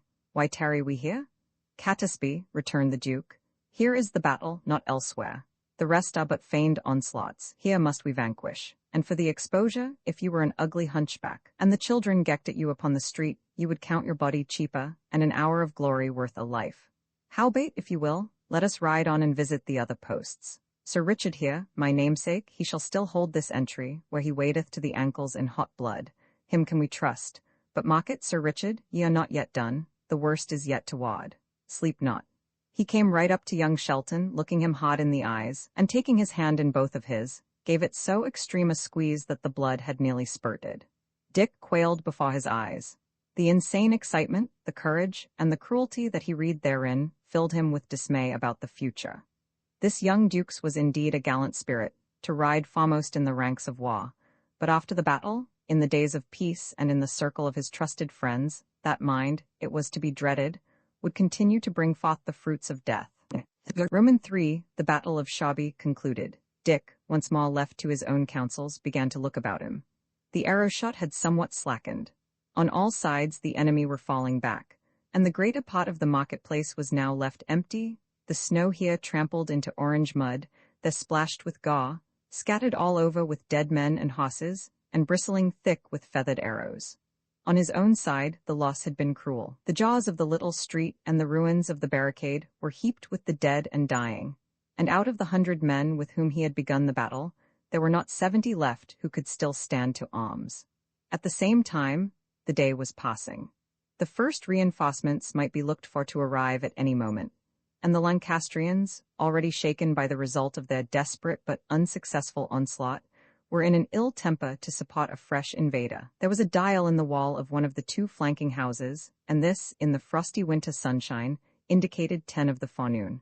Dick turned to the man who was at his elbow, a little insignificant archer, binding a cut in his arm. "It was well fought," he said, "and by my sooth they will not charge us twice." "Sir," said the little archer, "ye have fought right well for York and better for yourself. Never hath man in so brief space prevailed so greatly on the Duke's affections, that he should have entrusted such a post to one he knew not is a marvel. But look to your head, Sir Richard. If ye be vanquished, aye, if ye give way 1 foot's breadth, axe or cod shall punish it, and I am said if ye do aught doubtful, I will tell you honestly, here to stab you from behind." Dick looked at the little man in amaze. "You," he cried, "and from behind?" "It is right so," returned the archer, "and because I like not the affair, I tell it you. Ye must make the post good, Sir Richard, at your peril. Oh, our crookback is a bold blade and a good warrior, but whether in cold blood or in hot, he will have all things done exact to his commandment. If any fail or hinder, they shall die the death." "Now, by the saints," cried Richard, "is this so? And will men follow such a ladder?" "Nay, they follow him gleefully," replied the other. "For if he be exact to punish, he is most open-handed to reward, and if he spare not the blood and sweat of others, he is ever liberal of his own, still in the first front of battle, still the last to sleep. He will go far, will Crookback Dick o' Gloucester." The young knight, if he had before been brave and vigilant, was now all the more inclined to watchfulness and courage. His sudden favor, he began to perceive, had brought perils in its train, and he turned from the archer, and once more scanned anxiously the marketplace. It lay empty as before. "I like not this quietude," he said. "Doubtless they prepare us some surprise." And as if in answer to his remark, the archers began once more to advance against the barricade, and the arrows to fall thick. But there was something hesitating in the attack. They came not on roundly, but seemed rather to await a further signal. Dick looked uneasily about him, spying for a hidden danger. And sure enough, about halfway up the little street, a door was suddenly opened from within, and the house continued, for some seconds, and both by door and window, to disgorge a torrent of Lancastrian archers. These, as they leaped down, hurriedly stood to their ranks, bent their bows, and proceeded to pour upon Dick's rear a flight of arrows. At the same time, the assailants in the marketplace redoubled their shot, and began to close in stoutly upon the barricade. Dick called down his whole command out of the houses, and facing them both ways, and encouraging their valor both by word and gesture, returned as best he could the double shower of shafts that fell about his post. Meanwhile house after house was opened in the street, and the Lancastrians continued to pour out of the doors and leap down from the windows, shouting victory, until the number of enemies upon Dick's rear was almost equal to the number in his face. It was plain that he could hold the post no longer. What was worse, even if he could have held it, it had now become useless, and the whole Yorkist army lay in a posture of helplessness upon the brink of a complete disaster. The men behind him formed the vital flaw in the general defense, and it was upon these that Dick turned, charging at the head of his men.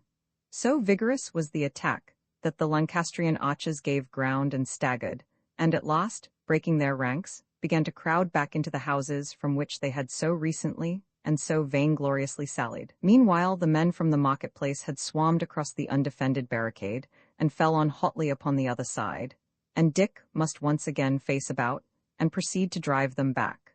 Once again the spirit of his men prevailed. They cleared the street in a triumphant style, but even as they did so, the others issued again out of the houses and took them, a third time, upon the rear. The Yorkists began to be scattered. Several times Dick found himself alone among his foes, and plying his bright sword for life. Several times he was conscious of a hurt, and meanwhile the fight swayed to and fro in the street without determinate result. Suddenly, Dick was aware of a great trumpeting about the outskirts of the town. The war-cry of York began to be rolled up to heaven, as by many and triumphant voices. And at the same time, the men in front of him began to give ground rapidly, streaming out of the street and back upon the marketplace. Someone gave the word to fly. Trumpets were blown distractedly, some for a rally, some to charge. It was plain that a great blow had been struck, and the Lancastrians were thrown, at least for the moment, into full disorder and some degree of panic. And then, like a theatre trick, there followed the last act of shabby battle. The men in front of Richard turned tail, like a dog that has been whistled home, and fled like the wind. At the same moment, there came through the marketplace a storm of horsemen, fleeing and pursuing, the Lancastrians turning back to strike with the sword, the Yorkists riding them down at the point of the lance. Conspicuous in the melee, Dick beheld the crookback. He was already giving a foretaste of that furious valor and skill to cut his way across the ranks of war, which, years afterwards upon the field of Bosworth, and when he was stained with crimes, almost sufficed to change the fortunes of the day and the destiny of the English throne.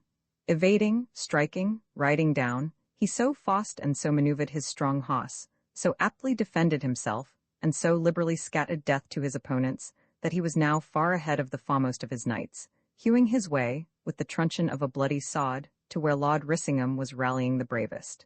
A moment more and they had met, the tall, splendid, and famous warrior against the deformed and sickly boy. Yet Shelton had never a doubt of the result, and when the fight next opened for a moment, the figure of the Earl had disappeared. But still, in the first of the danger, Crookback Dick was launching his big horse and plying the truncheon of his sword. Thus, by Shelton's courage in holding the mouth of the street against the first attack, and by the opportune arrival of his 700 reinforcements, the lad, who was afterwards to be handed down to the execration of posterity under the name of Richard Roman III, had won his first considerable fight. Roman fought the sack of Shabby, there was not a foe left within striking distance, and Dick, as he looked ruefully about him on the remainder of his gallant force, began to count the cost of victory. He was himself, now that the danger was ended, so stiff and sore, so bruised and cut and broken, and above all, so utterly exhausted by his desperate and unremitting labors in the fight, that he seemed incapable of any fresh exertion. But this was not yet the hour for repose. Shabby had been taken by assault, and though an open town, and not in any manner to be charged with the resistance, it was plain that these rough fighters would be not less rough now that the fight was over, and that the more horrid pot of war would fall to be enacted. Richard of Gloucester was not the captain to protect the citizens from his infuriated soldiery, and even if he had the will, it might be questioned if he had the power. It was, therefore, Dick's business to find and to protect Joanna, and with that end he looked about him at the faces of his men. The 3 or 4 who seemed likeliest to be obedient and to keep sober he drew aside, and promising them a rich reward and a special recommendation to the Duke, led them across the marketplace, now empty of horsemen, and into the streets upon the farther side. Every here and there small combats of from 2 to a dozen still raged upon the open street. Here and there a house was being besieged, the defenders throwing out stools and tables on the heads of the assailants. The snow was strewn with arms and copses, but except for these partial combats, the streets were deserted, and the houses, some standing open, and some shuttered and barricaded, had for the most part ceased to give out smoke. Dick, threading the skirts of these skirmishes, led his followers briskly in the direction of the Abbey Church, but when he came the length of the main street, a cry of horror broke from his lips. Sir Daniel's great house had been carried by assault. The gates hung in splinters from the hinges, and a double throng kept pouring in and out through the entrance, seeking and carrying booty. Meanwhile, in the upper stories, some resistance was still being offered to the pillagers. For just as Dick came within eyeshot of the building, a casement was burst open from within, and a poor wretch in murrey and blue, screaming and resisting, was forced through the embrasure and tossed into the street below. The most sickening apprehension fell upon Dick. He ran forward like one possessed, forced his way into the house among the foremost, and mounted without pause to the chamber on the 3rd floor where he had lost parted from Joanna.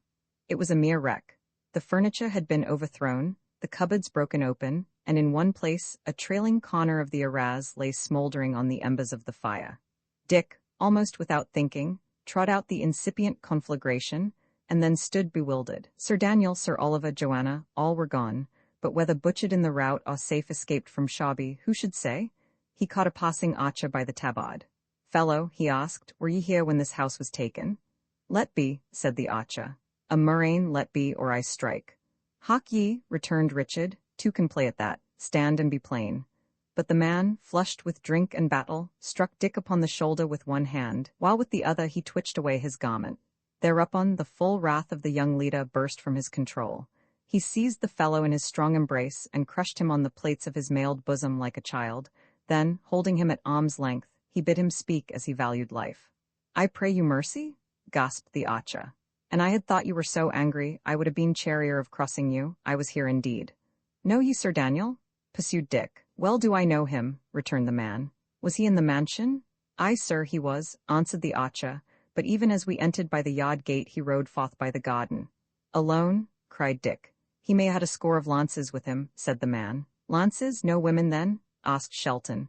"Troth I saw not," said the archer, "but there were none in the house, if that be your quest." "I thank you," said Dick. "Here is a piece for your pains." But groping in his wallet, Dick found nothing. "Inquire for me tomorrow," he added. Sir Richard Shelton, he corrected, "and I will see you handsomely rewarded." And then an idea struck Dick. He hastily descended to the courtyard, ran with all his might across the garden, and came to the great door of the church. It stood wide open. Within, every corner of the pavement was crowded with fugitive burghers, surrounded by their families and laden with the most precious of their possessions, while, at the high altar, priests in full canonicals were imploring the mercy of God. Even as Dick entered, the loud chorus began to thunder in the vaulted roofs. He hurried through the groups of refugees, and came to the door of the stair that led into the steeple. And here a tall churchman stepped before him and arrested his advance. "Whither, my son?" he asked severely. "My father," answered Dick, "I am here upon an errand of expedition. Stay me not. I command here for my Lord of Gloucester." "For my Lord of Gloucester?" repeated the priest. "Hath then the battle gone so saw?" "The battle, father, is at an end. Lancaster clean sped, my Lord of Rissingham, heaven rest him, left upon the field, and now, with your good leave, I follow mine affairs." And thrusting on one side the priest, who seemed stupefied at the news, Dick pushed open the door and rattled up the stairs for at a bound, and without pause or stumble, till he stepped upon the open platform at the top. Shobby Church Tower not only commanded the town, as in a map, but looked far, on both sides, over sea and land. It was now near upon noon, the day exceeding bright, the snow dazzling. And as Dick looked around him, he could measure the consequences of the battle. A confused, growling uproar reached him from the streets, and now and then, but very rarely, the clash of steel. Not a ship, not so much as a skiff, remained in harbor, but the sea was dotted with sails and rowboats laden with fugitives. On shore, too, the surface of the snowy meadows was broken up with bands of horsemen, some cutting their way towards the borders of the forest, others, who were doubtless of the Yorkist side, stoutly interposing and beating them back upon the town. Over all the open ground there lay a prodigious quantity of fallen men and horses, clearly defined upon the snow. To complete the picture, those of the foot soldiers, as had not found place upon a ship, still kept up an archery combat on the borders of the pot, and from the cover of the shoreside taverns. In that quarter, also, one or two houses had been fired, and the smoke towered high in the frosty sunlight, and blew off to sea in voluminous folds. Already close upon the margin of the woods, and somewhat in the line of Holywood, one particular clump of fleeing horsemen riveted the attention of the young watcher on the tower. It was fairly numerous. In no other quarter of the field did so many Lancastrians still hold together. Thus they had left a wide, discolored wake upon the snow, and Dick was able to trace them step by step from where they had left the town. While Dick stood watching them, they had gained, unopposed, the first fringe of the leafless forest, and turning a little from their direction, the sun fell for a moment full on their array, as it was relieved against the dusky wood. "Murray and Blue," cried Dick. "I swear it, Murray and Blue." The next moment he was descending the stairway. It was now his business to seek out the Duke of Gloucester, who alone, in the disorder of the fosses, might be able to supply him with a sufficiency of men. The fighting in the main town was now practically at an end, and as Dick ran hither and thither, seeking the commander, the streets were thick with wandering soldiers, some laden with more booty than they could well stagger under, others shouting drunk. None of them, when questioned, had the least notion of the Duke's whereabouts, and at last it was by sheer good fortune that Dick found him, where he sat in the saddle directing operations to dislodge the archers from the harbour side. "Sir Richard Shelton, ye are well found," he said. "I owe you one thing that I value little, my life, and one that I can never pay you for, this victory. Catesby, if I had 10 such captains as Sir Richard, I would march forthright on London. But now, sir, claim your reward."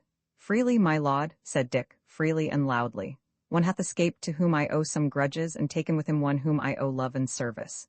Give me then 50 lances that I may pursue, and for any obligation that your graciousness is pleased to allow, it shall be clean discharged. How call ye him? Inquired the Duke. Sir Daniel Brackley, answered Richard. Out upon him, double face, cried Gloucester. Here is no reward, Sir Richard, here is fresh service offered, and if that ye bring his head to me, a fresh debt upon my conscience. Catesby, get him these lances, and you, sir, bethink ye in the meanwhile, what pleasure, honour, or profit it shall be mine to give you. Just then the Yorkist skirmishers carried one of the shawside taverns, swarming in upon it on 3 sides and driving out or taking its defenders. Crookback Dick was pleased to cheer the exploit, and pushing his horse a little nearer, called to see the prisoners. There were 4 or 5 of them, 2 men of my Lord Sharby's and one of Lord Rissingham's among the number, and last, but in Dick's eyes not least, a tall, shambling, grizzled old shipman, between drunk and sober, and with a dog whimpering and jumping at his heels. The young Duke passed them for a moment under a severe review. Good, he said. Hang them, and he turned the other way to watch the progress of the fight. My lord, said Dick, so please you, I have found my reward. Grant me the life and liberty of yon old shipman. Gloucester turned and looked the speaker in the face. Sir Richard, he said, I make not war with peacock's feathers, but steel shafts. Those that are mine enemies I slay, and that without excuse or favour. For bethink ye in this realm of England, that is so torn in pieces, there is not a man of mine but hath a brother or a friend upon the other party. If then I did begin to grant these pardons, I might sheathe my sword. It may be so, my lord, and yet I will be overbold, and at the risk of your disfavour, recall your lordship's promise, replied Dick. Richard of Gloucester flushed. Mark it right well, he said harshly. I love not mercy, nor yet mercymongers. Ye have this day laid the foundations of high fortune. If ye oppose to me my word which I have plighted, I will yield, but by the glory of heaven, there your favour dies. Mine is the loss, said Dick. Give him his sailor, said the Duke, and wheeling his horse, he turned his back upon young Shelton. Dick was nor glad nor sorry. He had seen too much of the young Duke to set great store on his affection, and the origin and growth of his own favour had been too flimsy and too rapid to inspire much confidence. One thing alone he feared, that the vindictive leader might revoke the offer of the lances. But here he did justice neither to Gloucester's honour, such as it was, nor, above all, to his decision. If he had once judged Dick to be the right man to pursue Sir Daniel, he was not one to change, and he soon proved it by shouting after Catesby to be speedy, for the paladin was waiting. In the meanwhile, Dick turned to the old shipman, who had seemed equally indifferent to his condemnation and to his subsequent release. Bluster, said Dick, I have done you ill, but now, by the rood, I think I have cleared the scaw. But the old skipper only looked upon him dully and held his peace. Come, continued Dick, a life is a life, old shrew, and it is more than ships or liquor. Say ye forgive me, for if your life be worth nothing to you, it hath cost me the beginnings of my fortune. Come, I have paid for it dearly, be not so churlish. And I had had my ship, said Arblaster, I would have been forth and safe on the high seas, I and my man Tom, but ye took my ship, gossip, and I'm a beggar, and for my man Tom, a knave fellow in russet shot him down. Murrain, quoth he, and spake never again. Murrain was the last of his words, and the poor spirit of him passed. A will never sail no more, will my Tom. Dick was seized with unavailing penitence and pity. He sought to take the skipper's hand, but Arblaster avoided his touch. Nay, said he, let be. Why have played the devil with me, and let that content you? The words died in Richard's throat. He saw, through tears, the poor old man, bemused with liquor and sorrow, go shambling away, with bowed head, across the snow, and the unnoticed dog whimpering at his heels, and for the first time began to understand the desperate game that we play in life, and how a thing once done is not to be changed or remedied by any penitence. But there was no time left to him for vain regret. Catesby had now collected the horsemen, and riding up to Dick he dismounted, and offered him his own horse. This morning, he said, I was somewhat jealous of your favour, it hath not been of a long growth, and now, Sir Richard, it is with a very good heart that I offer you this horse to ride away with. Suffer me yet a moment, replied Dick. This favour of mine, whereupon was it founded? Upon your name, answered Catesby. It is my lord's chief superstition. Were my name Richard, I should be an earl tomorrow. Well, sir, I thank you, returned Dick, and since I am little likely to follow these great fortunes, I will even say farewell. I will not pretend I was displeased to think myself upon the road to fortune, but I will not pretend neither that I am oversorry to be done with it. Command and riches, they are brave things, to be sure, but a word in your ear, yon Duke of yours, he is a fearsome lad. Catesby laughed. Nay, said he, Of a verity he that rides with crooked Dick will ride deep.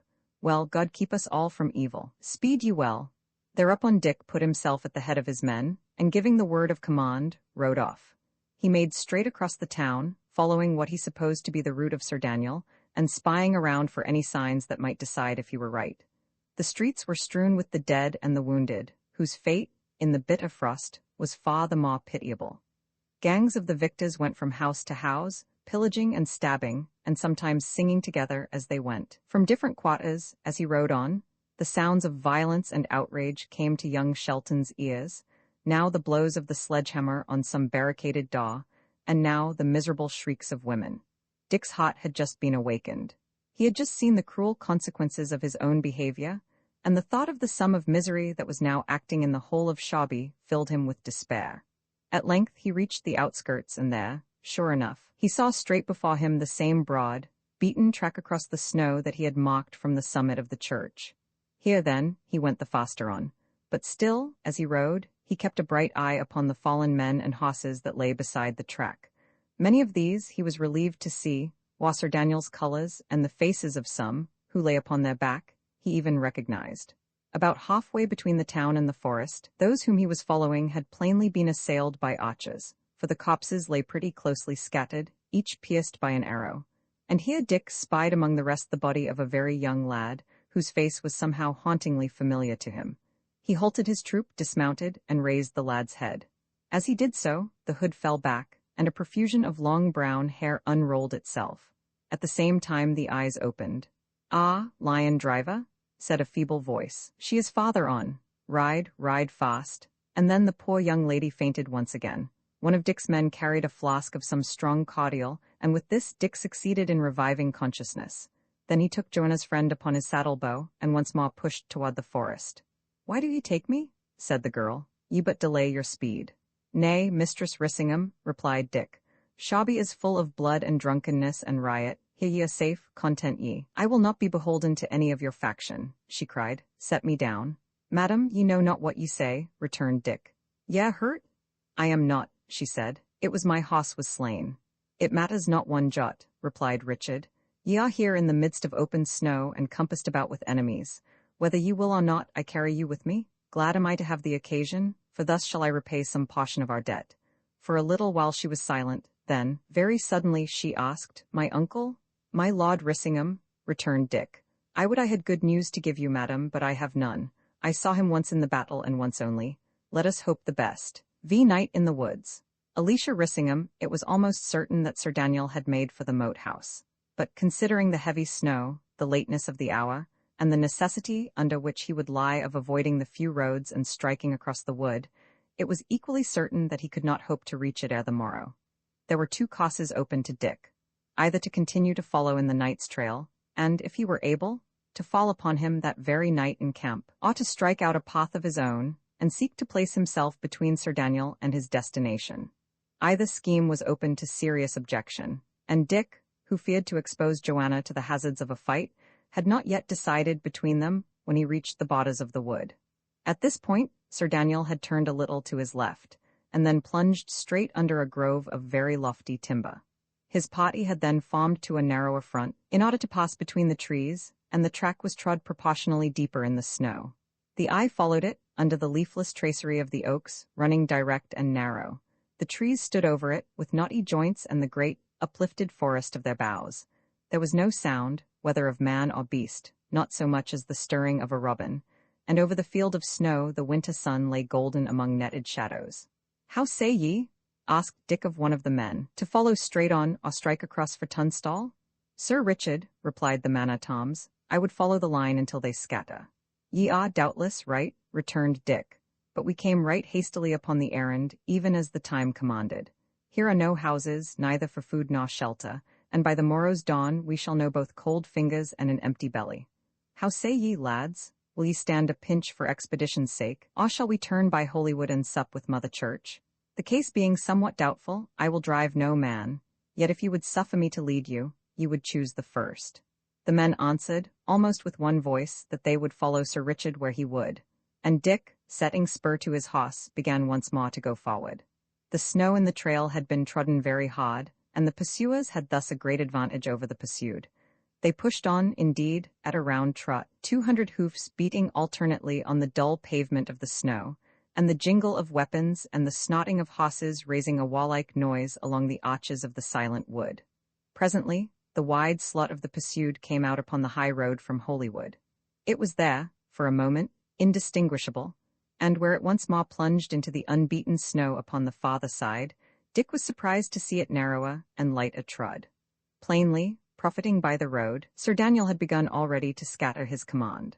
At all hazards, one chance being equal to another, Dick continued to pursue the straight trail, and that, after an hour's riding, in which it led into the very depths of the forest, suddenly split, like a bursting shell, into 24 others, leading to every point of the compass. Dick drew bridle in despair. The shot winter's day was near an end. The sun, a dull red-orange shone of rays, swam low among the leafless thickets. The shadows were a mile long upon the snow, the frost bit cruelly at the fingernails, and the breath and steam of the horses mounted in a cloud. "Well, we are outwitted," Dick confessed. "Strike we for Holywood, after all. It is still nearer us than Tunstall, or should be by the station of the sun." So they wheeled to their left, turning their backs on the red shield of sun, and made across country for the abbey. But now times were changed with them. They could no longer spank forth briskly on a path beaten firm by the passage of their foes, and for a goal to which that path itself conducted them. Now they must plough at a dull pace through the encumbering snow, continually pausing to decide their course, continually floundering in drifts. The sun soon left them, the glow of the west decayed, and presently they were wandering in a shadow of blackness, under frosty stars.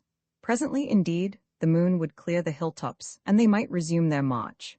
But till then, every random step might carry them wider of their march. There was nothing for it but to camp and wait. Sentries were posted, a spot of ground was cleared of snow, and after some failures, a good fire blazed in the midst. The men-at-arms sat close about this forest hearth, sharing such provisions as they had, and passing about the flask. And Dick, having collected the most delicate of the rough and scanty fare, brought it to Lord Rissingham's niece, where she sat apart from the soldiery against a tree. She sat upon one horsecloth, wrapped in another, and stared straight before her at the firelit scene. At the offer of food she started, like one wakened from a dream, and then silently refused. "Madam," said Dick, "let me beseech you, punish me not so cruelly. Wherein I have offended you, I know not. I have indeed carried you away, but with a friendly violence. I have indeed exposed you to the inclemency of night. But the hurry that lies upon me hath for its end the preservation of another, who is no less frail and no less unfriended than yourself. At least, madam, punish not yourself, and eat, if not for hunger, then for strength." "I will eat nothing at the hands that slew my kinsman," she replied. "Dear madam," Dick cried, "I swear to you upon the rood I touched him not." "Swear to me that he still lives," she returned. "I will not palter with you," answered Dick. "Pity bids me to wound you. In my heart I do believe him dead." "And ye ask me to eat," she cried. "Aye, and they call you, sir. Why have won your spurs by my good kinsman's murder? And had I not been fool and traitor both, and saved you in your enemy's house, ye should have died the death, and he that was worth 12 of you, were living. I did but my man's best, even as your kinsman did upon the other party," answered Dick. "Were he still living, as I vow to heaven I wish it, he would praise, not blame me." "Sir Daniel hath told me," she replied. "He mocked you at the barricade. Upon you he saith their party founded. It was you that won the battle. Well then, it was you that killed my good Lord Rissingham, as sure as though ye had strangled him. And ye would have me eat with you, and your hands not washed from killing? But Sir Daniel hath sworn your downfall. He 'tis that will avenge me." The unfortunate Dick was plunged in gloom. Old Arblaster returned upon his mind, and he groaned aloud. "Do ye hold me so guilty?" he said. "You that defended me, you that are Joanna's friend? What made ye in the battle?" She retorted. "Ye're of no party, ye but a lad, but legs and body, without government of wit or counsel. Wherefore did ye fight? For the love of hurt party?" "Nay," cried Dick, "I know not. But as the realm of England goes, if that a poor gentleman fight not upon the one side, perforce he must fight upon the other. He may not stand alone, 'tis not in nature." "They that have no judgment should not draw the sword," replied the young lady. "Ye that fight but for a hazard, what are ye but a butcher? War is but noble by the cause, and why have disgraced it?" "Madam," said the miserable Dick, "I do partly see mine error. I have made too much haste, I have been busy before my time. Already I stole a ship, thinking, I do swear it, to do well, and thereby brought about the death of many innocent, and the grief and ruin of a poor old man whose face this very day hath stabbed me like a dagger. And for this morning, I did but design to do myself credit, and get fame to marry with, and behold, I have brought about the death of your dear kinsman that was good to me. And what besides, I know not. For alas, I may have set Yok upon the throne, and that may be the worse a cause, and may do hurt to England. Oh, madam, I do see my sin. I am unfit for life. I will, for penance sake and to avoid worse evil, once I have finished this adventure, get me to a cloister. I will forswear Joanna and the trade of alms. I will be a friar, and pray for your good kinsman's spirit all my days. It appeared to Dick, in this extremity of his humiliation and repentance, that the young lady had laughed. Raising his countenance, he found her looking down upon him in the firelight with a somewhat peculiar but not unkind expression. "Madam," he cried, thinking the laughter to have been an illusion of his hearing, but still, from her changed looks, hoping to have touched her heart. "Madam, will not this content you? I give up all to undo what I have done amiss. I make heaven certain for Lord Rissingham. And all this upon the very day that I have won my spurs, and thought myself the happiest young gentleman on ground. Oh boy," she said, "good boy." And then, to the extreme surprise of Dick, she first very tenderly wiped the tears away from his cheeks, and then, as if yielding to a sudden impulse, threw both her arms about his neck, drew up his face, and kissed him. A pitiful bewilderment came over simple-minded Dick. "But come," she said with great cheerfulness, "you that are a captain, ye must eat, why sup ye not?" "Dear Mistress Rissingham," replied Dick, "I did but wait first upon my prisoner, but to say truth, penitence will no longer suffer me to endure the sight of food. I were better to fast, dear lady, and to pray." "Call me Alicia," she said. "Are we not old friends? And now, come, I will eat with you, bit for bit and sup for sup, so if ye eat not, neither will I, but if ye eat hearty, I will dine like a ploughman." So there and then she fell to, and Dick, who had an excellent stomach, proceeded to bear her company, at first with great reluctance, but gradually, as he entered into the spirit, with more and more vigor and devotion, until at last he forgot even to watch his model, and most heartily repaired the expenses of his day of labor and excitement. "Lion driver," she said at length, "ye do not admire a maid in a man's jerkin?" The moon was now up, and they were only waiting to repose the wearied horses. By the moon's light, the still penitent but now well-fed Richard beheld her looking somewhat coquettishly down upon him. "Madam," he stammered, surprised at this new turn in her manners. "Nay," she interrupted, "it skills not to deny. Joanna hath told me, but come, Sir Lion driver, look at me. Am I so homely, come?" And she made bright eyes at him. "Ye are something smallish, indeed," began Dick. And here again she interrupted him, this time with a ringing peal of laughter that completed his confusion and surprise. "Smallish?" she cried. "Nay now, be honest as ye are bold. I am a dwarf or little better, but for all that, come, tell me, for all that, passably fair to look upon, is't not so?" "Nay, madam, exceedingly fair," said the distressed knight, pitifully trying to seem easy. "And a man would be right glad to wed me?" she pursued. "Oh, madam, right glad," agreed Dick. "Call me Alicia," said she. "Alicia," quoth Sir Richard. "Well then, Lion driver," she continued, "sith that ye slew my kinsman and left me without stay, ye owe me, in honour, every reparation, do ye not?" "I do, madam," said Dick. "Although, upon my heart, I do hold me but partially guilty of that brave knight's blood." "Would ye evade me?" she cried. "Madam, not so, I have told you at your bidding, I will even turn me a monk," said Richard. "Then, in honour, ye belong to me," she concluded. "In honour, madam, I suppose," began the young man. "Go to?" she interrupted. "Ye are too full of catches. In honour do ye belong to me till ye have paid the evil?" "In honour I do," said Dick. "Here then," she continued, "you would make but a sad friar, methinks, and since I am to dispose of you at pleasure, I will even take you for my husband." "Nay, now, no words," cried she. "They will avail you nothing. For see how just it is, that you who deprived me of one home, should supply me with another. And as for Joanna, she will be the first, believe me, to commend the change. For after all, as we be dear friends, what matters it with which of us ye wed? Not one whit." "Madam," said Dick, "I will go into a cloister, and you please to bid me, but to wed with anyone in this big world besides Joanna Sedley is what I will consent to neither for man's force nor yet for lady's pleasure. Pardon me if I speak my plain thoughts plainly, but where a maid is very bold, a poor man must even be the bolder." "Dick," she said, "ye sweet boy, ye must come and kiss me for that word. Nay, fear not, ye shall kiss me for Joanna, and when we meet I shall give it back to her and say I stole it. And as for what ye owe me, why, dear simpleton, methinks ye were not alone in that great battle, and even if Yok be on the throne, it was not you that set him there, but for a good, sweet, honest heart, Dick, ye are all that. And if I could find it in my soul to envy your Joanna or anything, I would even envy her your love. Roman 3, the fen ferry the river till was a wide, sluggish, clayey water, oozing out of fens, and in this pot of its course it strained among some score of willow-covered, marshy islets. It was a dingy stream, but upon this bright, spirited morning everything was become beautiful.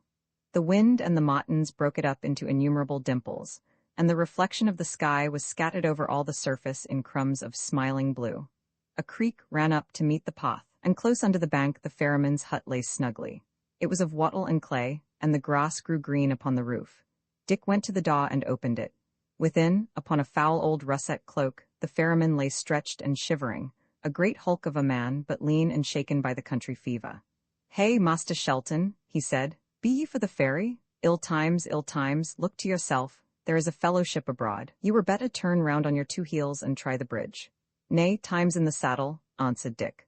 "Time will ride, Hugh Ferryman, I am hot in haste." "A wilful man," returned the ferryman, rising. "And you win safe to the moat house. Why, I've done lucky, but I say no more." And then catching sight of Matcham, "Who be this?" he asked as he paused, blinking, on the threshold of his cabin. "It is my kinsman, Master Matcham," answered Dick. "Give ye good day, good ferryman," said Matcham, who had dismounted and now came forward leading the horse. "Launch me your boat, I prithee, we are sore in haste." The gaunt ferryman continued staring. "By the mass?" he cried at length and laughed with open throat. Matcham coloured to his neck and winced, and Dick, with an angry countenance, put his hand on the lout's shoulder. "How now, churl?" he cried. "Fall to thy business, and leave mocking thy betters." Hugh Ferryman grumblingly undid his boat, and shoved it a little forth into the deep water. Then Dick led in the horse, and Matcham followed. "Ye be mortal small made, master," said Hugh, with a wide grin. "Something o' the wrong model, belike. Nay, Master Shelton, I am for you," he added, getting to his oars. "A cat may look at a king. I did but take a shot of the eye at Master Matcham." "Sirrah, no more words," said Dick. "Bend me your back." They were by that time at the mouth of the creek, and the view opened up and down the river. Everywhere it was enclosed with islands. Clay banks were falling in, willows nodding, reeds waving, martins dipping and piping. There was no sign of man in the labyrinth of waters. "My master," said the ferryman, keeping the boat steady with one oar, "I have a shrew guess that Jonathan is on the island. He bears me a black grudge to all Sir Daniels. How if I turned me upstream and landed you an arrow flight above the path? You were best not meddle with John Fenn."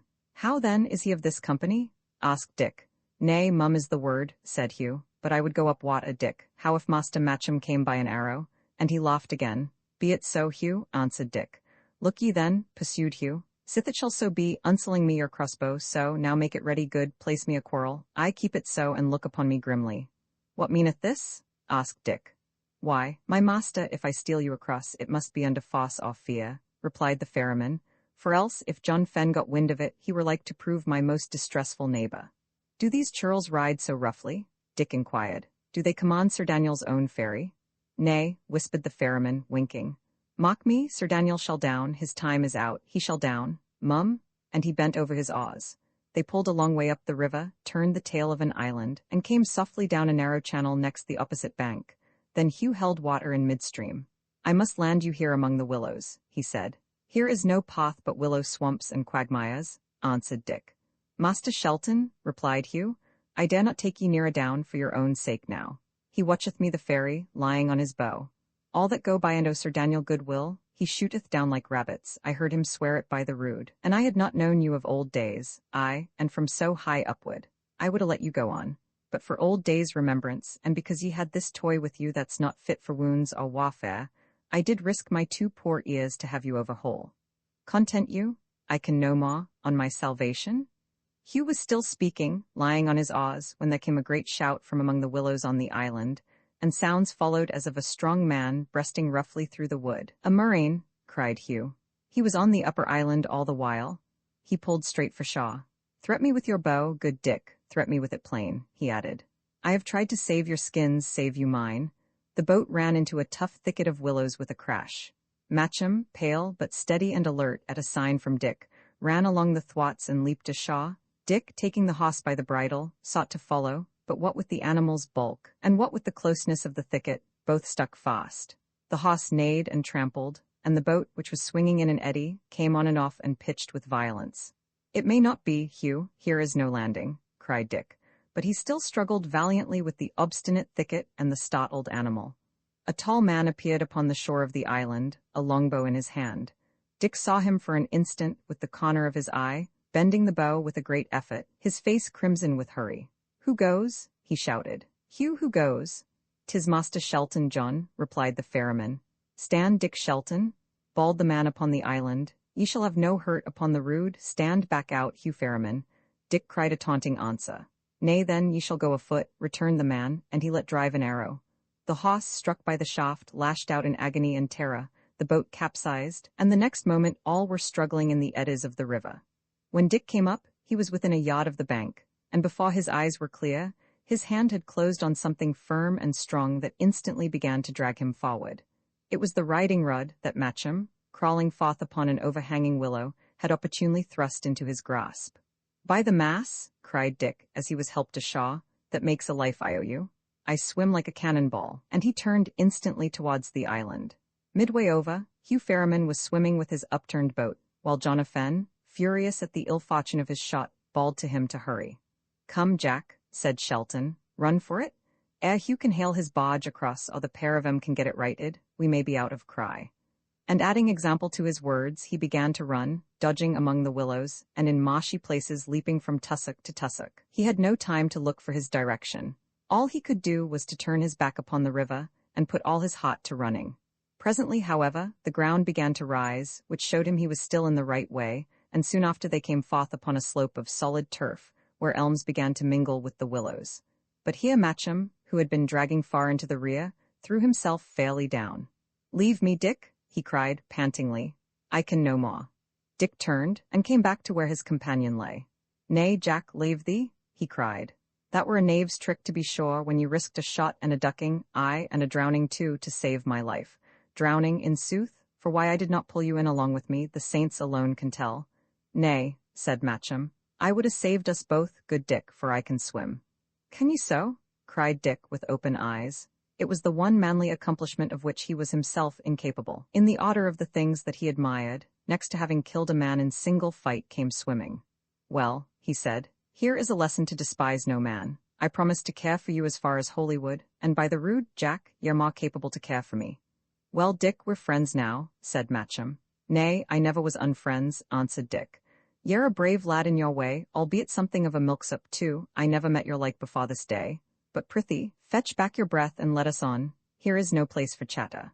"My foot hurts shrewdly," said Matcham. "Nay, I had forgot your foot," returned Dick. "Well, we must go the gentlier. I would I knew rightly where we were. I have clean lost the path, yet that may be for the better too." And they watched the ferry, they watched the path belike, as well. "I would Sir Daniel were back with 2 men, he would sweep me these rascals as the wind sweeps leaves. Come, Jack, lean ye on my shoulder, ye poor shrew. Nay, you're not tall enough. What age are ye for a wager? 12? "Nay, I am 16, said Matcham. "Ye poorly grown to height then," answered Dick. "But take my hand, we shall go softly, never fear. I owe you a life, I am a good repayer, Jack, of good or evil." They began to go forward up the slope. "We must hit the road, early or late," continued Dick, "and then for a fresh start. By the mass, but why ave a rickety hand? Jack, if I had a hand like that, I would think shame. I tell you," he went on with a sudden chuckle, "I swear by the mass I believe Hugh Ferryman took you for a maid." "Nay, never," cried the other, colouring high. "A did though for a wager?" Dick exclaimed. "Small blame to him. You look like a maid than man, and I tell you, ma, you're a strange-looking rogue for a boy, but for a hussy, Jack, you would be right fair, you would be well favoured for a wench." "Well," said Matcham, "you know right well that I am none." "Nay, I know that, I do but jest," said Dick. "Ye'll be a man before your mother, Jack. What cheer, my bully? Ye shall strike shrewd strokes. Now, which I marvel of you or me shall be first knighted, Jack? For knighted I shall be, or die fought. Sir Richard Shelton, knight, it soundeth bravely, but Sir John Matcham soundeth not amiss."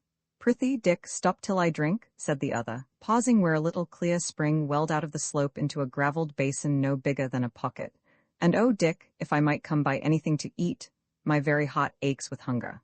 "Why, fool, did you not eat at Ketley?" asked Dick. "I had made a vow, it was a sin I had been led into," stammered Matcham. "But now, if it were but dry bread, I would eat it greedily." "Sit ye then and eat," said Dick, "while that I scout a little forward for the road." And he took a wallet from his girdle, wherein were bread and pieces of dry bacon, and while Matcham fell haughtily to, struck Forth among the trees. A little beyond there was a dip in the ground, where a streamlet soaked among dead leaves, and beyond that, again, the trees were better grown and stood wider, and oak and beech began to take the place of willow and elm. The continued tossing and pouring of the wind among the leaves sufficiently concealed the sounds of his footsteps on the mast. It was for the ear what a moonless night is to the eye, but for all that Dick went cautiously, slipping from one big trunk to another, and looking sharply about him as he went. Suddenly, a doe passed like a shadow through the underwood in front of him, and he paused, disgusted at the chance. This part of the wood had been certainly deserted, but now that the poor deer had run, she was like a messenger he should have sent before him to announce his coming. And instead of pushing farther, he turned him to the nearest well-grown tree, and rapidly began to climb. Luck had served him well. The oak on which he had mounted was one of the tallest in that quarter of the wood, and easily out-topped its neighbors by a fathom and a half. And when Dick had clambered into the topmost fork and clung there, swinging dizzily in the great wind, he saw behind him the whole fenny plain as far as Ketley, and the till wandering among woody islets, and in front of him, the white line of high road winding through the forest.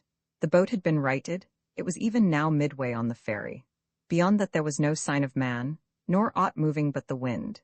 He was about to descend, when, taking a last view, his eye lit upon a string of moving points about the middle of the fen. Plainly, a small troop was threading the causeway, and that at a good pace, and this gave him some concern as he shinned vigorously down the trunk and returned across the wood for his companion. Vi night in the woods concluded. Dick and Joan, the horses, had by this time finished the small store of provender and fully breathed from their fatigues. At Dick's command, the fire was smothered in snow, and while his men got once more wearily to saddle, he himself, remembering, somewhat late, true woodland caution, chose a tall oak and nimbly clambered to the topmost fork. Hence he could look far abroad on the moonlit and snow-paven forest.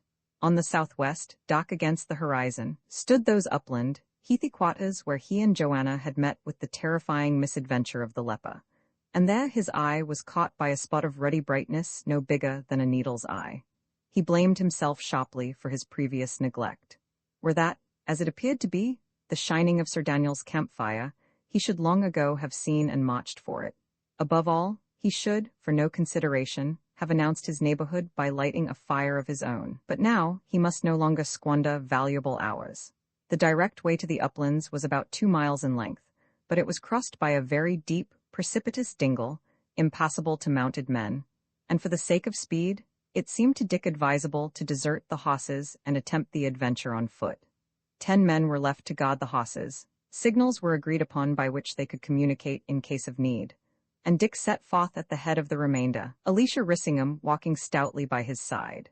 The men had freed themselves of heavy armor and left behind their lances, and they now marched with a very good spirit in the frozen snow and under the exhilarating luster of the moon. The descent into the dingle, where a stream strained sobbing through the snow and ice, was effected with silence and order, and on the farther side, being then within a short half-mile of where Dick had seen the glimmer of the fire, the party halted to breathe before the attack. In the vast silence of the wood, the lightest sounds were audible from far, and Alicia, who was keen of hearing, held up her finger warningly and stooped to listen. All followed her example, but besides the groans of the choked brook in the dingle close behind, and the barking of a fox at a distance of many miles among the forest, to Dick's acutest hearkening, not a breath was audible. But yet, for sure, I heard the clash of harness, whispered Alicia. Madam, returned Dick, who was more afraid of that young lady than of 10 stout warriors, I would not hint you were mistaken, but it might well have come from either of the camps. It came not thence, it came from westward, she declared. It may be what it will, returned Dick, and it must be as heaven please. Reck we not a jot, but push on the livelier and put it to the touch. Up, friends, enough breathed. As they advanced, the snow became more and more trampled with hoof marks, and it was plain that they were drawing near to the encampment of a considerable force of mounted men. Presently they could see the smoke pouring from among the trees, ruddily colored on its lower edge and scattering bright sparks. And here, pursuant to Dick's orders, his men began to open out, creeping stealthily in the covert, to surround on every side the camp of their opponents.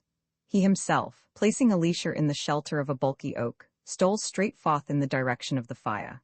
At last, through an opening of the wood, his eye embraced the scene of the encampment. The fire had been built upon a heathy hummock of the ground, surrounded on 3 sides by thicket, and it now burned very strong, roaring aloud and brandishing flames.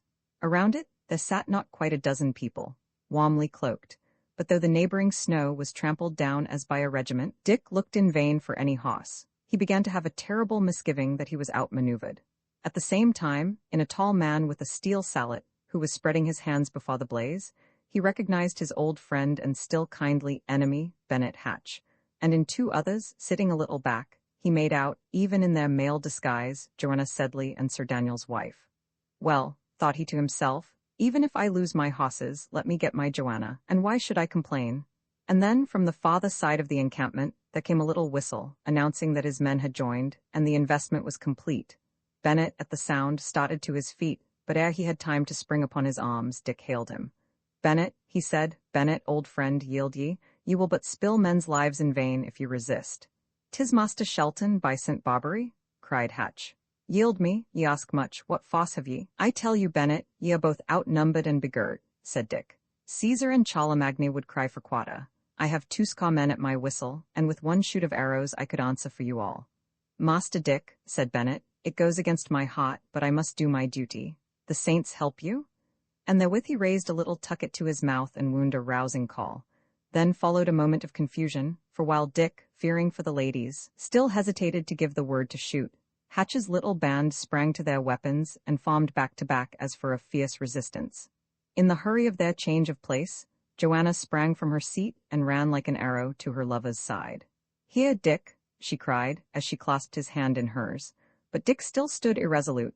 He was yet young to the more deplorable necessities of war, and the thought of old Lady Brackley checked the command upon his tongue. His own men became restive. Some of them cried on him by name, others of their own accord began to shoot, and at the first discharge poor Bennet bit the dust. Then Dick awoke. On, he cried, shoot, boys, and keep to cover. England and York. But just then the dull beat of many hosses on the snow suddenly arose in the hollow ear of the night and with incredible swiftness drew nearer and swelled louder. At the same time, answering tuckets repeated and repeated Hatch's call. Rally, rally, cried Dick. Rally upon me, rally for your lives. But his men, afoot, scattered, taken in the hour when they had counted on an easy triumph, began instead to give ground severally, and either stood wavering or dispersed into the thickets. And when the first of the horsemen came charging through the open avenues, and fiercely riding their steeds into the underwood, a few stragglers were overthrown or speared among the brush, but the bulk of Dick's command had simply melted at the rumor of their coming. Dick stood for a moment, bitterly recognizing the fruits of his precipitate and unwise valor. Sir Daniel had seen the fire. He had moved out with his main force, whether to attack his pursuers or to take them in the rear if they should venture the assault. His had been throughout the part of a sagacious captain, Dick's the conduct of an eager boy. And here was the young knight, his sweetheart, indeed, holding him tightly by the hand but otherwise alone, his whole command of men and horses dispersed in the night and the wide forest, like a paper of pins in a hay barn. The saints enlighten me, he thought. It is well I was knighted for this morning's matter, this doth me little honour. And thereupon, still holding Joanna, he began to run. The silence of the night was now shattered by the shouts of the men of Tunstall, as they galloped hither and thither, hunting fugitives, and Dick broke boldly through the underwood, and ran straight before him like a deer. The silver clearness of the moon upon the open snow increased, by contrast, the obscurity of the thickets, and the extreme dispersion of the vanquished led the pursuers into widely divergent paths. Hence, in but a little while, Dick and Joanna paused in a close covert, and heard the sounds of the pursuit, scattering abroad indeed, in all directions, but yet fainting already in the distance. And I had but kept a reserve of them together, Dick cried bitterly. I could have turned the tables yet. Well, we live and learn, next time it shall go better, by the rood. Nay, Dick, said Joanna, what matters it? Here we are together once again. He looked at her, and there she was, John Matcham, as of yore, in hose and doublet. But now he knew her. Now, even in that ungainly dress, she smiled upon him, bright with love, and his heart was transported with joy. Sweetheart, he said, if you forgive this blunderer, what care I?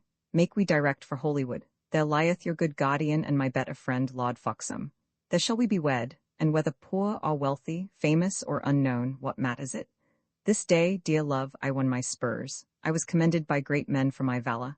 I thought myself the goodliest man of war in all broad England. Then first, I fell out of my favour with the great, and now have I been well thrashed, and clean lost my soldiers. There was a downfall for conceit, but dear, I care not, dear, if ye still love me and will wed, I would have my knighthood done away, and mind it not a jot. My Dick, she cried, and did they knight you? Ay, dear, ye are my lady now, he answered fondly. Or ye shall ere noon tomorrow, will ye not? That will I, Dick, with a glad heart, she answered. Ay, sir, methought you were to be a monk, said a voice in their ears. Alicia, cried Joanna. Even so, replied the young lady, coming forward. Alicia, whom ye left for dead, and whom your lion driver found and brought to life again, and by my sooth made love to, if you want to know. I'll not believe it, cried Joanna. Dick, mimicked Alicia. Dick, indeed, I, fair sir, and ye desert poor damsels in distress, she continued, turning to the young knight. Ye leave them planted behind oaks, but they say true, the age of chivalry is dead. Madam, cried Dick in despair, upon my soul I had forgotten you outright. Madam, ye must try to pardon me, ye see I had new-found Joanna. I did not suppose that ye had done it o' purpose, she retorted.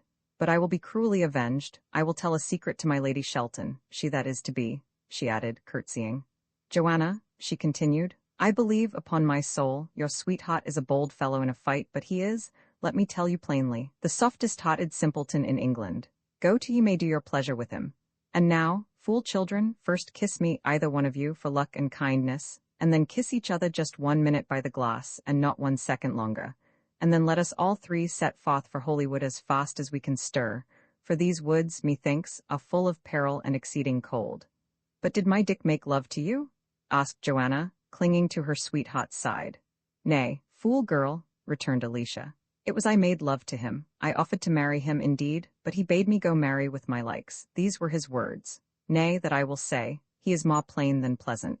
But now, children, for the sake of sense, set forward. Shall we go once more over the dingle, or push straight for Holywood? Why, said Dick, I would like dearly to get upon a hoss, for I have been saw mauled and beaten, one way and another, these last days, and my poor body is one bruise. But how think ye? If the men, upon the alarm of the fighting, had fled away, we should have gone about for nothing. 'Tis but some 3 short miles to Holywood direct, the bell hath not beat 9, the snow is pretty firm to walk upon, the moon clear. How if we went even as we are? Agreed, cried Alicia, but Joanna only pressed upon Dick's arm. Forth then they went, through open leafless groves and down snow-clad alleys, under the white face of the winter moon. Dick and Joanna walking hand in hand and in a heaven of pleasure. And their light-minded companion, her own bereavements hotly forgotten, followed a pace or 2 behind, now rallying them upon their silence, and now drawing happy pictures of their future and united lives. Still, indeed, in the distance of the wood, the riders of Tunstall might be heard urging their pursuit, and from time to time cries or the clash of steel announced the shock of enemies. But in these young folk, bred among the alarms of war, and fresh from such a multiplicity of dangers, neither fear nor pity could be lightly wakened. Content to find the sounds still drawing farther and farther away, they gave up their hearts to the enjoyment of the hour, walking already, as Alicia put it, in a wedding procession. And neither the rude solitude of the forest, nor the cold of the freezing night, had any force to shadow or distract their happiness. At length, from a rising hill, they looked below them on the dell of Holywood. The great windows of the forest abbey shone with torch and candle, its high pinnacles and spires arose very clear and silent, and the gold rood upon the topmost summit glittered brightly in the moon. All about it, in the open glade, campfires were burning, and the ground was thick with huts, and across the midst of the picture the frozen river curved. By the mass, said Richard, there are Lord Foxham's fellows still encamped. The messenger hath certainly miscarried. Well then, so better. We have power at hand to face Sir Daniel. But if Lord Foxham's men still lay encamped in the long home at Holywood, it was from a different reason from the one supposed by Dick. They had marched, indeed, for Shawby, but ere they were halfway thither, a second messenger met them, and bade them return to their morning's camp, to bar the road against Lancastrian fugitives, and to be so much nearer to the main army of York. For Richard of Gloucester, having finished the battle and stamped out his foes in that district, was already on the march to rejoin his brother. And not long after the return of my Lord Foxham's retainers, Crookback himself drew rein before the abbey door. It was in honor of this august visitor that the windows shone with lights, and at the hour of Dick's arrival with his sweetheart and her friend, the whole ducal party was being entertained in the refectory with the splendor of that powerful and luxurious monastery. Dick, not quite with his good will, was brought before them. Gloucester, sick with fatigue, sat leaning upon one hand, his white and terrifying countenance. Lord Foxham, half recovered from his wound, was in a place of honour on his left. "How, sir?" asked Richard. "Have you brought me Sir Daniel's head?" "My Lord Duke," replied Dick, stoutly enough, but with a qualm at heart, "I have not even the good fortune to return with my command. I have been, so please your grace, well beaten." Gloucester looked upon him with a formidable frown. "I gave you 50 lances, 3, sir," he said. "My Lord Duke, I had but 50 men-at-arms," replied the young knight. "How is this?" said Gloucester. "He did ask me 50 lances." "May it please your grace," replied Catesby smoothly, "for a pursuit we gave him but the horsemen." "It is well," replied Richard, adding, "Shelton, you may go." "Stay," said Lord Foxham. "This young man likewise had a charge for me, it may be he hath better sped. Say, Master Shelton, have you found the maid?" "I praise the saints, my lord," said Dick, "she is in this house." "Is it even so? Well then, my lord the Duke," resumed Lord Foxham, "with your good will, tomorrow, before the army march, I do propose a marriage." "This young squire, young knight," interrupted Catesby. "Say ye so, Sir William?" cried Lord Foxham. "I did myself, and for good service, dub him knight," said Gloucester. "He hath twice manfully served me. It is not valour of hands, it is a man's mind of iron that he lacks. He will not rise, Lord Foxham. 'Tis a fellow that will fight indeed bravely in a melee, but hath a capon's heart. Howbeit, if he is to marry him in the name of Mary, and be done." "Nay, he is a brave lad, I know it," said Lord Foxham. "Content ye then, Sir Richard. I have compounded this affair with Master Hamley, and tomorrow ye shall wed." Whereupon Dick judged it prudent to withdraw, but he was not yet clear of the refectory, when a man, but newly alighted at the gate, came running fastairs at a bound, and, brushing through the abbey servants, threw himself on one knee before the Duke. "Victory, my lord," he cried, and before Dick had got to the chamber set apart for him as Lord Foxham's guest, the troops in the home were cheering around their fires. For upon that same day, not 20 miles away, a second crushing blow had been dealt to the power of Lancaster. Roman 7 Dick's revenge. The next morning Dick was afoot before the sun, and having dressed himself to the best advantage with the aid of the Lord Foxham's baggage, and got good reports of Joan, he set forth on foot to walk away his impatience. For some while he made rounds among the soldiery, who were getting to arms in the wintry twilight of the dawn and by the red glow of torches. But gradually he strolled farther afield, and at length passed clean beyond the outposts, and walked alone in the frozen forest, waiting for the sun. His thoughts were both quiet and happy. His brief favour with the Duke he could not find it in his heart to mourn. With Joan to wife, and my Lord Foxham for a faithful patron, he looked most happily upon the future, and in the past he found but little to regret. As he thus strolled and pondered, the solemn light of the morning grew more clear, the east was already coloured by the sun, and a little scathing wind blew up the frozen snow. He turned to go home, but even as he turned, his eye lit upon a figure behind a tree. "Stand," he cried. "Who goes?" The figure stepped forth and waved its hand like a dumb person. It was arrayed like a pilgrim, the hood lowered over the face, but Dick, in an instant, recognized Sir Daniel. He strode up to him, drawing his sword, and the knight, putting his hand in his bosom, as if to seize a hidden weapon, steadfastly awaited his approach. "Well, Dickon," said Sir Daniel, "how is it to be? Do you make war upon the fallen?"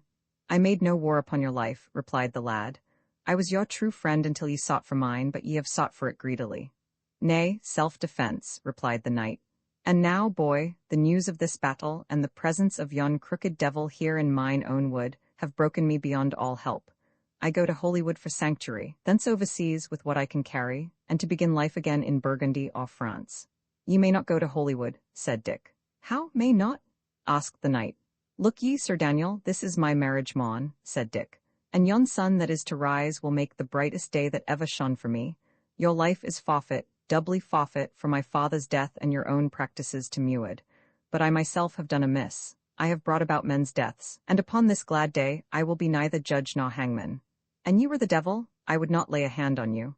An ye were the devil, ye might go where you will for me. Seek God's forgiveness, mine ye have freely. But to go on to Holywood is different. I carry arms for York, and I will suffer no spy within their lines. Hold it then for certain, if ye set one foot before another, I will uplift my voice and call the nearest post to seize you." "Ye mock me," said Sir Daniel. "I have no safety out of Holywood." "I care no more," returned Richard. "I let you go east, west, or south, north I will not. Holywood is shut against you. Go, and seek not to return. For once ye are gone, I will warn every post about this army, and there will be so shrewd a watch upon all pilgrims that once again, were ye the very devil, ye would find it ruin to make the essay. Ye doom me, said Sir Daniel gloomily. I doom you not, returned Richard. If it so please you to set your valor against mine, come on, and though I fear it be disloyal to my party, I will take the challenge openly and fully, fight you with mine own single strength, and call for none to help me. So shall I avenge my father, with a perfect conscience. I, said Sir Daniel, why have a long sword against my dagger? I rely upon heaven only, answered Dick, casting his sword some way behind him on the snow. Now, if your ill fate bids you, come, and under the pleasure of the Almighty, I make myself bold to feed your bones to foxes. I did but try you, Dickon, returned the knight with an uneasy semblance of a laugh. I would not spill your blood. Go then, ere it be too late, replied Shelton. In 5 minutes I will call the post. I do perceive that I am too long suffering. Had but our places been reversed, I should have been bound hand and foot some minutes past. Well, Dickon, I will go, replied Sir Daniel. When we next meet, it shall repent you that you were so harsh. And with these words, the knight turned and began to move off under the trees. Dick watched him with strangely mingled feelings as he went, swiftly and warily, and ever and again turning a wicked eye upon the lad who had spared him, and whom he still suspected. There was upon one side of where he went a thicket, strongly matted with green ivy, and even in its winter state, impervious to the eye. Herein, all of a sudden, a bow sounded like a note of music. An arrow flew, and with a great, choked cry of agony and anger, the knight of Tunstall threw up his hands and fell forward in the snow. Dick bounded to his side and raised him. His face desperately worked, his whole body was shaken by contorting spasms. Is the arrow black? He gasped. It is black, replied Dick gravely.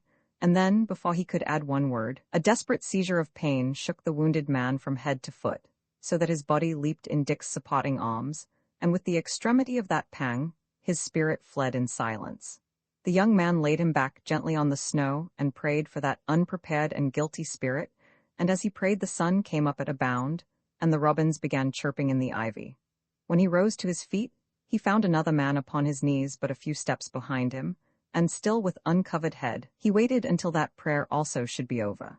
It took long. The man, with his head bowed and his face covered with his hands, prayed like one in a great disorder or distress of mind, and by the bow that lay beside him, Dick judged that he was no other than the archer who had laid Sir Daniel low. At length he also rose and showed the countenance of Ellis Duckworth. Richard, he said, very gravely, I heard you. Ye took the better part and pardoned, I took the worse, and there lies the clay of mine enemy. Pray for me. And he wrung him by the hand. Sir, said Richard, I will pray for you indeed, though how I may prevail I wot not. But if ye have so long pursued revenge and find it now of such a sorry flavour, bethink ye, were it not well to pardon others. Hatch he is dead, poor shrew, I would have spared a better, and for Sir Daniel, here lies his body. But for the priest, if I might anywise prevail, I would have you let him go. A flash came into the eyes of Ellis Duckworth. Nay, he said, the devil is still strong within me, but be at rest, the black arrow flieth nevermore, the fellowship is broken. They that still live shall come to their quiet and ripe end in heaven's good time for me, and for yourself, go where your better fortune calls you, and think no more of Ellis. Roman 8 conclusion about 9 in the morning, Lord Foxham was leading his ward, once more dressed as befitted her sex, and followed by Alicia Rissingham, to the church of Holywood, when Richard Crookback, his brow already heavy with cares, crossed their path and paused. Is this the maid? He asked, and when Lord Foxham had replied in the affirmative, Minion, he added, hold up your face until I see its favour. He looked upon her sourly for a little. Ye are fair, he said at last, and as they tell me dowered. How if I offered you a brave marriage as became your face and parentage? My Lord Duke, replied Joanna, may it please your grace, I had rather wed with Sir Richard. How so? He asked harshly. Marry but the man I name to you, and he shall be my lord and you my lady before night. For Sir Richard, let me tell you plainly, he will die Sir Richard. I ask no more of heaven, my lord, than but to die Sir Richard's wife, returned Joanna. Look ye at that, my lord, said Gloucester, turning to Lord Foxham. Here be a pair for you. The lad, when for good services I gave him his choice of my favour, chose but the grace of an old, drunken shipman. I did won him freely, but he was stout in his besottedness.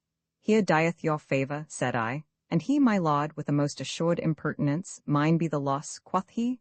It shall be so, by the rood. Said he so? Cried Alicia. Then well said, lion driver. Who is this? Asked the Duke. "A prisoner of Sir Richard's," answered Lord Foxham. "Mistress Alicia Rissingham."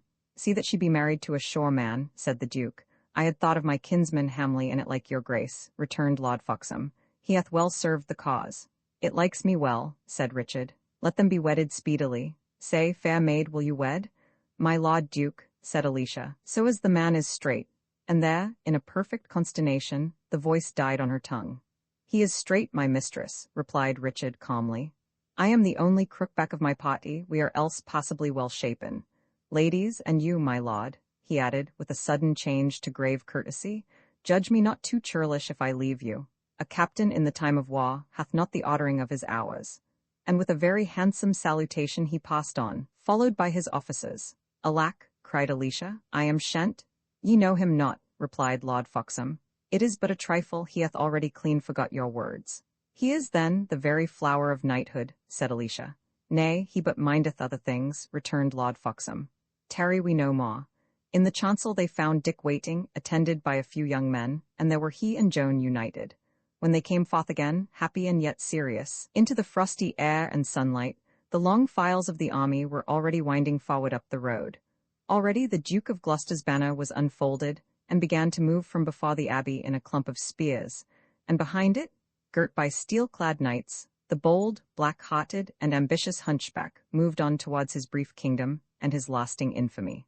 But the wedding party turned upon the other side, and sat down, with sober merriment, to breakfast. The father cellarer attended on their wants, and sat with them at table.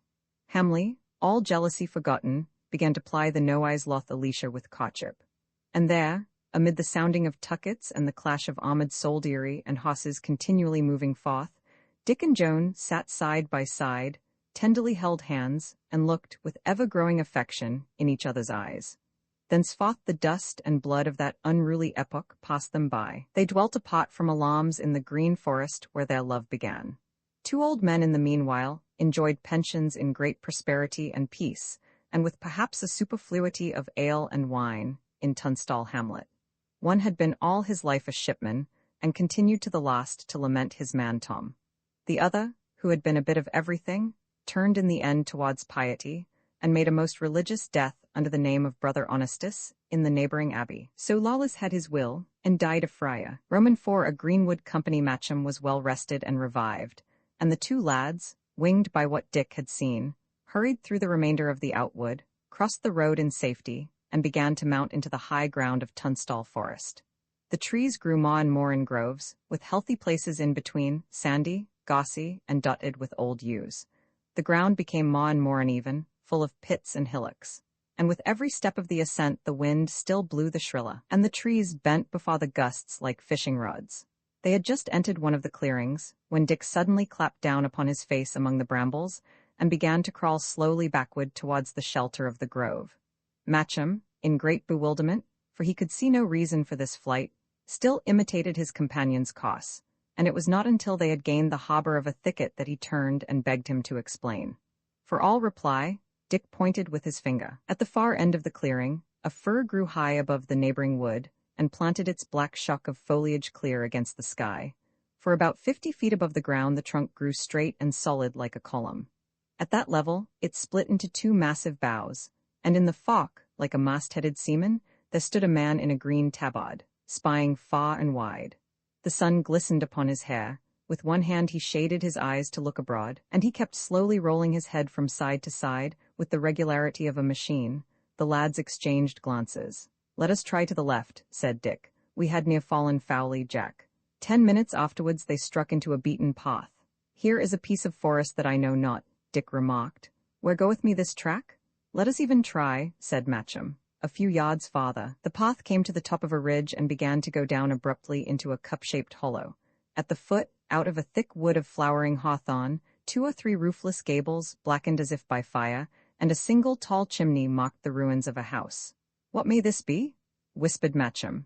"Nay, by the mass, I know not," answered Dick. "I am all at sea, let us go warily."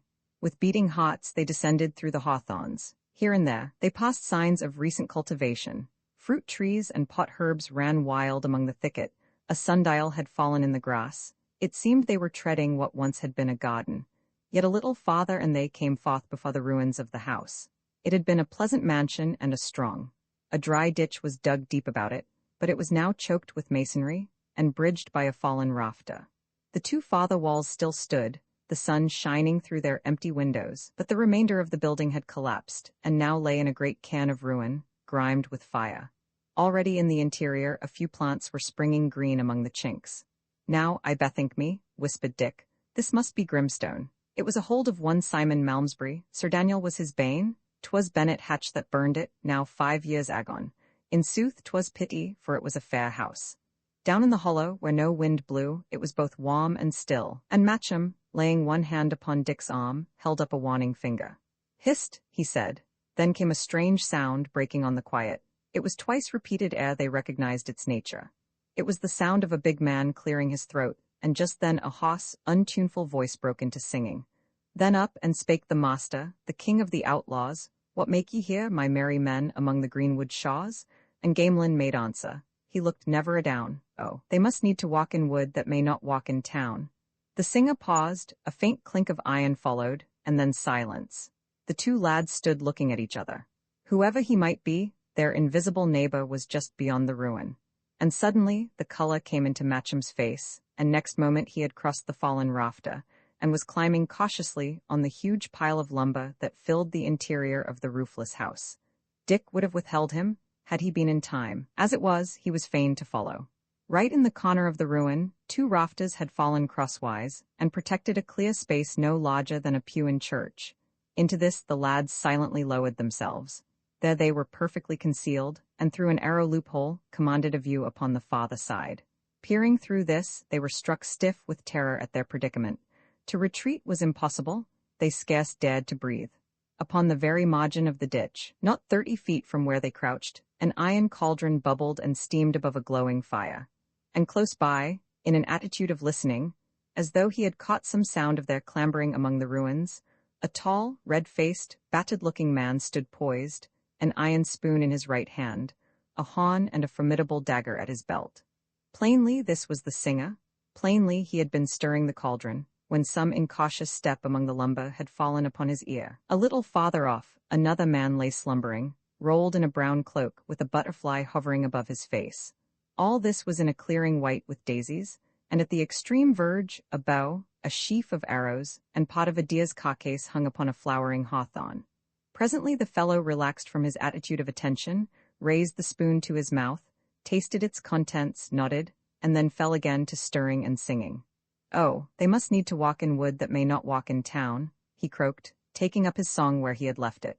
"Oh, sir, we walk not here at all an evil thing to do, but if we meet with the good king's deer to shoot a shaft into." Still as he sang, he took from time to time another spoonful of the broth, blew upon it, and tasted it, with all the airs of an experienced cook. At length, apparently, he judged the mess was ready, for taking the horn from his girdle, he blew 3 modulated calls. The other fellow awoke, rolled over, brushed away the butterfly, and looked about him. "How now, brother?" he said. "Dinner?" "Aye, sot," replied the cook. "Dinner it is, and a dry dinner, too, with neither ale nor bread. But there is little pleasure in the greenwood now. Time was when a good fellow could live here like a mitred abbot, set aside the rain and the white frosts. He had his heart's desire both of ale and wine. But now, our men's spirits dead, and this John Amendall, save us and guard us, but a stuffed booby to scare crows withal." "Nay," returned the other, "ye are too set on meat and drinking, lawless. Bide ye a bit, the good time cometh." "Look ye," returned the cook, "I have even waited for this good time sith that I was so high. I have been a grey friar, I have been a king's archer, I have been a shipman and sailed the salt seas, and I have been in greenwood before this, forsooth, and shot the king's deer. What cometh of it? Naught, I were better to have bided in the cloister. John Abbot availeth more than John Amendall. By Our Lady, here they come." One after another, tall, likely fellows began to stroll into the lawn. Each as he came produced a knife and a horn cup, helped himself from the cauldron, and sat down upon the grass to eat. They were very variously equipped and armed, some in rusty smocks and with nothing but a knife and an old bow, others in the height of forest gallantry, all in Lincoln green, both hood and jerkin, with dainty peacock arrows in their belts, a horn upon a baldric, and a sword and dagger at their sides. They came in the silence of hunger, and scarce growled a salutation, but fell instantly to meat. There were, perhaps, a score of them already gathered, when a sound of suppressed cheering arose close by among the hawthorns, and immediately after 5 or 6 woodmen carrying a stretcher debouched upon the lawn. A tall, lusty fellow, somewhat grizzled and as brown as a smoked ham, walked before them with an air of some authority, his bow at his back, a bright bow spear in his hand. "Lads," he cried, "good fellows all, and my right merry friends, why have sung this while on a dry whistle and lived at little ease? But what said I ever? Abide fortune constantly, she turneth swift. And lo, here is her little firstling, even that good creature, ale." There was a murmur of applause as the bearers set down the stretcher and displayed a goodly cask. "And now haste ye, boys," the man continued. "There is work to ward. A handful of archers are but now come to the ferry. Murray and Blue is their wear, they are our butts, they shall all taste arrows. No man of them shall struggle through this wood.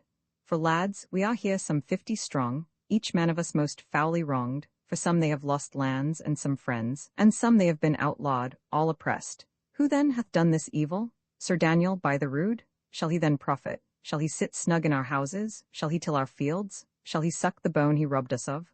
I trow not. He getteth him strength at law, he gaineth cases. Nay, there is one case he shall not gain. I have a writ here at my belt that, please the saints, shall conquer him." Lawless the cook was by this time already at his second horn of ale. He raised it, as if to pledge the speaker. "Master Ellis," he said, "yea, for vengeance, well it becometh you.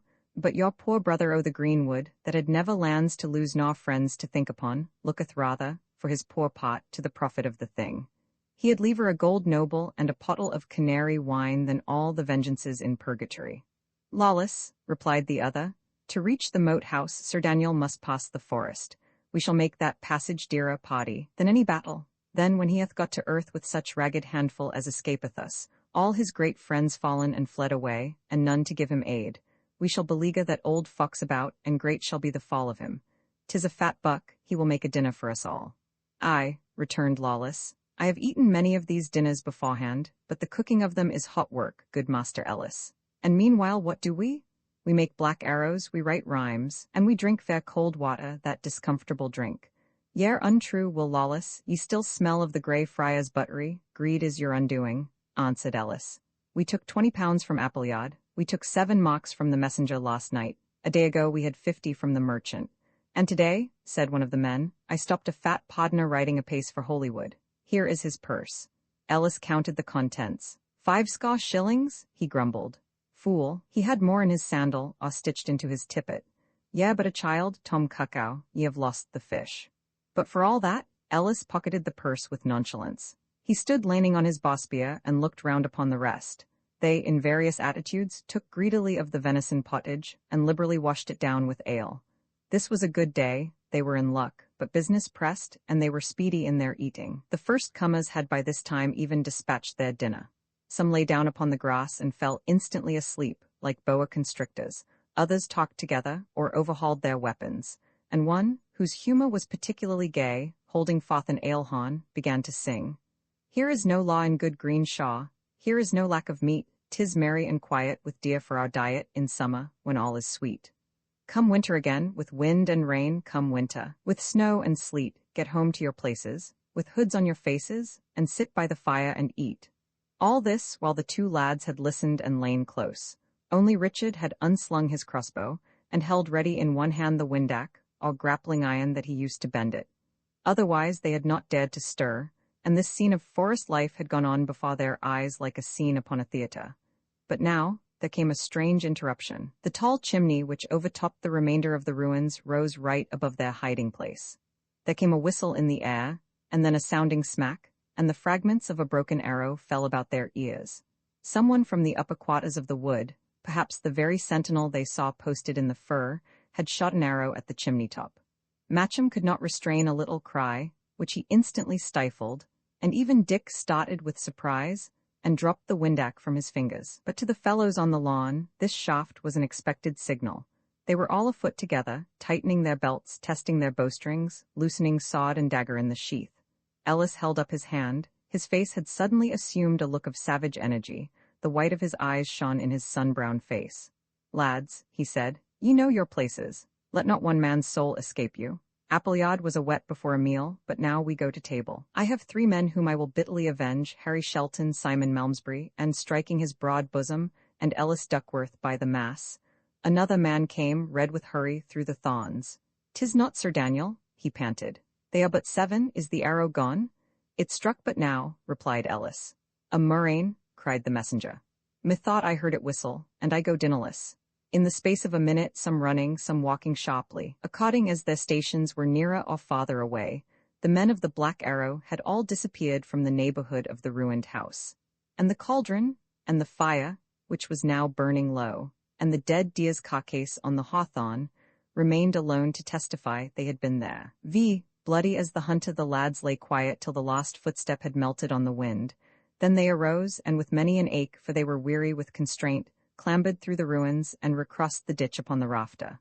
Matcham had picked up the windac and went first, Dick following stiffly, with his crossbow on his arm. "And now," said Matcham, "forth to Holywood." "To Holywood?" cried Dick. "When good fellows stand shot, not I? I would see you hanged first, Jack." "You would leave me, would ye?" Matcham asked. "Ay, by my sooth," returned Dick. "An I be not in time to warn these lads, I will go die with them. What, would ye have me leave my own men that I have lived among? I trow not, give me my windac." But there was nothing further from Matcham's mind. "Dick," he said, "ye swear before the saints that ye would see me safe to Holywood. Would ye be forsworn? Would you desert me, a perjurer?" "Nay, I swear for the best," returned Dick. "I meant it too, but now. But look ye, Jack, turn again with me. Let me but warn these men, and if needs must stand shot with them, then shall all be clear, and I will on again to Holywood and purge mine oath." "Ye but deride me," answered Matcham. "These men ye go to succor are the same that hunt me to my ruin." Dick scratched his head. "I cannot help it, Jack," he said. "Here is no remedy. What would ye? Ye run no great peril, man, and these are in the way of death. Death," he added. "Think of it. What a murrain do ye keep me here for? Give me the windac, St. George, shall they all die?" "Richard Shelton," said Matcham, looking him squarely in the face, "would ye then join party with Sir Daniel? Have ye not ears? Heard ye not this Ellis, what he said? Or have ye no heart for your own kindly blood and the father that men slew? Harry Shelton, he said, and Sir Harry Shelton was your father, as the sun shines in heaven. What would ye?" Dick cried again. "Would ye have me credit thieves?" "Nay, I have heard it before now," returned Matcham. "The fame goeth currently it was Sir Daniel slew him. He slew him under oath, in his own house he shed the innocent blood. Heaven wearies for the avenging aunt, and you, the man's son, ye go about to comfort and defend the murderer." "Jack," cried the lad, "I know not, it may be, what know I? But, see here, this man hath bred me up and fostered me, and his men I have hunted with and played among, and to leave them in the hour of peril. Oh, man, if I did that, I were stark dead to honor. Nay, Jack, you would not ask it, you would not wish me to be base." "But your father, Dick," said Matcham, somewhat wavering. "Your father, and your oath to me, ye took the saints to witness." "My father?" cried Shelton. "Nay, he would have me go, if Sir Daniel slew him. When the hour comes this hand shall slay Sir Daniel, but neither him nor his will I desert in peril. And for mine oath, good Jack, ye shall absolve me of it here. For the lives' sake of many men that hurt you not, and for mine honor, ye shall set me free." "I, Dick, never," returned Matcham. "And ye leave me, yea, forsworn, and so I shall declare it." "My blood heats," said Dick. "Give me the windac, give it me." "I'll not," said Matcham. "I'll save you in your teeth." "Not," cried Dick. "I'll make you?" "Try it," said the other. They stood, looking in each other's eyes, each ready for a spring. Then Dick leaped, and though Matcham turned instantly and fled, in 2 bounds he was overtaken, the windac was twisted from his grasp, he was thrown roughly to the ground, and Dick stood across him, flushed and menacing, with doubled fist. Matcham lay where he had fallen, with his face in the grass, not thinking of resistance. Dick bent his bow. "I'll teach you," he cried, fiercely. "Oath or no oath, ye may go hang for me." And he turned and began to run. Matcham was on his feet at once and began running after him. "What do want?" cried Dick, stopping. "What make ye after me? Stand off." "I will follow an I please," said Matcham. "This wood is free to me." "Stand back, by Our Lady," returned Dick, raising his bow. "Ah, ye're a brave boy," retorted Matcham. "Shoot." Dick lowered his weapon in some confusion. "See here," he said, "why have done me ill enough. Go, then. Go your way in fair wise, or whether I will or not, I must even drive you to it." "Well," said Matcham, doggedly, "ye're the stronger. Do your worst. I shall not leave to follow thee, Dick, unless thou makest me," he added. Dick was almost beside himself. It went against his heart to beat a creature so defenseless, and for the life of him, he knew no other way to rid himself of this unwelcome and, as he began to think, perhaps untrue companion. "Ye're mad, I think," he cried. "Fool fellow, I am hasting to your foes, as fast as foot can carry me, go I thither." "I care not, Dick," replied the lad. "If ye're bound to die, Dick, I'll die too. I would liever go with you to prison than to go free without you." Well, returned the other, I may stand no longer prating. Follow me if you must, but if you play me false, it shall but little advance you, mark ye that. Shalt have a quarrel in thine inwards, boy. So saying, Dick took once more to his heels, keeping in the margin of the thicket and looking briskly about him as he went. At a good pace he rattled out of the dell, and came again into the more open quarters of the wood.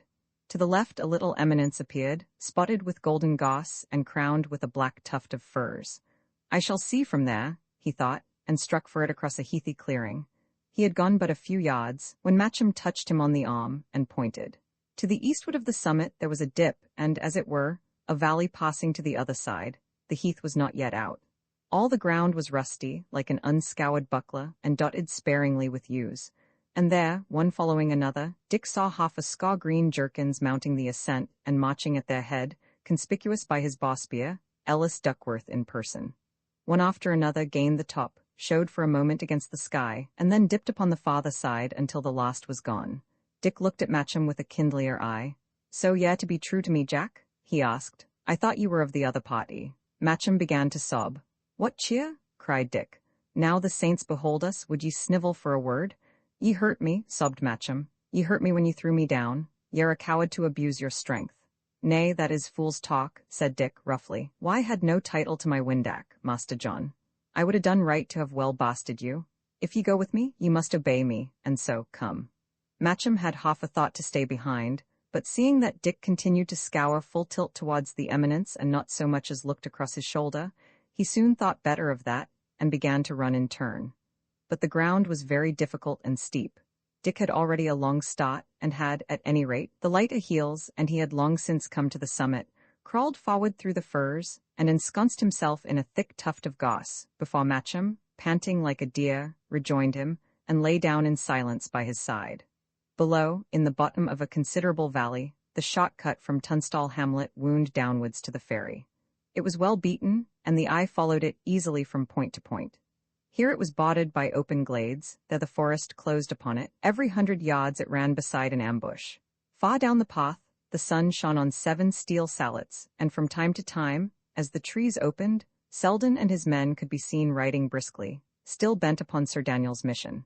The wind had somewhat fallen, but still tussled merrily with the trees, and perhaps had Appleyard been there, he would have drawn a warning from the troubled conduct of the birds. "Now, mark," Dick whispered. "They be already well advanced into the wood. Their safety lieth rather in continuing forward. But see ye where this wide glade runneth down before us, and in the midst of it, these 2 trees make like an island? There were their safety. And they but come sound as far as that, I will make shift to warn them. But my heart misgiveth me, they are but 7 against so many, and they but carry crossbows. The longbow, Jack, will have the uppermost ever." Meanwhile, Selden and his men still wound up the path, ignorant of their danger, and momently drew near a hand. Once, indeed, they paused, drew into a group, and seemed to point and listen. But it was something from far away across the plain that had arrested their attention. A hollow growl of cannon that came, from time to time, upon the wind, and told of the great battle. It was worth a thought, to be sure, for if the voice of the big guns were thus become audible in Tunstall Forest, the fight must have rolled ever eastward, and the day, by consequence, gone sore against Sir Daniel, and the lauds of the dock rose. But presently the little troop began again to move forward, and came next to a very open, heathy portion of the way, where but a single tongue of forest ran down to join the road. They were but just abreast of this, when an arrow shone flying. One of the men threw up his arms, his horse reared, and both fell and struggled together in a mass. Even from where the boys lay, they could hear the rumor of the men's voices crying out. They could see the startled horses prancing, and presently, as the troop began to recover from their first surprise, one fellow beginning to dismount. A second arrow from somewhat farther off glanced in a wide arch. A second rider bit the dust.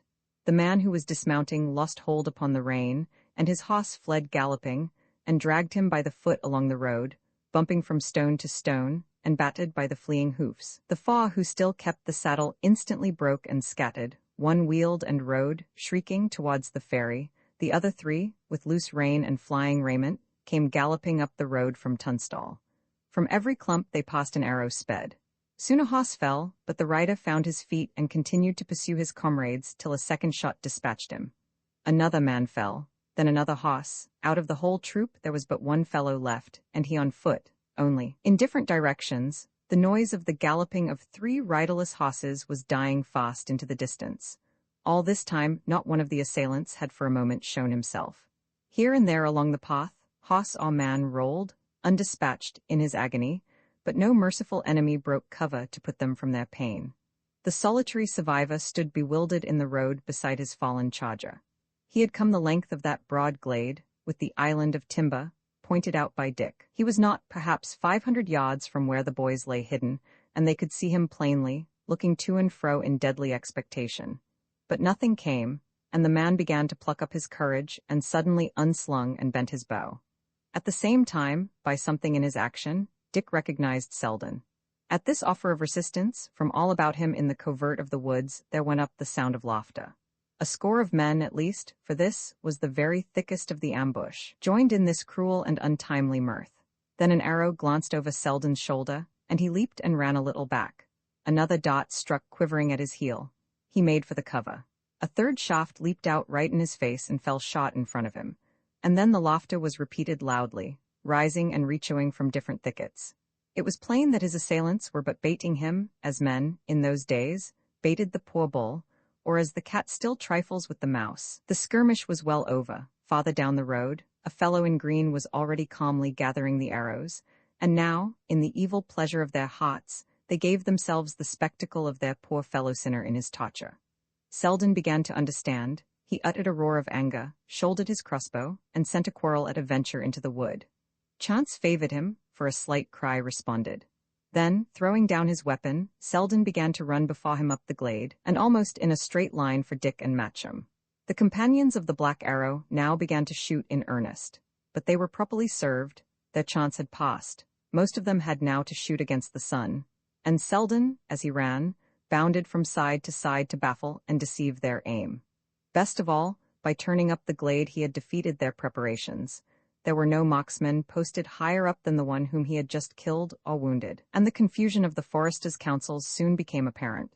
A whistle sounded thrice, and then again twice. It was repeated from another quarter. The woods on either side became full of the sound of people bursting through the underwood, and a bewildered deer ran out into the open, stood for a second on 3 feet, with nose in air, and then plunged again into the thicket. Selden still ran, bounding. Ever and again an arrow followed him, but still would miss. It began to appear as if he might escape. Dick had his bow armed, ready to support him. Even Matcham, forgetful of his interest, took sides at heart for the poor fugitive, and both lads glowed and trembled in the ardor of their hearts. He was within 50 yards of them, when an arrow struck him and he fell. He was up again, indeed, upon the instant, but now he ran staggering, and, like a blind man, turned aside from his direction. Dick leaped to his feet and waved to him. "Here," he cried. "This way, here is help, nay, run, fellow, run." But just then a second arrow struck Selden in the shoulder, between the plates of his brigandine, and, piercing through his jack, brought him, like a stone, to earth. "Oh, the poor heart!" cried Matcham, with clasped hands, and Dick stood petrified upon the hill, a mark for archery. 10 to 1 he had speedily been shot, for the foresters were furious with themselves, and taken unawares by Dick's appearance in the rear of their position. But instantly, out of a quarter of the woods surprisingly near to the 2 lads, a stentorian voice arose, the voice of Ellis Duckworth. "Hold it, Rod. Shoot not, take him alive. It is young Shelton, Harry's son." And immediately after a shrill whistle sounded several times and was again taken up and repeated farther off. The whistle, it appeared, was John Amendall's battle trumpet, by which he published his directions. "Ah, foul fortune!" cried Dick. "We are undone. Swiftly, Jack, come swiftly." And the pair turned and ran back through the open pine clump that covered the summit of the hill. To the day's end it was, indeed, high time for them to run. On every side the company of the Black Arrow was making for the hill. Some, being better runners, or having open ground to run upon, had far outstripped the others, and were already close upon the goal. Some, following valleys, had spread out to right and left, and outflanked the lads on either side. Dick plunged into the nearest cover. It was a tall grove of oaks, firm underfoot and clear of underbrush, and as it lay downhill, they made good speed. There followed next a piece of open, which Dick avoided, holding to his left. 2 minutes after, and the same obstacle arising, the lads followed the same course. Thus it followed that, while the lads, bending continually to the left, drew nearer and nearer to the high road and the river which they had crossed an hour or 2 before, The great bulk of their pursuers were leaning to the other hand and running towards Tunstall. The lads paused to breathe. There was no sound of pursuit. Dick put his ear to the ground, and still there was nothing, but the wind, to be sure, still made a turmoil in the trees, and it was hard to make certain. "On again," said Dick. And tired as they were, and Matcham limping with his injured foot, they pulled themselves together, and once more pelted down the hill. 3 minutes later, they were breasting through a low thicket of evergreen. High overhead, the tall trees made a continuous roof of foliage. It was a pillared grove, as high as a cathedral, and except for the hollies among which the lads were struggling, open and smoothly swathed. On the other side, pushing through the lost fringe of evergreen, they blundered forth again into the open twilight of the grove. "Stand!" cried a voice. And there, between the huge stems, not 50 feet before them, they beheld a stout fellow in green, saw-blown with running, who instantly drew an arrow to the head and covered them. Matcham stopped with a cry, but Dick, without a pause, ran straight upon the forester, drawing his dagger as he went. The other, whether he was startled by the daring of the onslaught, or whether he was hampered by his orders, did not shoot. He stood wavering, and before he had time to come to himself, Dick bounded at his throat and sent him sprawling backward on the turf. The arrow went one way and the bow another with a sounding twang. The disarmed forester grappled his assailant, but the dagger shone and descended twice. Then came a couple of groans, and then Dick rose to his feet again, and the man lay motionless, stabbed to the heart. "On," said Dick, and he once more pelted forward, Matcham trailing in the rear. To say truth, they made but poor speed of it by now, laboring dismally as they ran, and catching for their breath like fish. Matcham had a cruel stitch, and his head swam, and as for Dick, his knees were like lead. But they kept up the form of running with undiminished courage. Presently they came to the end of the grove. It stopped abruptly, and there, a few yards before them, was the high road from Rissingham to Shawby, lying, at this point, between two even walls of forest. At the sight Dick paused, and as soon as he stopped running, he became aware of a confused noise, which rapidly grew louder. It was at first like the rush of a very high gust of wind, but soon it became more definite and resolved itself into the galloping of horses. And then, in a flash, a whole company of men-at-arms came driving round the corner, swept before the lads, and were gone again upon the instant. They rode as for their lives, in complete disorder. Some of them were wounded, riderless horses galloped at their side with bloody saddles. They were plainly fugitives from the great battle. The noise of their passage had scarce begun to die away towards Shawby, before fresh hoofs came echoing in their wake, and another deserter clattered down the road, this time a single rider and, by his splendid armor, a man of high degree. Close after him there followed several baggage wagons, fleeing at an ungainly canter, the drivers flailing at the horses as if for life. These must have run early in the day, but their cowardice was not to save them. For just before they came abreast of where the lads stood wondering, a man in hacked armor, and seemingly beside himself with fury, overtook the wagons, and with the truncheon of a sword, began to cut the drivers down. Some leaped from their places and plunged into the wood, the others he sabred as they sat, cursing them the while for cowards in a voice that was scarce human. All this time the noise in the distance had continued to increase. The rumble of cots, the clatter of horses, the cries of men, a great, confused rumour, came swelling on the wind, and it was plain that the rout of a whole army was pouring, like an inundation, down the road. Dick stood sombre. He had meant to follow the highway till the turn for Holywood, and now he had to change his plan. But above all, he had recognized the colours of Earl Rissingham, and he knew that the battle had gone finally against the Rose of Lancaster. Had Sir Daniel joined, and was he now a fugitive and ruined? Or had he deserted to the side of York, and was he forfeit to honour? It was an ugly choice. "Come," he said sternly, and turning on his heel, he began to walk forward through the grove, with Matcham limping in his rear. For some time they continued to thread the forest in silence. It was now growing late. The sun was setting in the plain beyond Ketley. The treetops overhead glowed golden, but the shadows had begun to grow darker and the chill of the night to fall.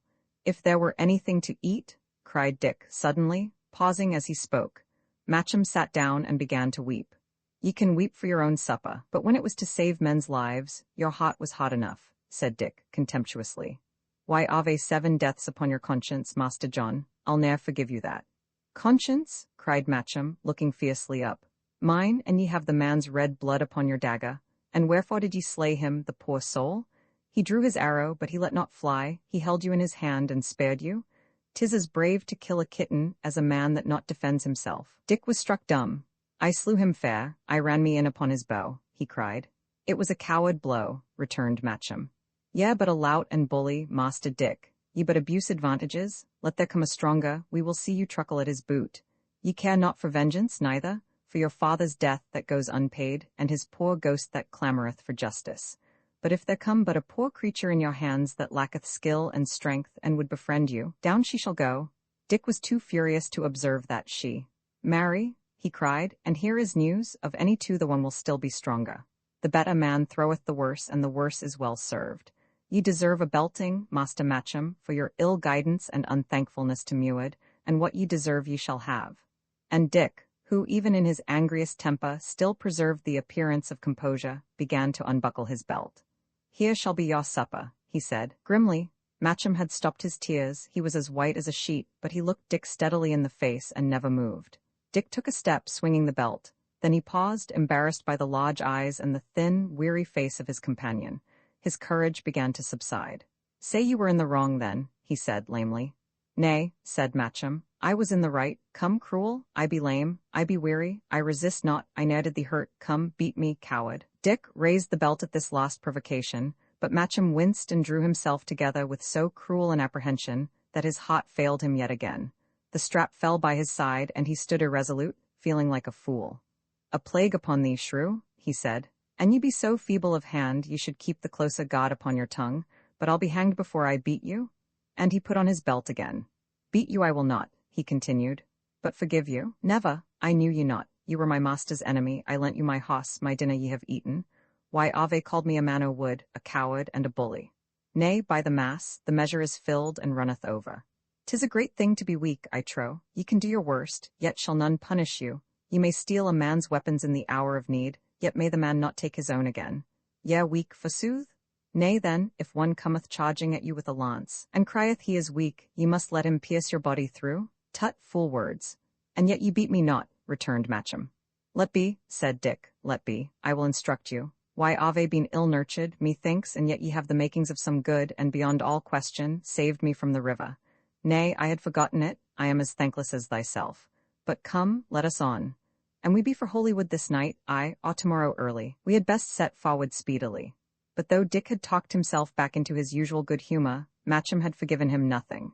His violence, the recollection of the forester whom he had slain, above all, the vision of the upraised belt, were things not easily to be forgotten. I will thank you for the farm's sake, said Matcham. But in sooth, good Master Shelton, I had leave find my way alone. Here is a wide wood, prithee, let each choose his path. I owe you a dinner and a lesson, fare you well. Nay, cried Dick, if that be your tune, so be it, and a plague be with you. Each turned aside, and they began walking off severally, with no thought of the direction, intent solely on their quarrel. But Dick had not gone 10 paces ere his name was called, and Matcham came running after. Dick, he said, it were unmannerly to part so coldly. Here is my hand and my heart with it, for all that wherein you have so excellently served and helped me, not for the farm, but from the heart, I thank you, fare you right well. Well, lad, returned Dick, taking the hand which was offered him, good speed to you if speed you may, but I misdoubt it shrewdly. Yea, too disputatious. So then they separated for the second time, and presently it was Dick who was running after Matcham. Here, he said, take my crossbow, shalt not go unarmed. A crossbow? Said Matcham. Nay, boy, I have neither the strength to bend nor yet the skill to aim with it. It were no help to me, good boy, but yet I thank you. The night had now fallen, and under the trees they could no longer read each other's face. I will go some little way with you, said Dick. The night is dark, I would fain leave you on a path at least. My mind misgiveth me, yea, likely to be lost. Without any more words, he began to walk forward, and the other once more followed him. The blackness grew thicker and thicker. Only here and there, in open places, they saw the sky, dotted with small stars. In the distance, the noise of the rout of the Lancastrian army still continued to be faintly audible, but with every step they left it farther in the rear. At the end of half an hour of silent progress, they came forth upon a broad patch of heathy open. It glimmered in the light of the stars, shaggy with fern and islanded with clumps of yew, and here they paused and looked upon each other. Yea, weary?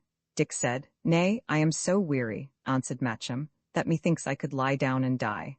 I hear the chiding of a river, returned Dick. Let us go so far forth, for I am sore athirst. The ground sloped down gently, and sure enough in the bottom they found a little murmuring river running among willows. Here they threw themselves down together by the brink, and putting their mouths to the level of a starry pool, they drank their fill.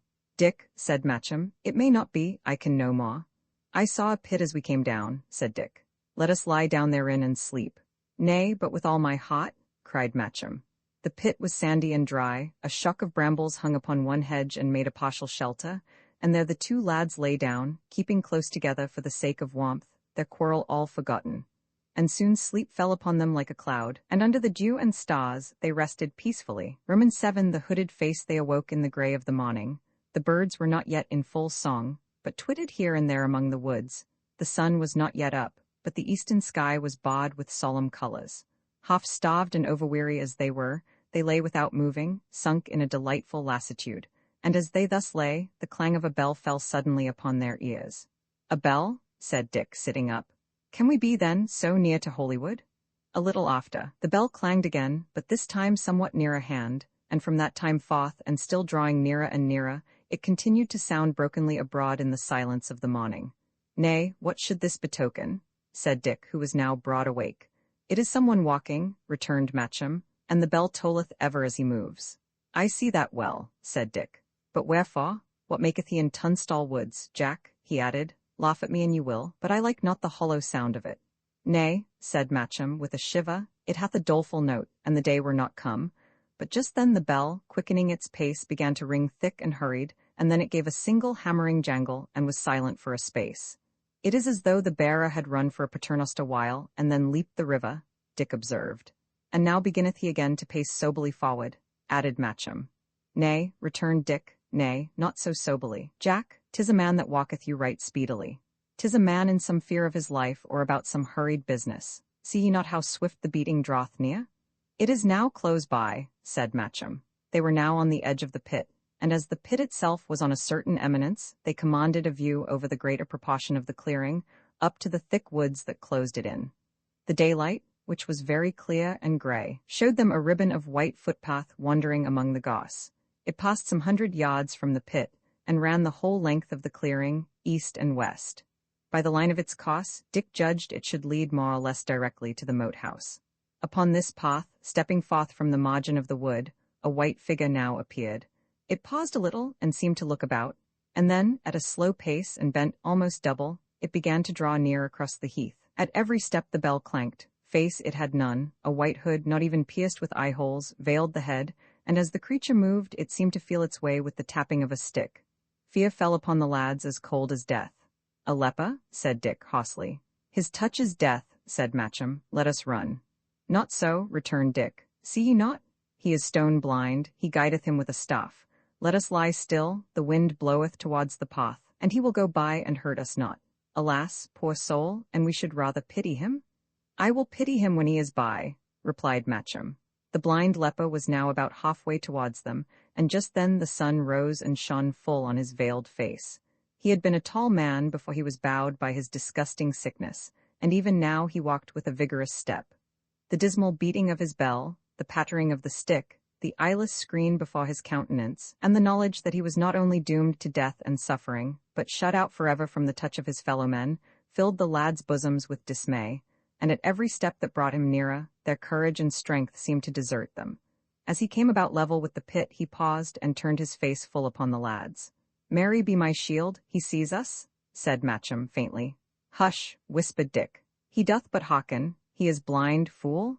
The leper looked or listened, whichever he was really doing, for some seconds. Then he began to move on again, but presently paused once more, and again turned and seemed to gaze upon the lads. Even Dick became dead white and closed his eyes, as if by the mere sight he might become infected. But soon the bell sounded, and this time, without any further hesitation, the leper crossed the remainder of the little heath and disappeared into the covert of the woods. "He saw us," said Matcham. "I could swear it?" "Tut," returned Dick, recovering some sparks of courage. "He but heard us. He was in fear, poor soul. And you were blind and walked in a perpetual night, you would start yourself if ever a twig rustled or a bird cried peep." "Dick, good Dick, he saw us," repeated Matcham. "When a man hearkeneth, he doth not as this man, he doth otherwise, Dick. This was seeing, it was not hearing, he means foully. Hark, else if his bell be not stopped." Such was the case, the bell rang no longer. "Nay," said Dick, I like not that. Nay, he cried again, I like that little. What may this betoken? Let us go, by the mass. He hath gone east, added Matcham. Good Dick, let us go westward straight. I shall not breathe till I have my back turned upon that leper. Jack, too cowardly, replied Dick. We shall go fair for Holywood, or as fair at least as I can guide you, and that will be due north. They were afoot at once, passed the stream upon some stepping stones, and began to mount on the other side, which was steeper, towards the margin of the wood. The ground became very uneven, full of knolls and hollows. Trees grew scattered or in clumps. It became difficult to choose a path, and the lads somewhat wandered. They were weary, besides, with yesterday's exertions and the lack of food, and they moved but heavily and dragged their feet among the sand. Presently, coming to the top of a knoll, they were aware of the leper, some 100 feet in front of them, crossing the line of their march by a hollow. His bell was silent, his staff no longer tapped the ground, and he went before him with the swift and assured footsteps of a man who sees. Next moment he had disappeared into a little thicket. The lads, at the first glimpse, had crouched behind a tuft of goss. There they lay, horror-struck. "Certain he pursueth us," said Dick. "Certain?" He held the clapper of his bell in one hand. "Saw ye? That it should not sound. Now may the saints aid and guide us, for I have no strength to combat pestilence." "What maketh he?" cried Matcham. "What doth he want? Who ever heard the like, that a leper, out of mere malice, should pursue unfortunates? Hath he not his bell to that very end, that people may avoid him? Dick, there is below this something deeper." "Nay, I care not," moaned Dick. "The strength is gone out of me, my legs are like water. The saints be mine assistants." "Would ye lie there idle?" cried Matcham. "Let us back into the open, we have the better chance, he cannot steal upon us unawares." "Not I," said Dick. "My time is come, and peradventure he may pass us by."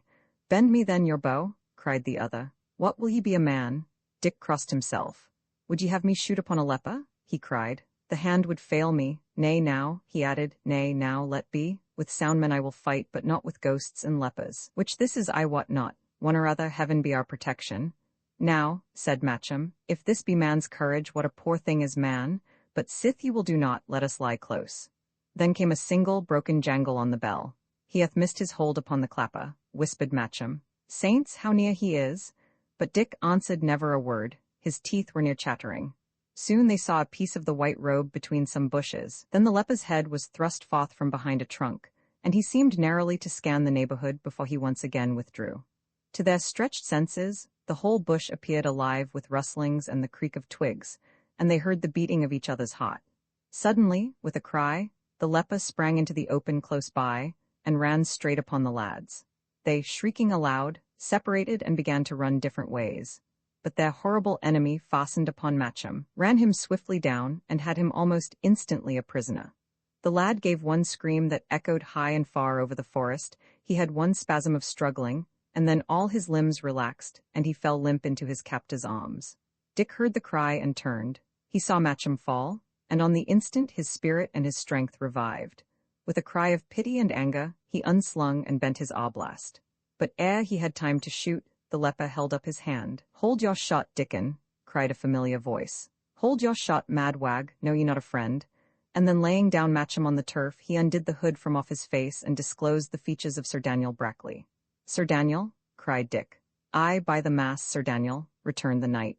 "Would ye shoot upon your guardian, rogue? But here is this," and there he broke off, and pointing to Matcham, asked, "How call ye him, Dick?" "Nay," said Dick, "I call him Master Matcham. Know ye him not?" "He said ye knew him?" "Aye," replied Sir Daniel, "I know the lad," and he chuckled. "But he has fainted, and by my sooth he might have had less to faint for. Hey, Dick, did I put the fear of death upon you?" "Indeed, Sir Daniel, ye did that," said Dick, and sighed again at the mere recollection.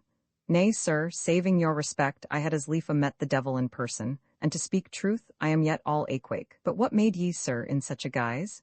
Sir Daniel's brow grew suddenly black with anger. "What made I?" he said. "Ye do well to mind me of it. What? I skulked for my poor life in my own wood of Tunstall, Dick. We were ill sped at the battle, we but got there to be swept among the rout. Where be all my good men at arms? Dick, by the mass, I know not. We were swept down, the shot fell thick among us. I have not seen one man in my own colours since I saw 3 fall. For myself, I came sound to Shawby, and being mindful of the Black Arrow, got me this gown and bell, and came softly by the path for the moat house. There is no disguise to be compared with it. The jingle of this bell would scare me the stoutest outlaw in the forest. They would all turn pale to hear it. At length I came by you and Matcham."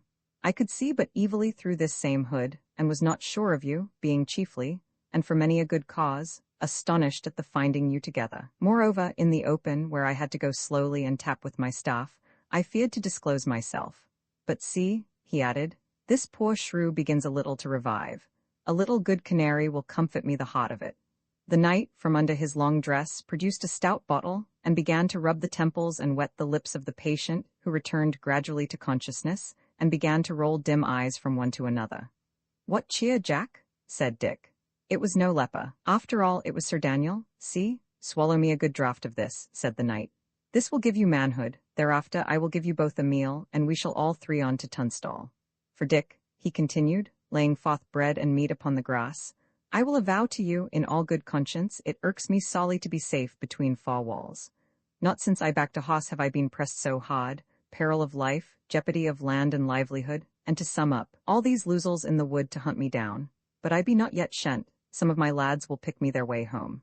Hatch hath 10 fellows, Selden he had 6. Nay, we shall soon be strong again, and if I can but buy my peace with my right fortunate and undeserving lot of York, why, Dick, will be a man again and go a horseback.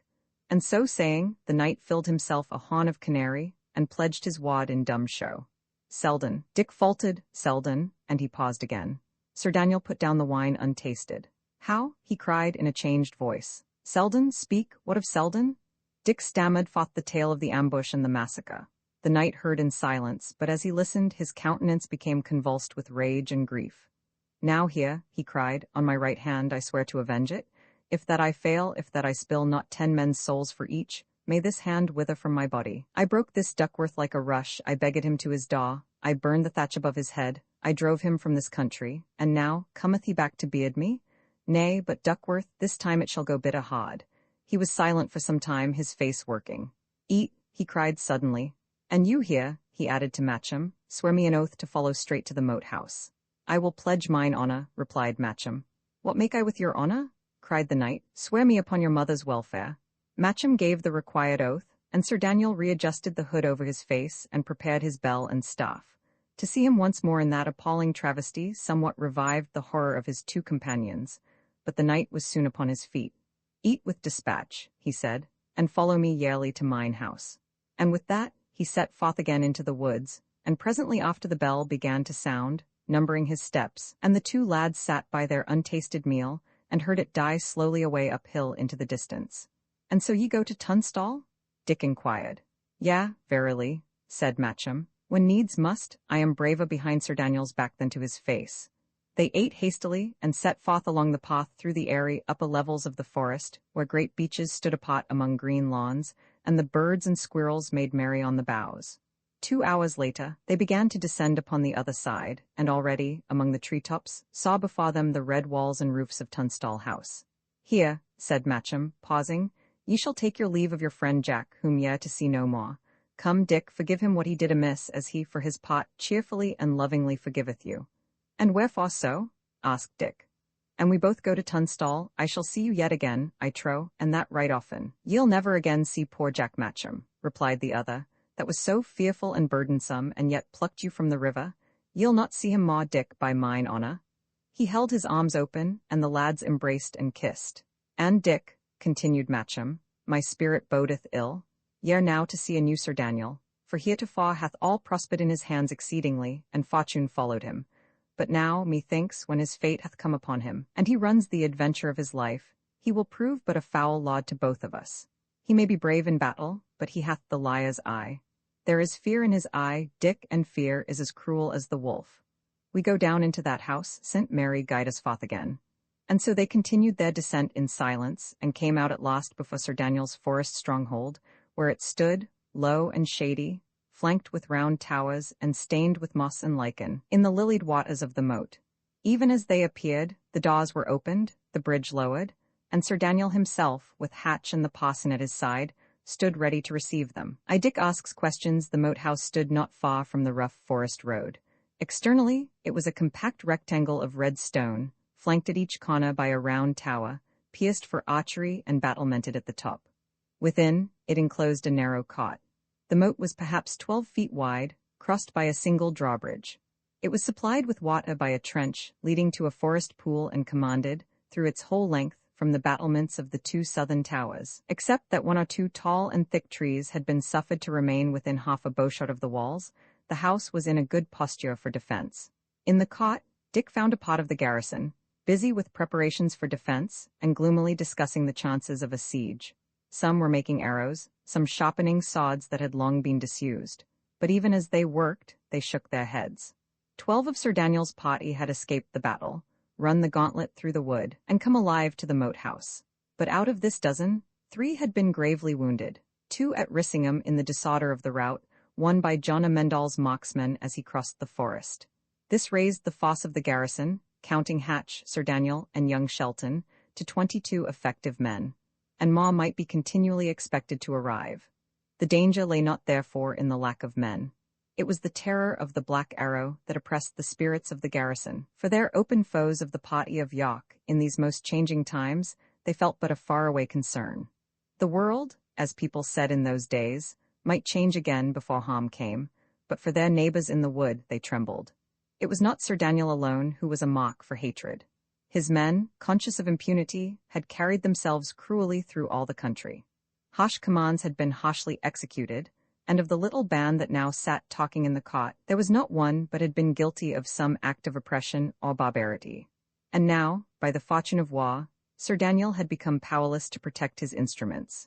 Now, by the issue of some hours of battle, at which many of them had not been present, they had all become punishable traitors to the state, outside the buckler of the law, a shrunken company in a poor fortress that was hardly tenable, and exposed upon all sides to the just resentment of their victims. Nor had there been lacking grisly advertisements of what they might expect.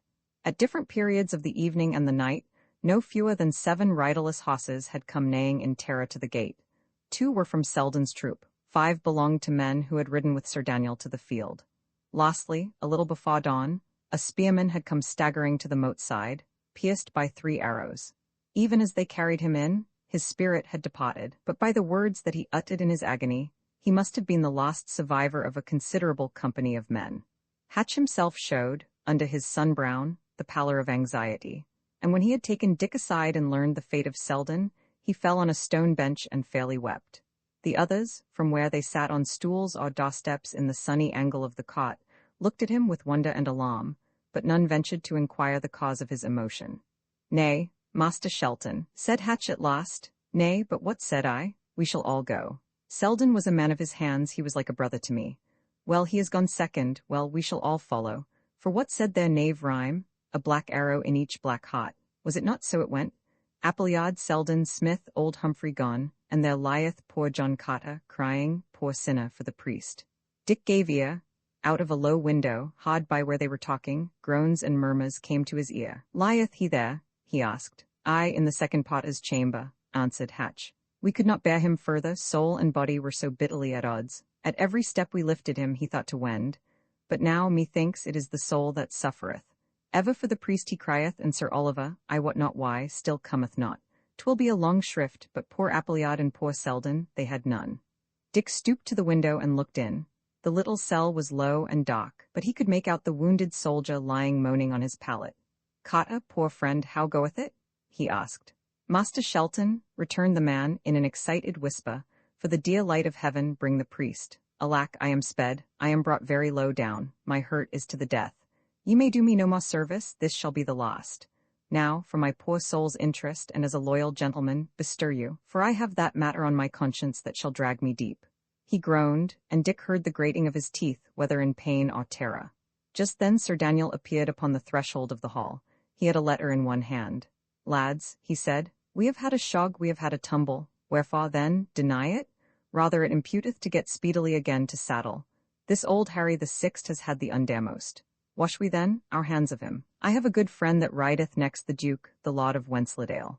Well, I have writ a letter to my friend, praying his good lordship, and offering large satisfaction for the past and reasonable surety for the future. Doubt not but he will lend a favorable ear. A prayer without gifts is like a song without music. I surfeit him with promises, boys, I spare not to promise. What then is lacking? Nay, a great thing? Wherefore should I deceive you? A great thing and a difficult, a messenger to bear it. The woods, ye are not ignorant of that, lie thick with our ill wills. Haste is most needful, but without sleight and caution all is naught. Which then of this company will take me this letter, bear me it to my lord of Wensleydale, and bring me the answer back? One man instantly arose. I will, aunt like you, said he. I will even risk my carcase. Nay, Dicky Bowyer, not so, returned the knight. It likes me not. Yes, lie indeed, but not speedy. You were a laggard ever. An't be so, Sir Daniel, here am I, cried another. The saints forfend, said the knight. Yes, speedy, but not sly. You would blunder me head foremost into John Amendall's camp. I thank you both for your good courage, but in sooth it may not be. Then Hatch offered himself, and he also was refused. I want you here, good Bennet, y'are my right hand indeed, returned the knight, and then several coming forward in a group, Sir Daniel at length selected one and gave him the letter. Now, he said, upon your good speed and better discretion we do all depend. Bring me a good answer back, and before 3 weeks I will have purged my forest of these vagabonds that brave us to our faces. But mark it well, Throgmorton, the matter is not easy. Ye must steal forth under night and go like a fox, and how ye are to cross till I know not, neither by the bridge nor ferry. I can swim, returned Throgmorton. I will come soundly, fear not. Well, friend, get ye to the buttery, replied Sir Daniel. Ye shall swim first of all in nut-brown ale. And with that he turned back into the hall. Sir Daniel hath a wise tongue, said Hatch aside to Dick. See now, where many a lesser man had glossed the matter over, he speaketh it out plainly to his company. Here is a danger, a saith, and here difficulty, and jesteth in the very saying. Nay, by St. Barbary, he is a bond captain, not a man, but he is some deal hottened up. See how they fall again to work. This praise of Sir Daniel put a thought in the lad's head. Bennet, he said, how came my father by his end? Ask me not that, replied Hatch. I had no hand nor knowledge in it. Furthermore, I will even be silent, Master Dick. For look you, in a man's own business that he may speak, but of hearsay matters and of common talk, not so. Ask me, Sir Oliver, I or Carter, if you will, not me. And Hatch set off to make the rounds, leaving Dick in a muse. Wherefore would he not tell me? Thought the lad. And wherefore named he Carter? Carter, nay, then Carter had a hand in it, perchance. He entered the house, and passing some little way along a flagged and vaulted passage, came to the door of the cell where the hurt man lay groaning. At his entrance, Carter started eagerly. Have you brought the priest? He cried. Not yet a while, returned Dick. Why, ave a word to tell me first. How came my father, Harry Shelton, by his death? The man's face altered instantly. I know not, he replied doggedly. Nay, ye know well, returned Dick. Seek not to put me by. I tell you I know not, repeated Carter. Then, said Dick, ye shall die unshriven. Here am I, and here shall stay. There shall no priest come near you, rest assured. For of what avail is penitence, and ye have no mind to right those wrongs ye had a hand in? And without penitence, confession is but mockery. Ye say what ye mean not, Master Dick, said Carter composedly. It is ill threatening the dying, and becometh you to speak truth little. And for as little as it commends you, it shall serve you less. Stay, an ye please. Ye will condemn my soul, ye shall learn nothing. There is my last word to you. And the wounded man turned upon the other side. Now Dick, to say truth, had spoken hastily, and was ashamed of his threat, but he made one more effort. Carter, he said, mistake me not. I know you were but an instrument in the hands of others. A churl must obey his lord. I would not bear heavily on such an one, but I begin to learn upon many sides that this great duty lieth on my youth and ignorance, to avenge my father. Prithee, then, good Carter, set aside the memory of my threatenings, and in pure goodwill and honest penitence give me a word of help. The wounded man lay silent, nor, say what Dick pleased, could he extract another word from him. Well, said Dick, I will go call the priest to you as ye desired, for howsoever ye be in fault to me or mine, I would not be willingly in fault to any, least of all to one upon the last change. Again the old soldier heard him without speech or motion. Even his groans he had suppressed, and as Dick turned and left the room, he was filled with admiration for that rugged fortitude. And yet, he thought, of what use is courage without wit? Had his hands been clean, he would have spoken. His silence did confess the secret louder than words. Nay, upon all sides proof floweth on me. Sir Daniel, he or his men, hath done this thing. Dick paused in the stone passage with a heavy heart. At that hour, in the ebb of Sir Daniel's fortune, when he was beleaguered by the archers of the Black Arrow, and prescribed by the victorious Yorkists, was Dick, also, to turn upon the man who had nourished and taught him, who had severely punished, indeed, but yet unwearyingly protected his youth? The necessity, if it should prove to be one, was cruel. Pray heaven he be innocent, he said, and then steps sounded on the flagging, and Sir Oliver came gravely towards the lad. One seeketh you earnestly, said Dick.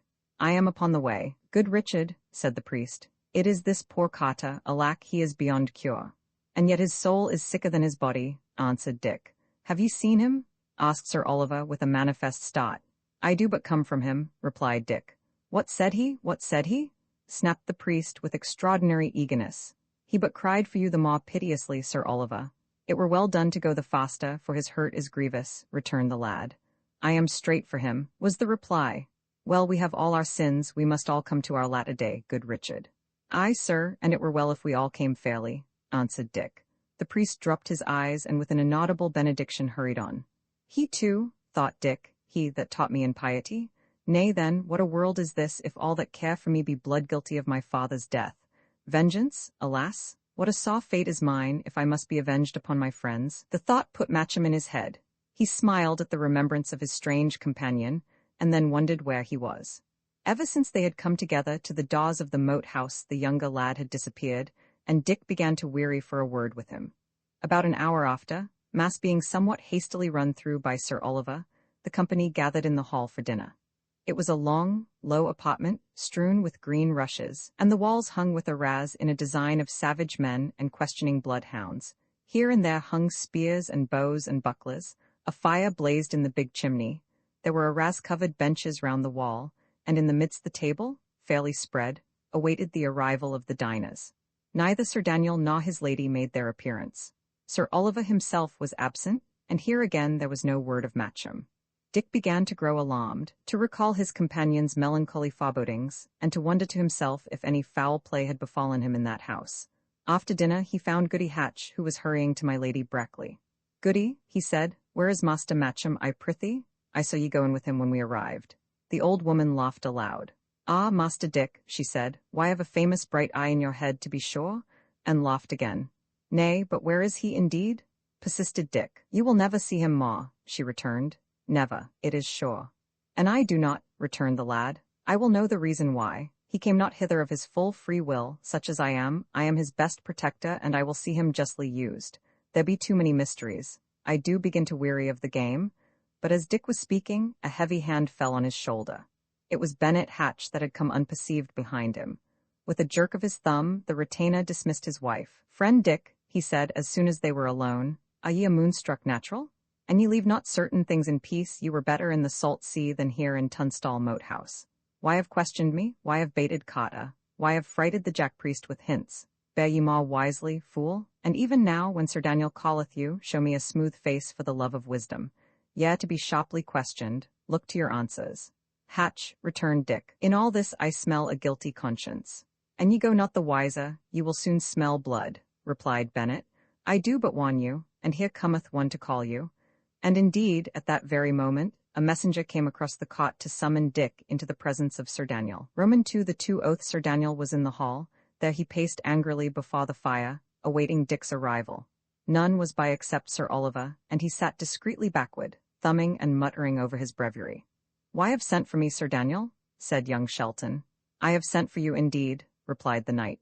For what cometh to mine ears? Have I been to you so heavy a guardian that ye make haste to credit ill of me?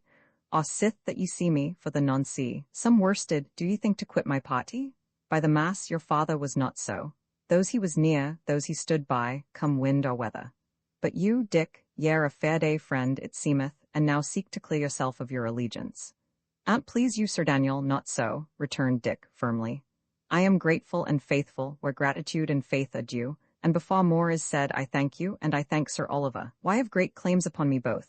None can have more. I were a hound if I forgot them. It is well, said Sir Daniel, and then, rising into anger, gratitude and faith are words, Dick Shelton, he continued, but I look to deeds. In this hour of my peril, when my name is attainted, when my lands are forfeit, when this wood is full of men that hunger and thirst for my destruction, what doth gratitude? What doth faith? I have but a little company remaining. Is it grateful or faithful to poison me their hearts with your insidious whisperings? Save me from such gratitude? But come now, what is it you wish? Speak, we are here to answer. If ye have aught against me, stand forth and say it. Sir, replied Dick, my father fell when I was yet a child. It hath come to mine ears that he was foully done by. It hath come to mine ears, for I will not dissemble, that ye had a hand in his undoing. And in all verity, I shall not be at peace in mine own mind, nor very clear to help you, till I have certain resolution of these doubts. Sir Daniel sat down in a deep settle. He took his chin in his hand and looked at Dick fixedly. "And you think I would be guardian to the man's son that I had murdered?" he asked. "Nay," said Dick, "pardon me if I answer churlishly, but indeed you know right well a wardship is most profitable. All these years have you not enjoyed my revenues, and led my men? Have you not still my marriage? I wot not what it may be worth, it is worth something. Pardon me again, but if you were base enough to slay a man under trust, here were, perhaps, reasons enough to move you to the lesser baseness. When I was a lad of your years," returned Sir Daniel sternly, "my mind had not so turned upon suspicions. And Sir Oliver here," he added, "why should he a priest be guilty of this act?" "Nay, Sir Daniel," said Dick, "but where the master biddeth, there will the dog go. It is well known this priest is but your instrument. I speak very freely, the time is not for courtesies. Even as I speak, so would I be answered. And answer get I none, ye but put more questions. I rede ye beware, Sir Daniel, for in this way you will but nourish and not satisfy my doubts." "I will answer you fairly, Master Richard," said the knight. "Were I to pretend ye have not stirred my wrath, I were no honest man, but I will be just even in anger. Come to me with these words when ye are grown and come to man's estate, and I am no longer your guardian, and so helpless to resent them. Come to me then, and I will answer you as ye merit, with a buffet in the mouth. Till then ye have two causes. Either swallow me down these insults, keep a silent tongue, and fight in the meanwhile for the man that fed and fought for your infancy, or else, the door standeth open, the woods are full of mine enemies, go." The spirit with which these words were uttered, the looks with which they were accompanied, staggered Dick, and yet he could not but observe that he had got no answer. "I desire nothing more earnestly, Sir Daniel, than to believe you," he replied. "Assure me ye are free from this." "Will ye take my word of honor, Dick?" inquired the knight. "That would I," answered the lad. "I give it you," returned Sir Daniel. "Upon my word of honor, upon the eternal welfare of my spirit, and as I shall answer for my deeds hereafter, I had no hand nor portion in your father's death." He extended his hand, and Dick took it eagerly. Neither of them observed the priest, who, at the pronunciation of that solemn and false oath, had half arisen from his seat in an agony of horror and remorse. "Ah," cried Dick, "ye must find it in your great-heartedness to pardon me. I was a churl, indeed, to doubt of you, but ye have my hand upon it, I will doubt no more." "Nay, Dick," replied Sir Daniel, "ye are forgiven, ye know not the world and its calumnious nature." "I was the more to blame," added Dick, "in that the rogues pointed, not directly at yourself, but at Sir Oliver." As he spoke, he turned towards the priest and paused in the middle of the last word. This tall, ruddy, corpulent, high-stepping man had fallen, you might say, to pieces.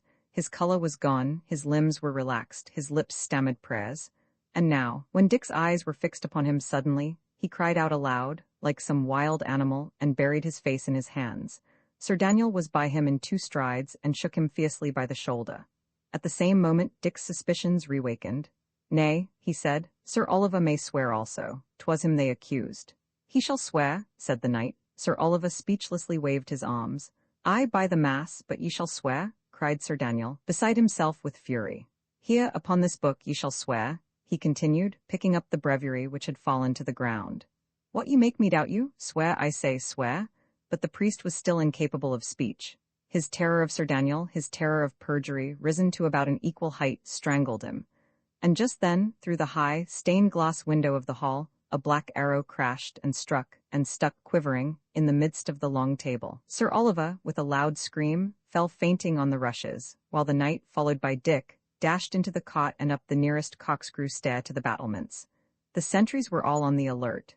The sun shone quietly on green lawns dotted with trees, and on the wooded hills of the forest which enclosed the view. There was no sign of a besieger. "Whence came that shot?" asked the knight. "From yonder clump, Sir Daniel," returned a sentinel. The knight stood a little, musing. Then he turned to Dick. "Dick," he said, "keep me an eye upon these men. I leave you in charge here. As for the priest, he shall clear himself, or I will know the reason why. I do almost begin to share in your suspicions. He shall swear, trust me, or we shall prove him guilty." Dick answered somewhat coldly, and the knight, giving him a piercing glance, hurriedly returned to the hall. His first glance was for the arrow. It was the first of these missiles he had seen, and as he turned it to and fro, the dark hue of it touched him with some fear. Again there was some writing, one word, earthed. "Aye," he broke out, "they know I am home then. Earthed, aye, but there is not a dog among them fit to dig me out." Sir Oliver had come to himself and now scrambled to his feet. "Alack, Sir Daniel," he moaned. Why Ave swan a dread oath, yea doomed to the end of time. I, returned the knight, I have swan an oath indeed, thou chucklehead, but thyself shalt swear a greater, it shall be on the blessed cross of Holywood. Look to it, get the words ready, it shall be swan tonight. Now, may heaven lighten you, replied the priest, may heaven incline your heart from this iniquity? Look you, my good father, said Sir Daniel, if ye're for piety, I say no more, ye begin late, that is all. But if ye're in any sense bent upon wisdom, hear me. This lad beginneth to irk me like a wasp. I have a need for him, for I would sell his marriage. But I tell you in all plainness, if that he continue to weary me, he shall go join his father. I give orders now to change him to the chamber above the chapel. If that ye can swear your innocency with a good, solid oath and an assured countenance, it is well. The lad will be at peace a little, and I will spare him. If that ye stammer or blench, or anyways boggle at the swearing, he will not believe you, and by the mass he shall die. There is for your thinking on. The chamber above the chapel, gasped the priest. That same, replied the knight. So if ye desire to save him, and if ye desire not, prithee, go to and let me be at peace. For an I had been a hasty man, I would already have put my sword through you for your intolerable cowardice and folly. Have ye chosen, say? I have chosen, said the priest. Heaven pardon me, I will do evil for good, I will swear for the lad's sake. So is it best, said Sir Daniel. Send for him then, speedily. Ye shall see him alone, yet I shall have an eye on you, I shall be here in the panel room. The knight raised the arras and let it fall again behind him. There was the sound of a spring opening, then followed the creaking of trod stairs. Sir Oliver, left alone, cast a timorous glance upward at the arras-covered wall, and crossed himself with every appearance of terror and contrition. Nay, if he is in the chapel room, the priest murmured, were it at my soul's cost, I must save him. 3 minutes later, Dick, who had been summoned by another messenger, found Sir Oliver standing by the hall table, resolute and pale. Richard Shelton, he said, ye have required an oath from me. I might complain, I might deny you, but my heart is moved towards you for the past, and I will even content you as ye choose. By the true cross of Holywood, I did not slay your father. Sir Oliver, returned Dick, when first we read John Amendall's paper, I was convinced of so much. But suffer me to put 2 questions. Ye did not slay him, granted, but had ye no hand in it? None, said Sir Oliver, and at the same time he began to contort his face and signal with his mouth and eyebrows, like one who desired to convey a warning, yet dared not utter a sound. Dick regarded him in wonder, then he turned and looked all about him at the empty hall. What make ye? He inquired. Why not? Returned the priest, hastily smoothing his countenance. I make not, I do but suffer, I am sick, I prithee, Dick, I must begone. On the true cross of Holywood, I am clean innocent alike of violence or treachery. Content ye, good lad. Farewell? And he made his escape from the apartment with unusual alacrity. Dick remained rooted to the spot, his eyes wandering about the room, his face a changing picture of various emotions, wonder, doubt, suspicion, and amusement. Gradually, as his mind grew clearer, suspicion took the upper hand and was succeeded by certainty of the worst. He raised his head and, as he did so, violently started. High upon the wall there was the figure of a savage hunter woven in the tapestry. With one hand he held a horn to his mouth, in the other he brandished a stout spear. His face was dark, for he was meant to represent an African. Now, here was what had startled Richard Shelton. The sun had moved away from the hall windows, and at the same time the fire had blazed up high on the wide hearth, and shed a changeful glow upon the roof and hangings. In this light, the figure of the black hunter had winked at him with a white eyelid. He continued staring at the eye. The light shone upon it like a gem. It was liquid. It was alive. Again the white eyelid closed upon it for a fraction of a second, and the next moment it was gone. There could be no mistake. The live eye that had been watching him through a hole in the tapestry was gone. The firelight no longer shone on a reflecting surface. And instantly Dick awoke to the terrors of his position. Hatch's warning, the mute signals of the priest, this eye that had observed him from the wall, ran together in his mind. He saw he had been put upon his trial, that he had once more betrayed his suspicions, and that, shot of some miracle, he was lost. If I cannot get me forth out of this house, he thought, I am dead man, and this poor Matcham, too, to what a cockatrice's nest have I not led him. He was still so thinking when there came one in haste to bid him help in changing his arms, his clothing, and his 2 or 3 books to a new chamber. A new chamber? He repeated.